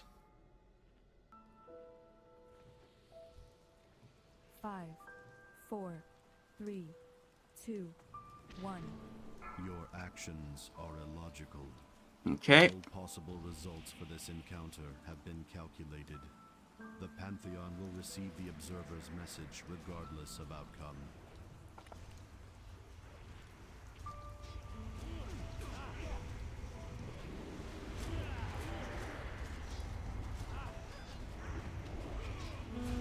The stars come to my aid.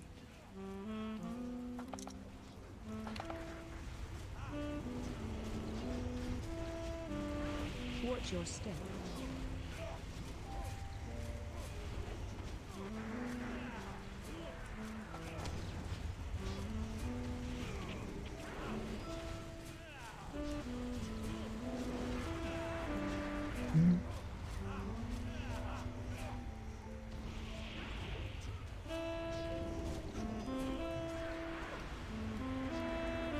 Watch your step.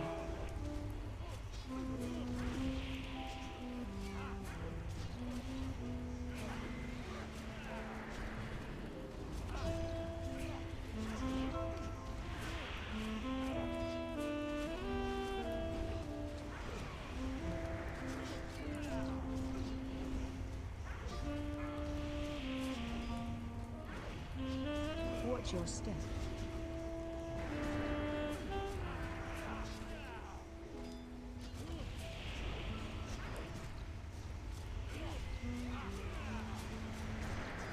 Find shelter. The fury of the cosmos. Okay, I run to the middle. Cloak of Shadows, so the constellations don't kill me. Watch your step. Come back to the boss.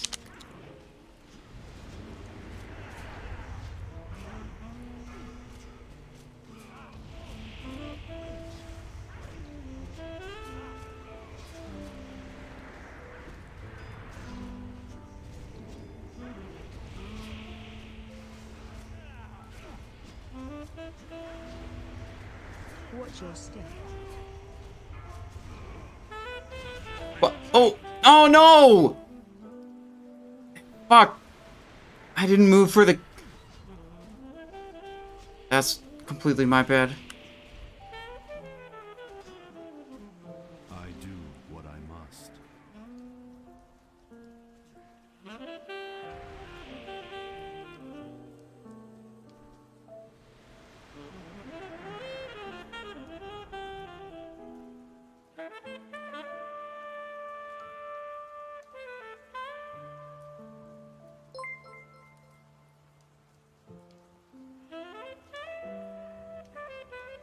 No, the Cosmic Smash was on me. Of course.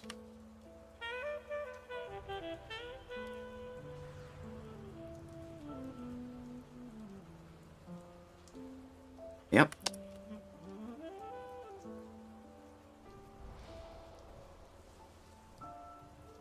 Yeah, I didn't get Cosmic Smash a single time last night. I just messed up this time, that's all.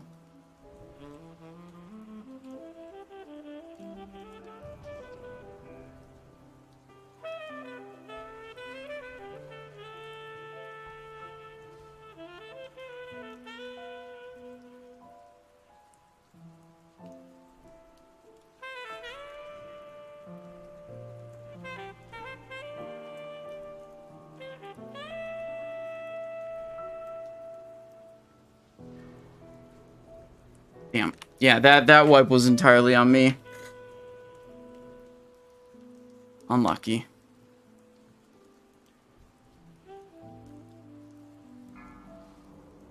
Okay, we go again. 5, 4, 3, 2, 1. Your actions are illogical. All possible results for this encounter have been calculated. The Pantheon will receive the Observer's message regardless of outcome.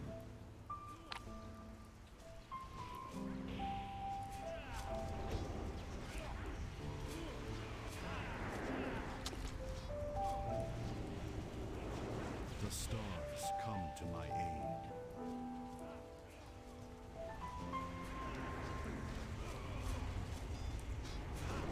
Watch your step.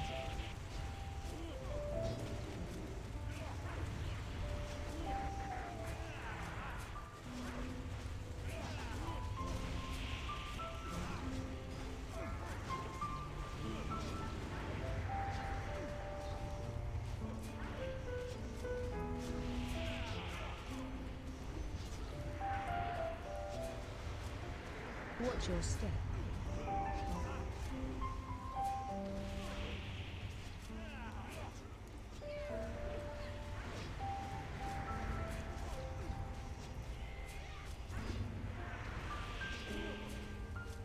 Go.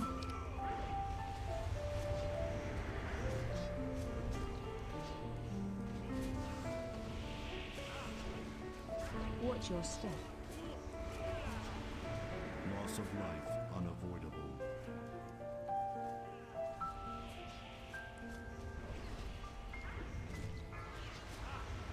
Find Witness shelter. the fury of the cosmos.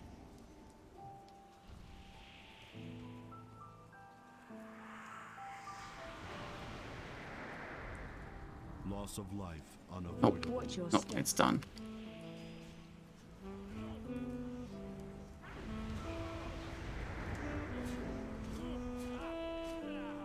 Drums of the Wild hasn't been on my bar in the subtlety spec.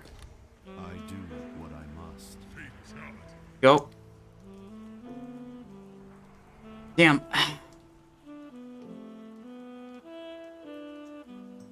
Okay, this is something like I had been forgetting, but we can do Drums of the Wild on everyone. Somehow I remembered it when they said buffs on Supra after he got resurrected mid-fight.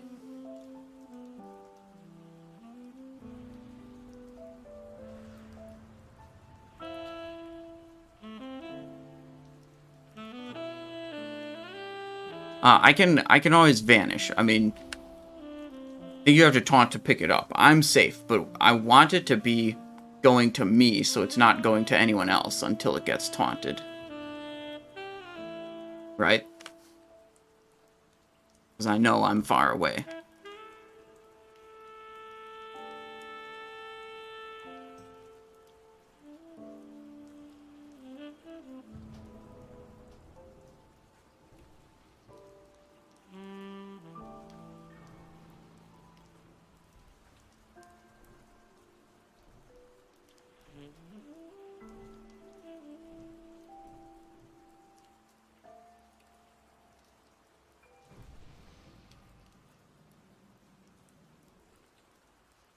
There we go.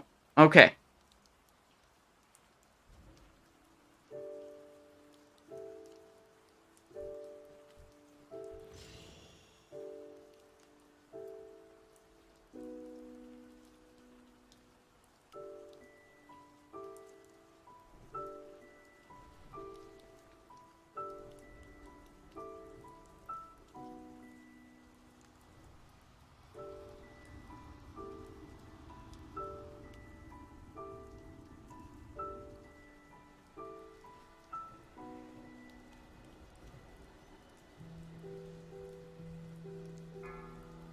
Okay, here we go again.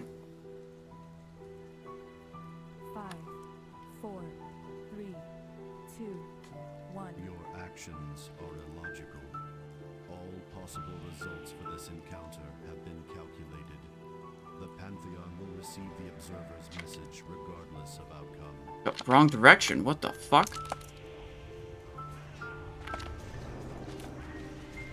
Oh, okay.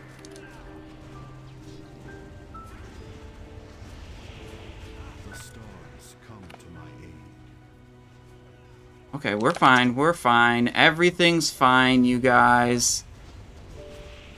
Watch your step.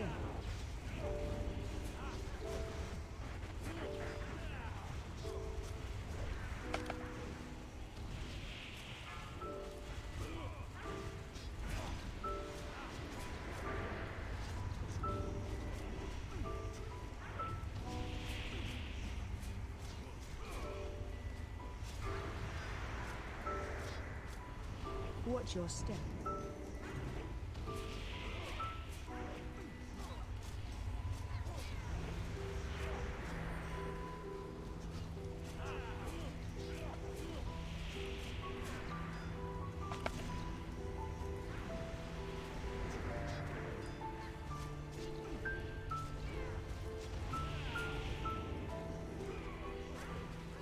Watch your step.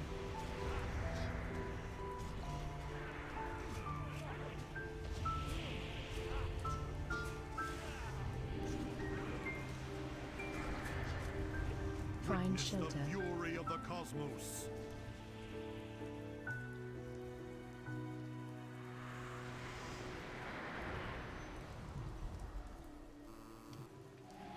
Watch your step.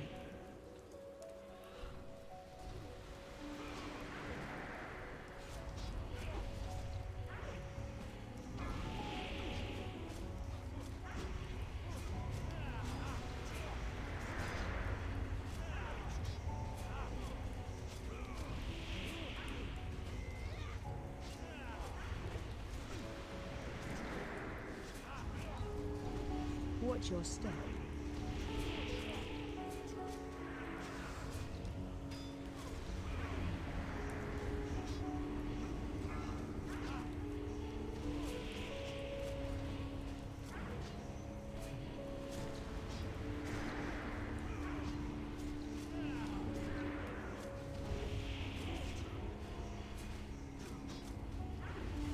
Watch your step.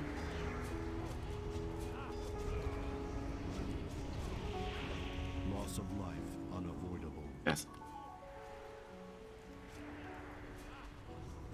Got phased. Oh shit. I do what I must. Okay.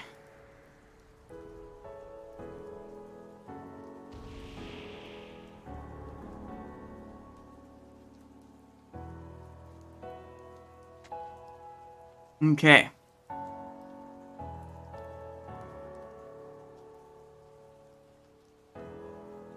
Oh, any reason it's not used more? Tricks as a trait. Oh yeah, I should put the tricks onto this macro there. For the DJ tricks. But mostly like I'm trying to focus on all the survival and more important things. Whether or not I spend 15 energy every 30 seconds to give a small damage buff to someone else isn't what's making us wipe or not. So, like, I really want to pay more attention to the stuff that's making us wipe or not.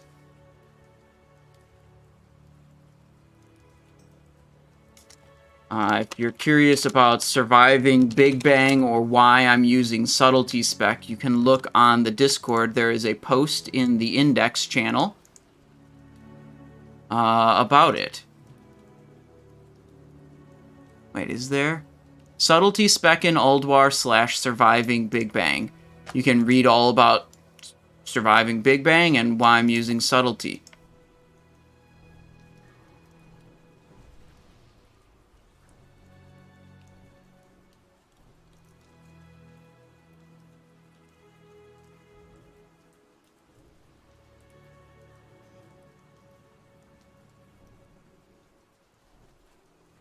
Correct.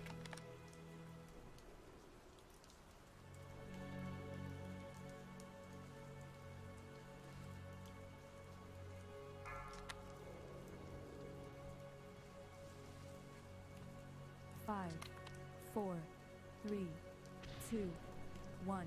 Your actions are illogical. All possible results for this encounter have been calculated. The Pantheon will receive the Observer's message regardless of outcome.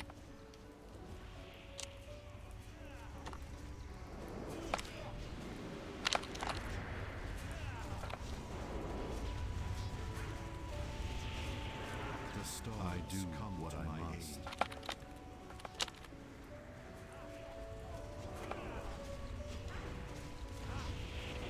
Watch your step.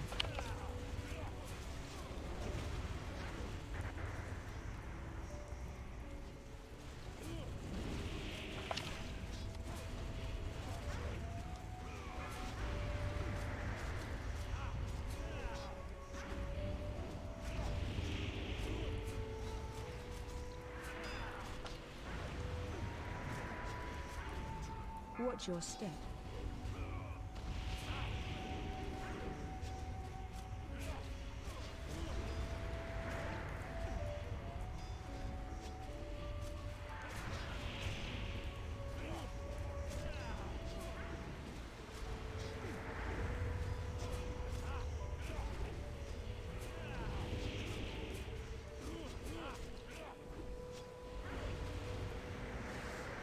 Watch your step.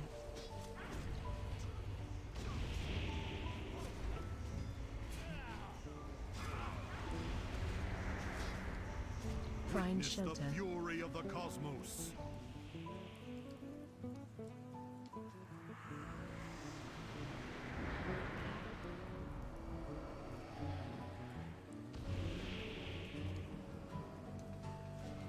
Watch your step.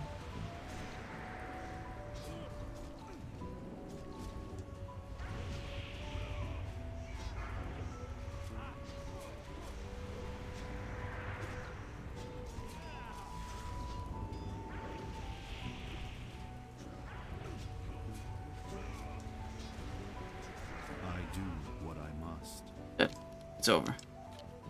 Watch your step.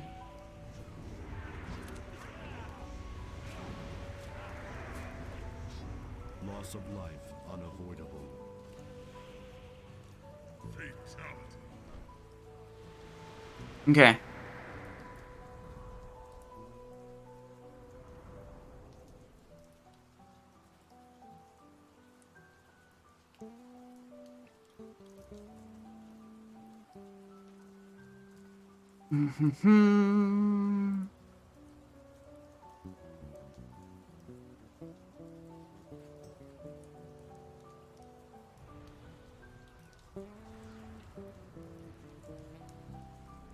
This boss is so cool. Dude, the part about it that is not cool is the 1 hour timer.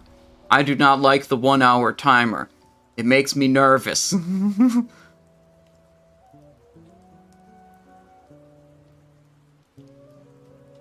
Yeah, this is very much a one wrong move and you wipe type of situation.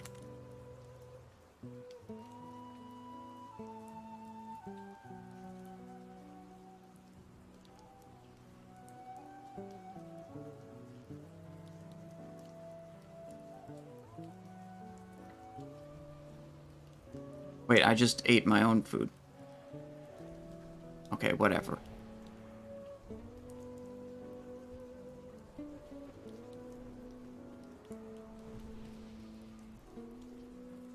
Okay, good, good, good.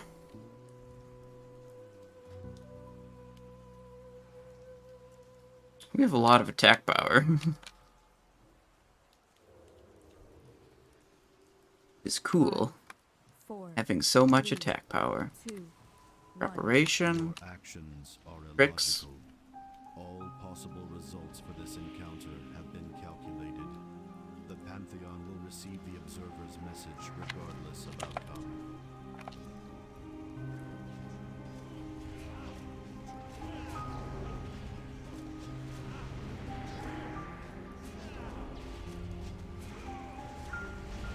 The stars come to my aid.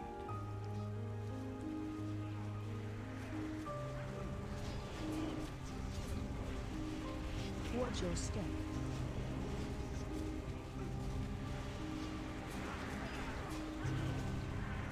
Come on, combo points. Come on, come to me, combo points. There we go.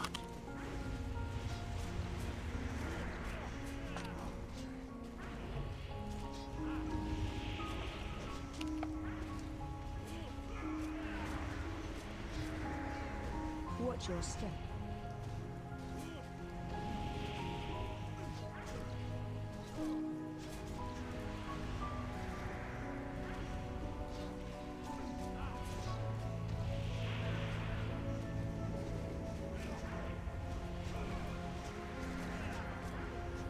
Oh, I have a dance again. I didn't use it though. Big Bang's about to happen. Probably. Watch your step.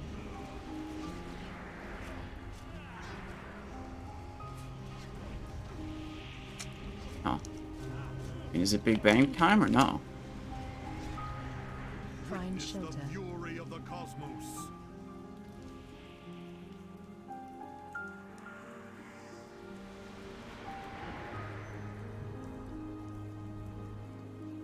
Watch your step.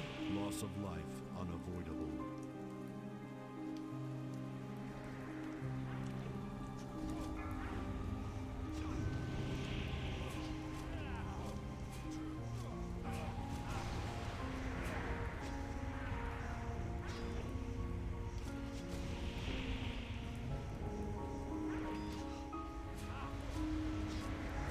Watch your step.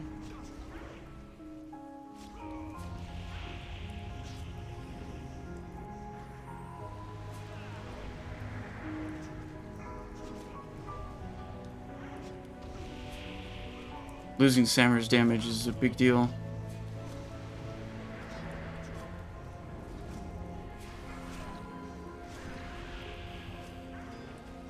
Watch your step.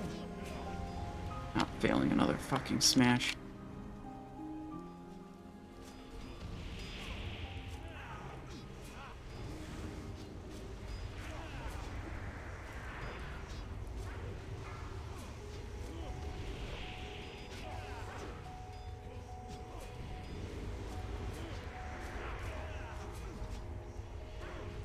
Witness shelter. the fury of the cosmos.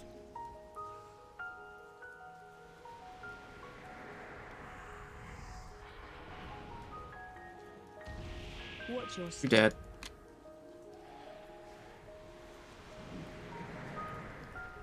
I do what I must. Oof. Unlucky.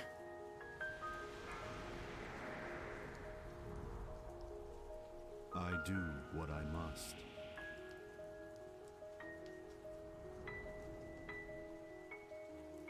Yeah, one attempt. If we wipe quickly, maybe there's a second attempt.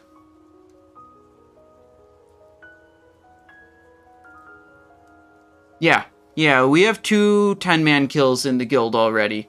And some of the people in this guild, in this group, were involved in the first kill.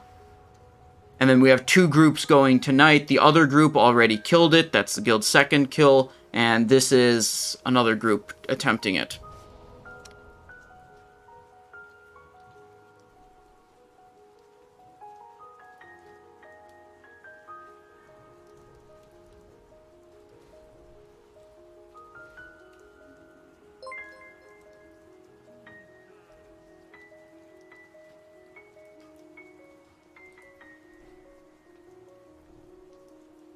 Alright, where's Sketch?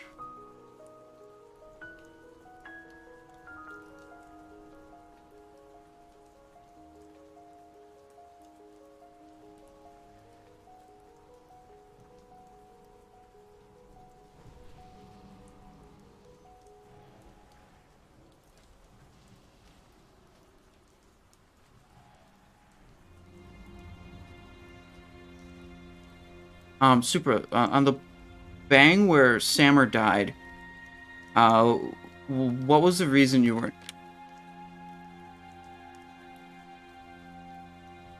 Gotcha. Yeah, that's what I was going to suggest, is like you position between me, which is the center of the room, and the boss.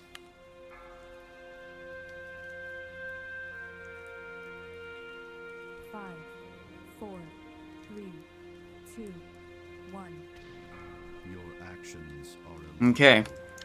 all possible results for this encounter have been calculated. The Pantheon will receive the Observer's message regardless of outcome.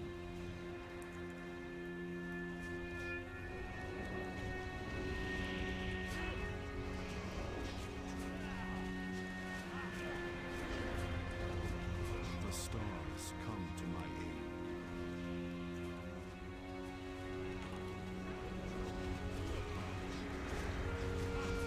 Watch your step.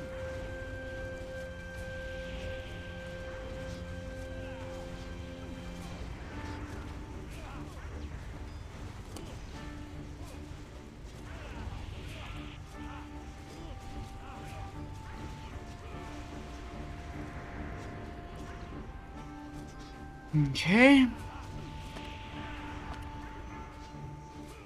Watch your step.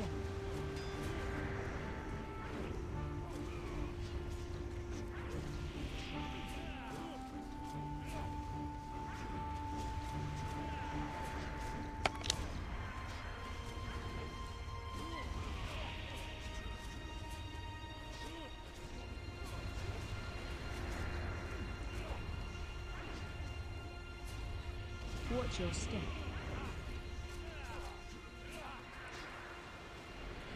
Oh, I needed to eviscerate sooner there. Duh. No reason to delay that eviscerate. Prime Witness the shelter. fury of the cosmos.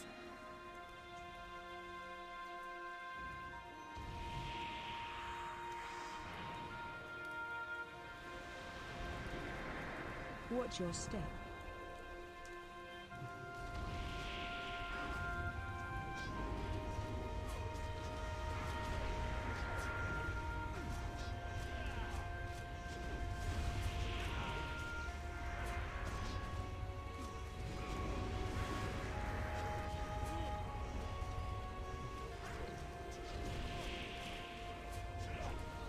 Watch your step. Wait to switch.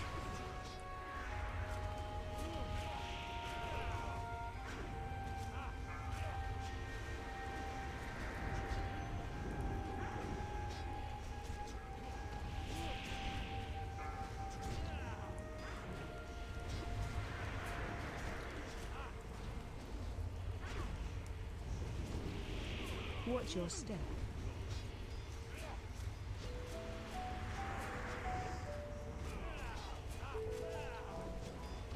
Delayed that investigate for no reason. Oopsies.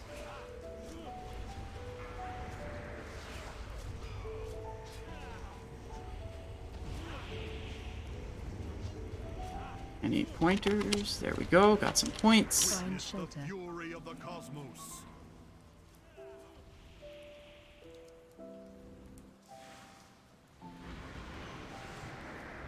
Oh.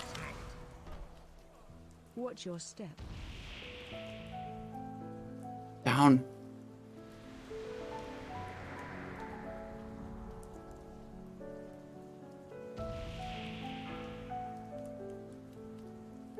I got double arcane barraged. I could have healthstoned. Damn. I'm gonna have to try elemental. I do what I must. Watch your step.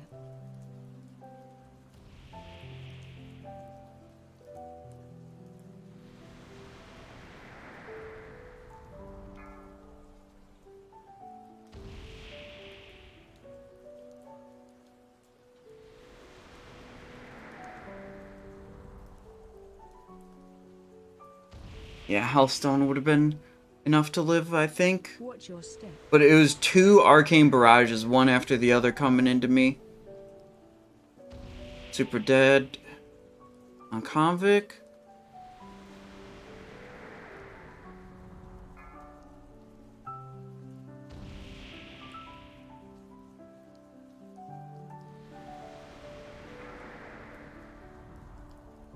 Find Witness shelter. the fury of the cosmos.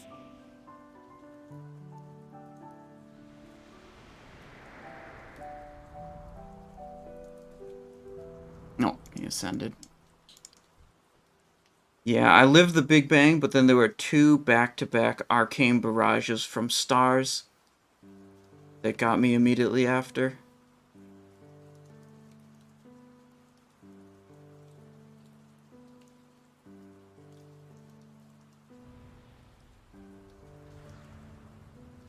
Damn. Can't catch a break with these Algalon attempts. Guild's killing it in other groups. Not in my group.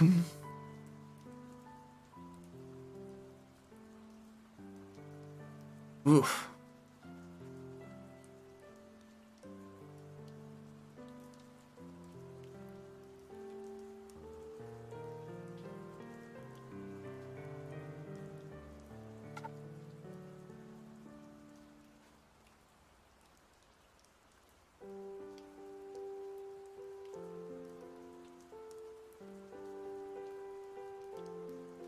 Damn. That's disappointing. I really thought we'd be able to get it this week.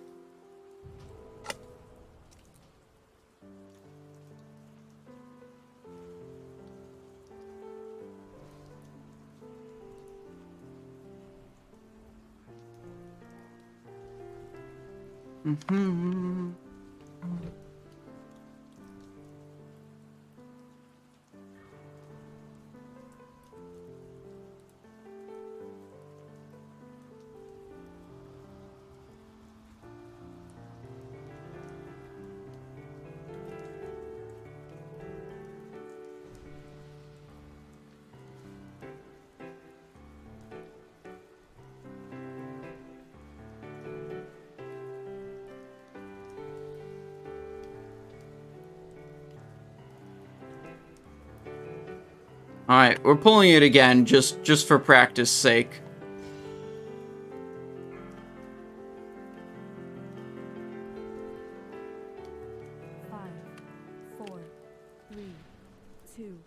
Your actions are illogical. All possible results for this encounter. Wait, he's have too been close. calculated. Uh-oh. The Pantheon will receive the Observer's message regardless of outcome.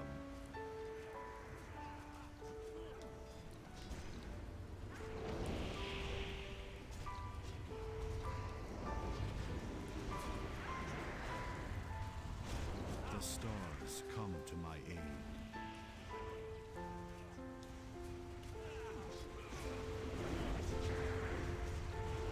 Watch your step.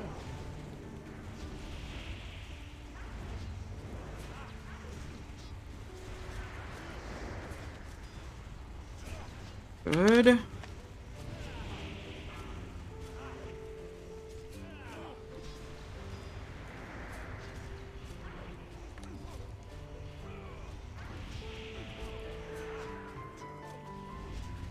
Watch your step. Was a brain dead delayed eviscerate for no reason again. I don't know. There's so much to keep track of with this fucking spec. I think it might just be too much for me, despite having practiced with it so much. I think there's just too much going on. Watch your step. I'm getting the fuck out of there. Okay. Well, it's closed. Tank death. We up that. Okay.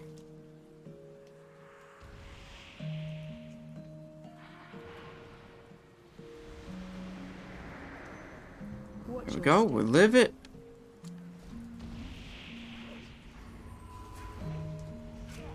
He's gonna ascend pretty soon.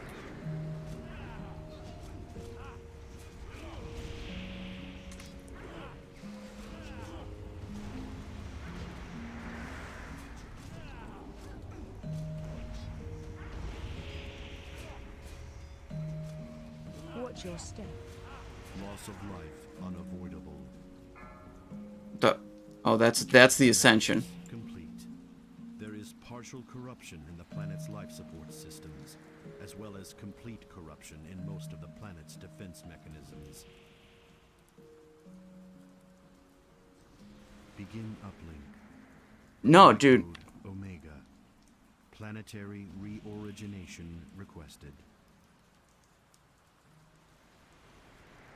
Farewell, mortals. Your bravery is admirable for such flawed creatures.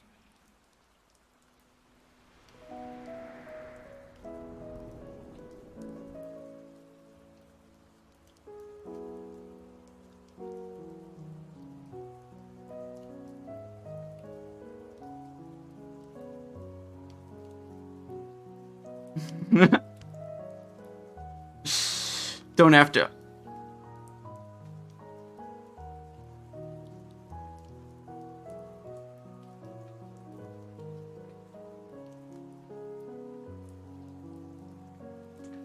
Exterminatus time. Well. Well. We had a good Ulduar 10, that's for sure. Combatant's Boot Blade, huge. Perilous Bite, we'll use it for subtlety.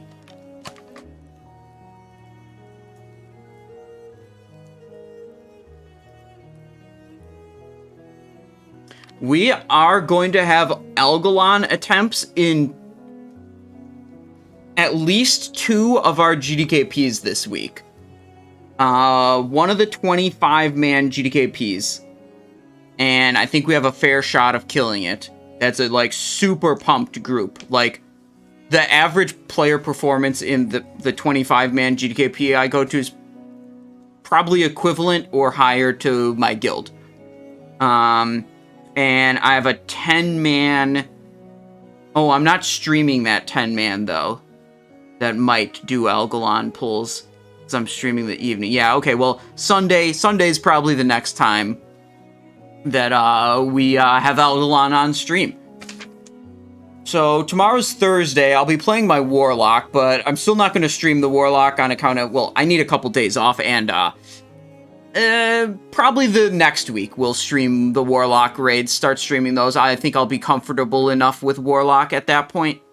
Then Friday in the evening, we have 25-man GDKP Assassination Rogue. Saturday, daytime, we have 10-man GDKP Assassination Rogue. Then Sunday evening, we have a super juiced, 6-hour-long, 25-man, all hard modes GDKP on Combat Rogue.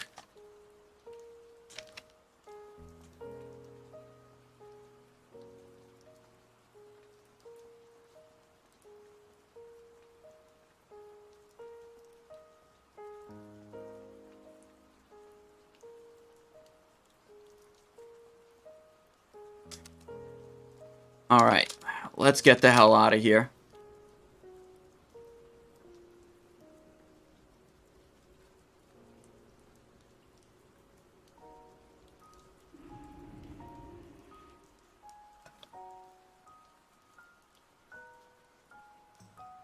Alright.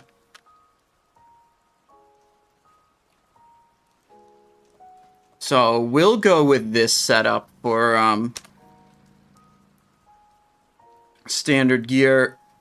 When I put it through the simulator, or the spreadsheet, and, like, switched gems around, this was, like, not really an upgrade over this, because it kind of screwed with my expertise. So, this was basically a side grade. So, what we'll do is, if we get another item that has expertise, we can switch on to the Perilous Bite and gem it into attack power to try to allow us to equip another expertise item if we potentially get such a thing. So this will be our set. Let's go to 80 upgrades.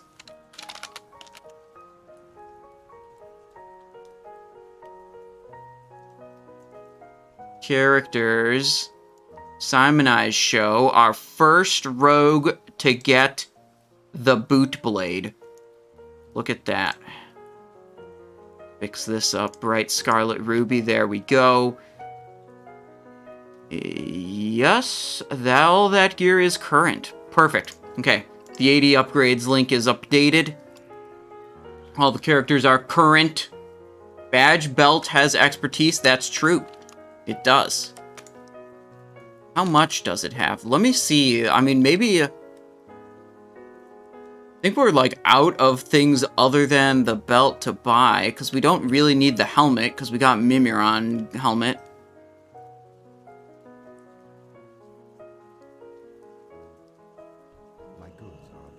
This is a 225 belt. This is a 232. We don't want that. We don't want that. We already have that. We already have that, and we don't want that. So, let's look in the spreadsheet. Perilous Bite. Hang on. Simonize show gear. Let's load that up.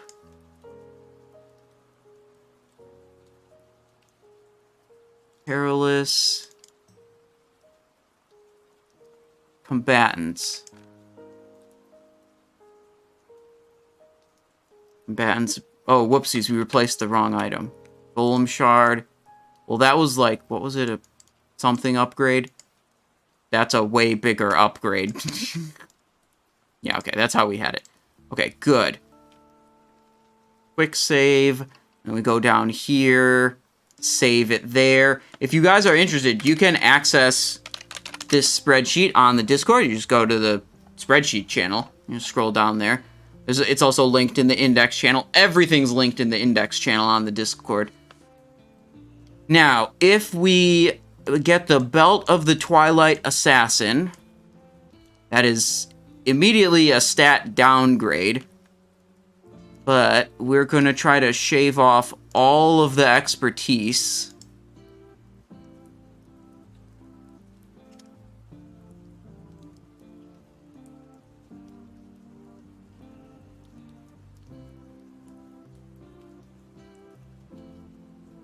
Golem shard. Then we go Perilous Bite. And we're still 20 over expertise cap. So, the best setup we can possibly do, it looks like, is this, which puts us 20 over the expertise cap. We don't have any... Holy fuck. But it does sim as an upgrade, which I guess... I mean, I guess that's good. It's kind of crazy. Well, we don't have to raid with this character for quite a while, so we can kind of chill and figure out if we want to do this or not. So, no big deal.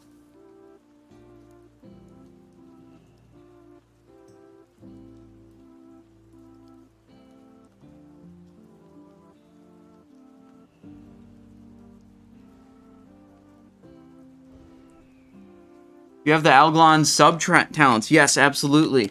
You can find them on the Discord.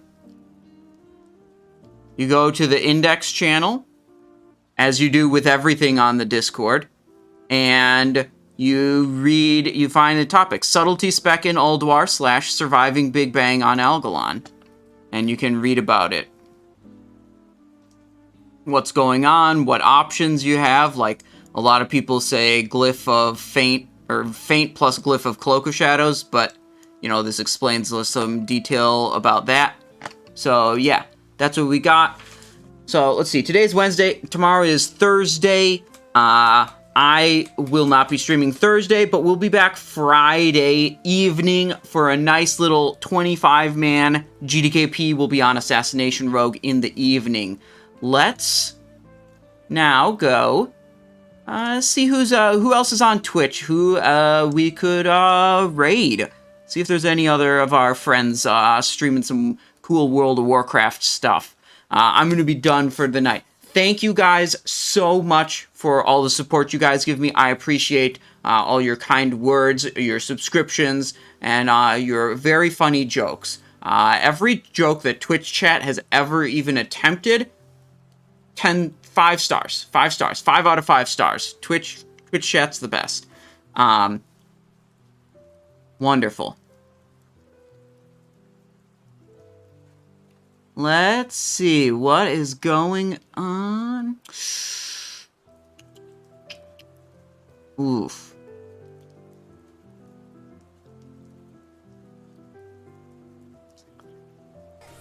Who's Lottie playing on? Lottie's playing on a warrior. I mean, warriors are pretty cool. Lottie is up in a Ulduar right now. Let's give Lottie a little raid here, you guys. Lottie 1337.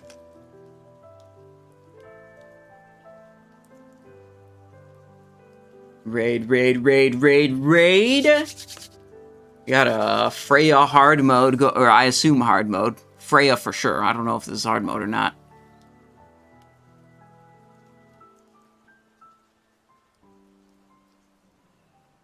Okay, we're going to send over the raid, and I will see you guys on Thursday. And I will actually press stop streaming at the end of stream today after raiding, unlike yesterday.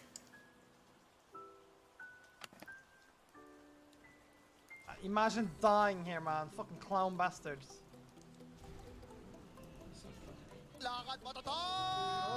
Normally. Simon is coming into the raid. Hello, welcome.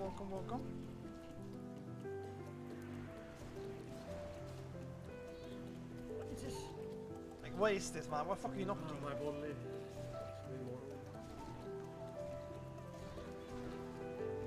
Kick title grip.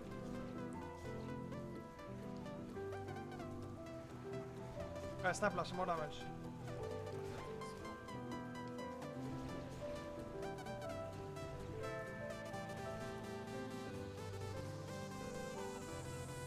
No more spider chase? Yeah, I know, bro, I know.